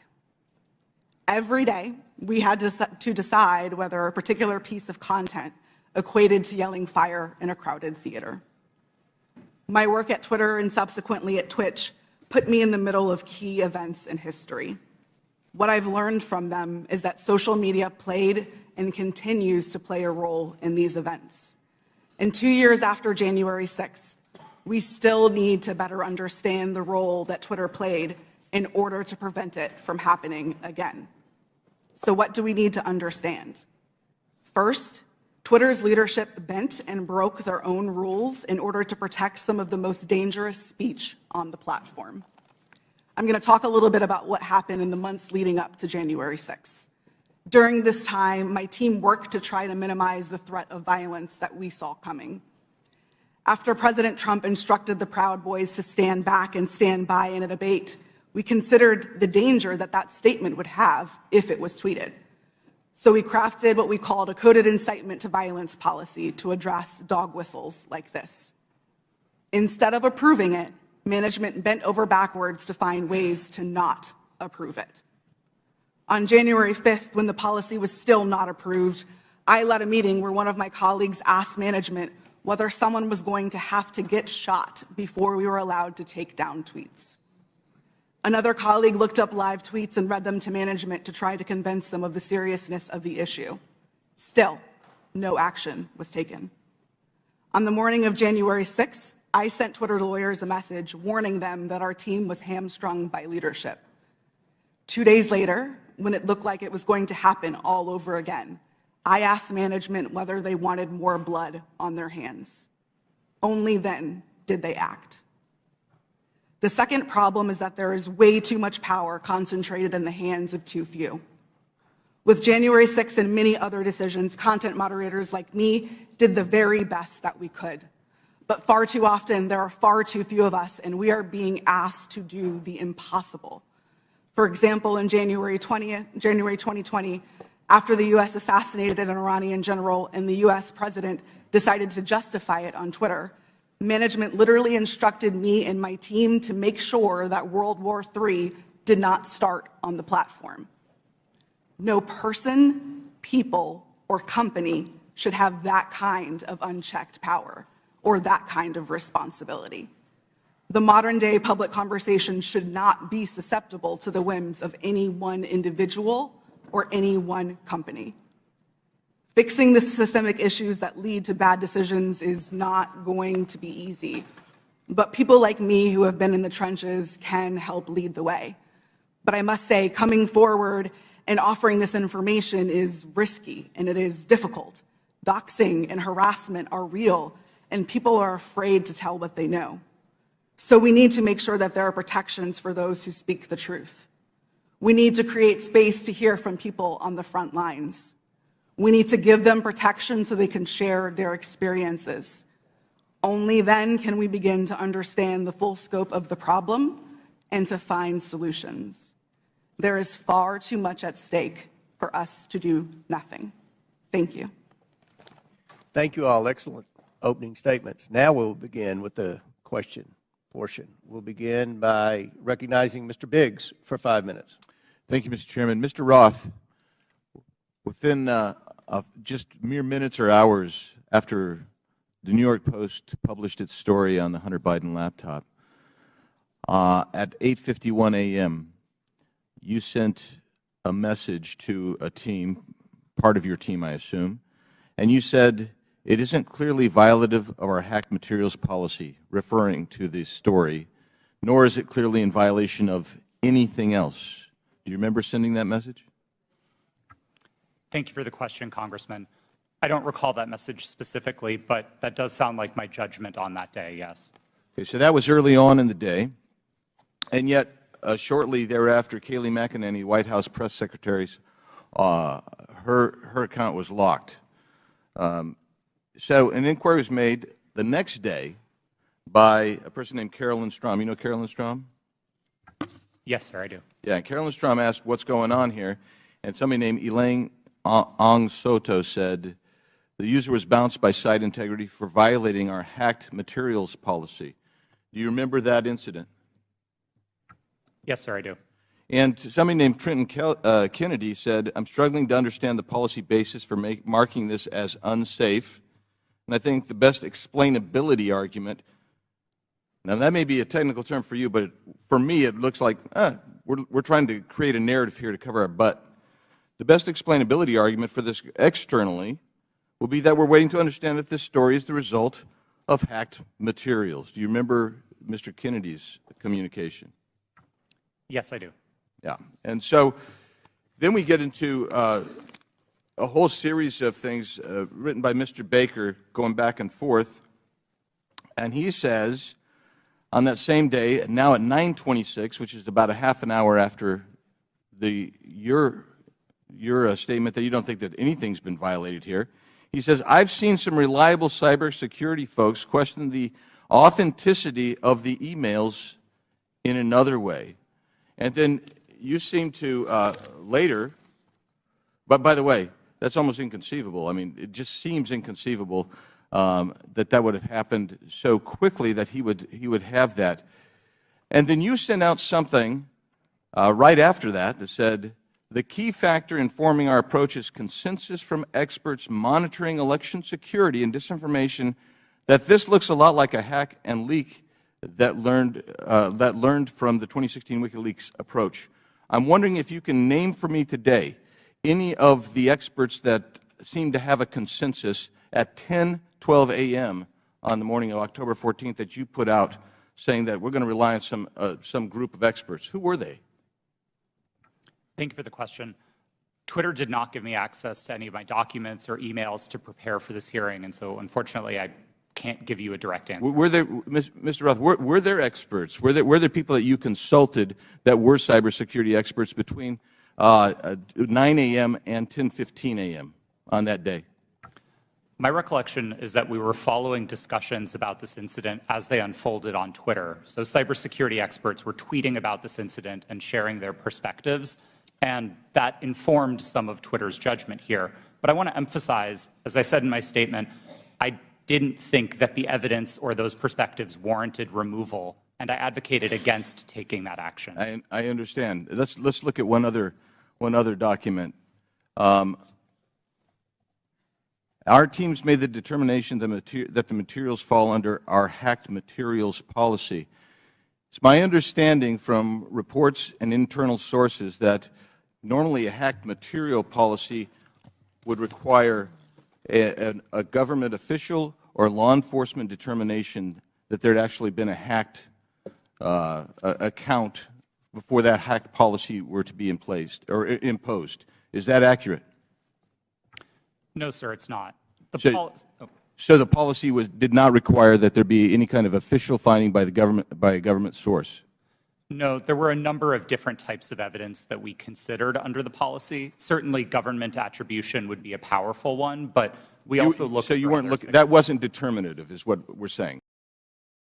In that instance, we did not have any specific information from any government source, no. I'm going to read something that applies to this and several other things from the Twitter stack that you guys had. This might be an unpopular opinion, but one-off ad hoc decisions like this that don't appear rooted in policy are, in my humble opinion, a slippery slope and reflect an alternatively equally dictatorial problem.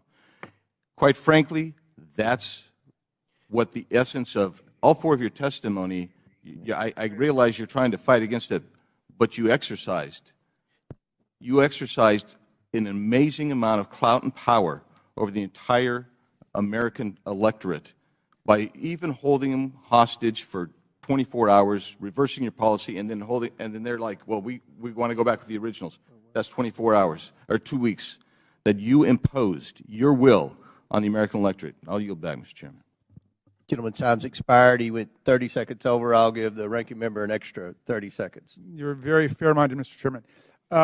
Mr. Roth, let me start with you. Did I hear you correctly to say that there were thousands or even hundreds of thousands of counterfeit Twitter accounts set up by Russian propaganda and disinformation for Vladimir Putin to pump his poison into the bloodstream of American social media. Is that right?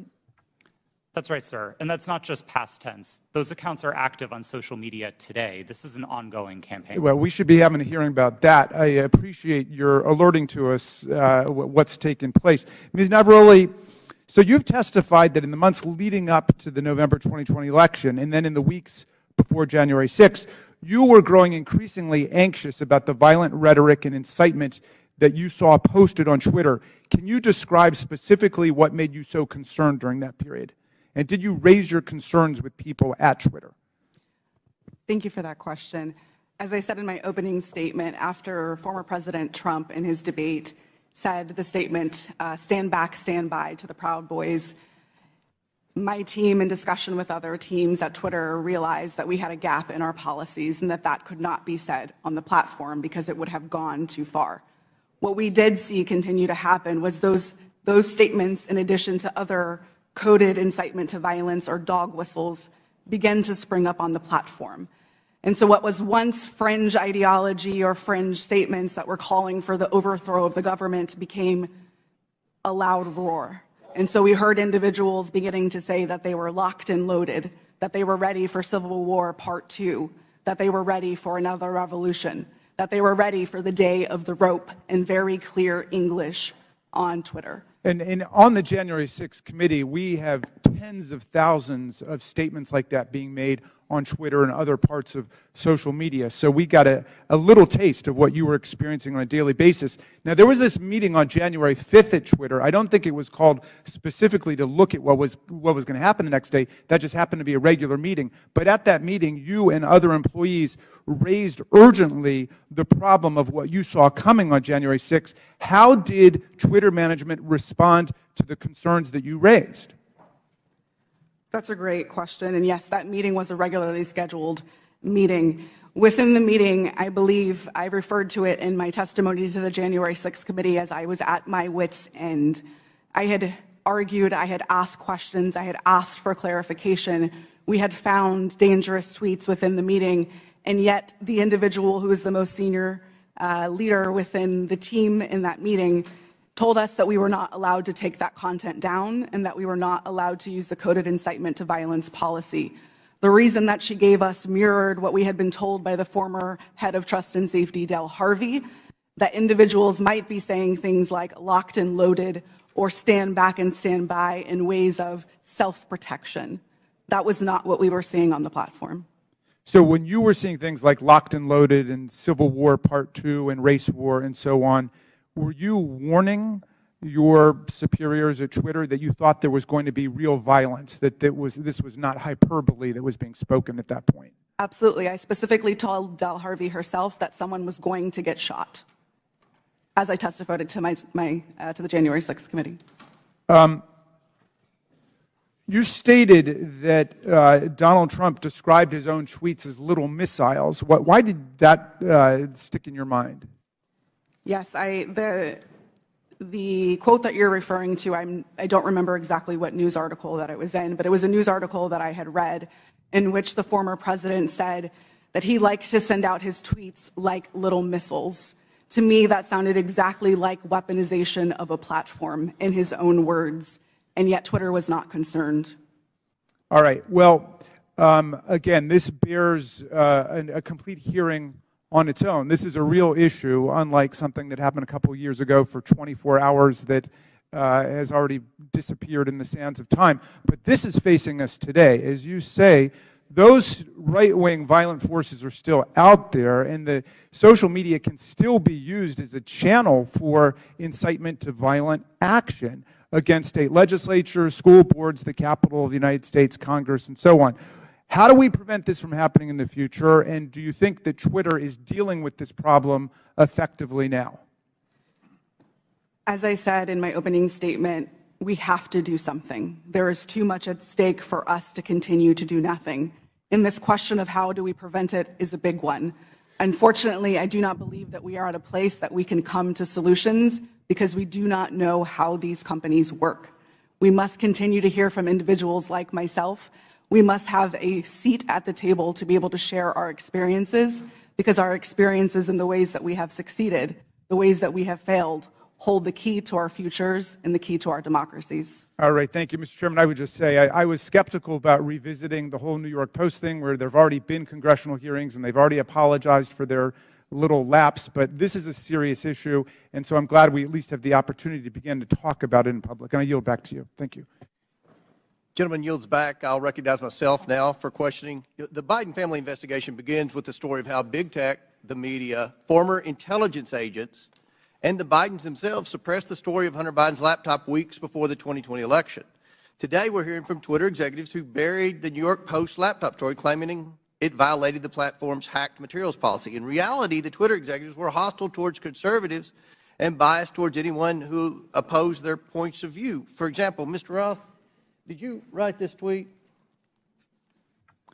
I regret the language that I used in some of my former tweets, but yes, I did post that. And I'll read the tweet so it's in the record. Yes, that person in the pink hat is clearly a bigger threat to your brand of feminism than actual Nazis in the White House.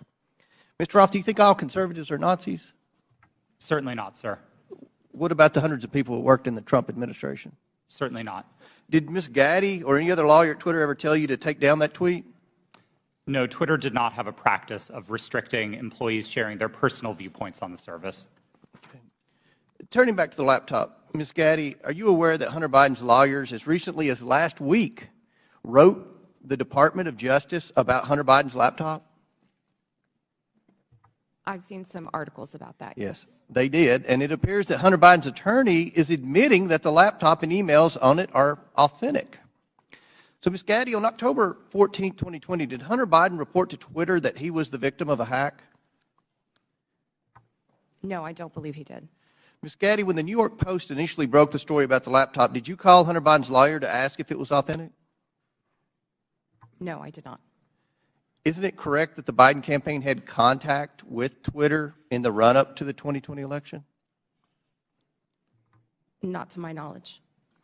And you're telling this committee that you didn't ask any Biden representative if the laptop was real or for Hunter Biden's attorney's phone number to confirm its authenticity?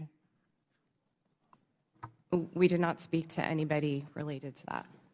Mr. Baker, are you aware that the FBI had Hunter Biden's laptop since December of 2019?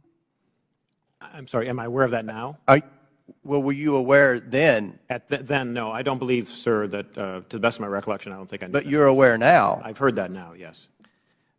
Mr. Baker, did you call any of your contacts at the FBI to ask whether or not they knew if the material had been hacked?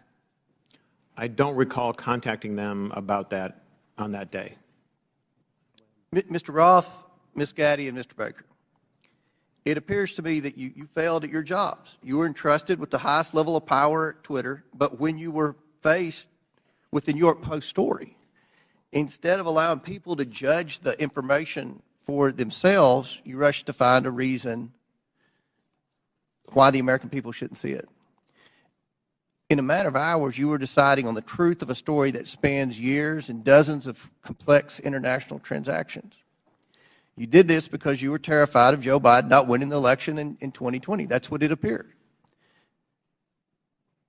I can assure you this committee will succeed in holding the Bidens accountable. So much of the evidence of wrongdoing from this family is located in that hard drive that you all led the American people to believe was Russian disinformation, when in fact it was not. Now, I agree with Mr. Baker's opening statement. The concern for me is the level of involvement the FBI had with not just Twitter, but all of our social media platform companies. And I think it kind of goes in the opposite direction of where my friend, the ranking member, was trying to take this in his opening statement. This is something this committee should be concerned about. The government doesn't have any role in suppressing speech. And that's something the media should be very concerned about. What if there's a conservative president that somehow cleans out our FBI and they put in conservatives to suppress liberal speech? That's something that should never happen. So I look forward to more questions, and at this time I yield. I yield to the gentleman from I think Ohio. I thank the chair for yielding. Mr. Baker, you said you didn't talk with the FBI that day. Did you talk to the FBI about the Hunter Biden laptop story prior to then or after that day? I'm trying to make sure I can answer this question consistent with the restrictions that I talked about in my opening Simple statement. question. Did you Yeah. talk to the FBI about the Hunter Biden story? I do. To the best of my recollection, I did not talk to the FBI about the Hunter Biden story before that day. Did you talk to him after it? You said your recall. response is real. Your response is real specific to the chairman. You said I did not talk to the FBI about the Hunter Biden laptop story that day. I assume that day is October 14th. I want to know if you talked to him on the 13th or before, or if you talked to him on the 15th and after. I don't recall speaking to the FBI. Sitting here today, I don't recall speaking to the FBI at all about the Hunter Biden matter. Well, then why'd you answer it the way you did? I beg your pardon? I yield back there. Chair recognizes Ms. Norton for 5 minutes. Thank you, Mr. Chairman. Like Benghazi before, Republicans are on a taxpayer-funded expedition to attack their political rivals, and they're feeding the flames of conspiracy in the process. With the release of the so-called Twitter files, Donald Trump has seized the moment to further his own conspiracies about the 2020 election, writing in December, and I quote, "Do not throw the presidential election results of 2020 out and declare, do you throw the presidential election results of 2020 out and declare the rightful winner, or do you have a new election?" A massive fraud of this type and magnitude allows for the termination of all rules, regulations, and articles, and even those found in the Constitution, end quote. Now, it bears repeating that this is the same man who incited an insurrection on January 6th, and just last week reposted a message on Truth Social that suggested his supporters will, quote, and I'm quoting him now, physically fight for him this time, and added, "They got my 6 and we are loaded, and I mean loaded." This is a question for Ms. Navarrete. What did the phrase locked and loaded mean to you while you were at Twitter prior to January 6th? Yes, thank you for that question. The way that I read locked and loaded to be interpreted by the tweets that I saw coming on Twitter prior to January 6th was that individuals were loaded, were armed, and that they were ready to commit violence. Are you concerned that the use of this language will continue to incite and legitimize political violence leading to the next election? Absolutely. We are sitting exactly 1 month in which the exact same playbook was played in Brazil, and we saw almost deja vu happening again. As I said in my opening statement, unless we do something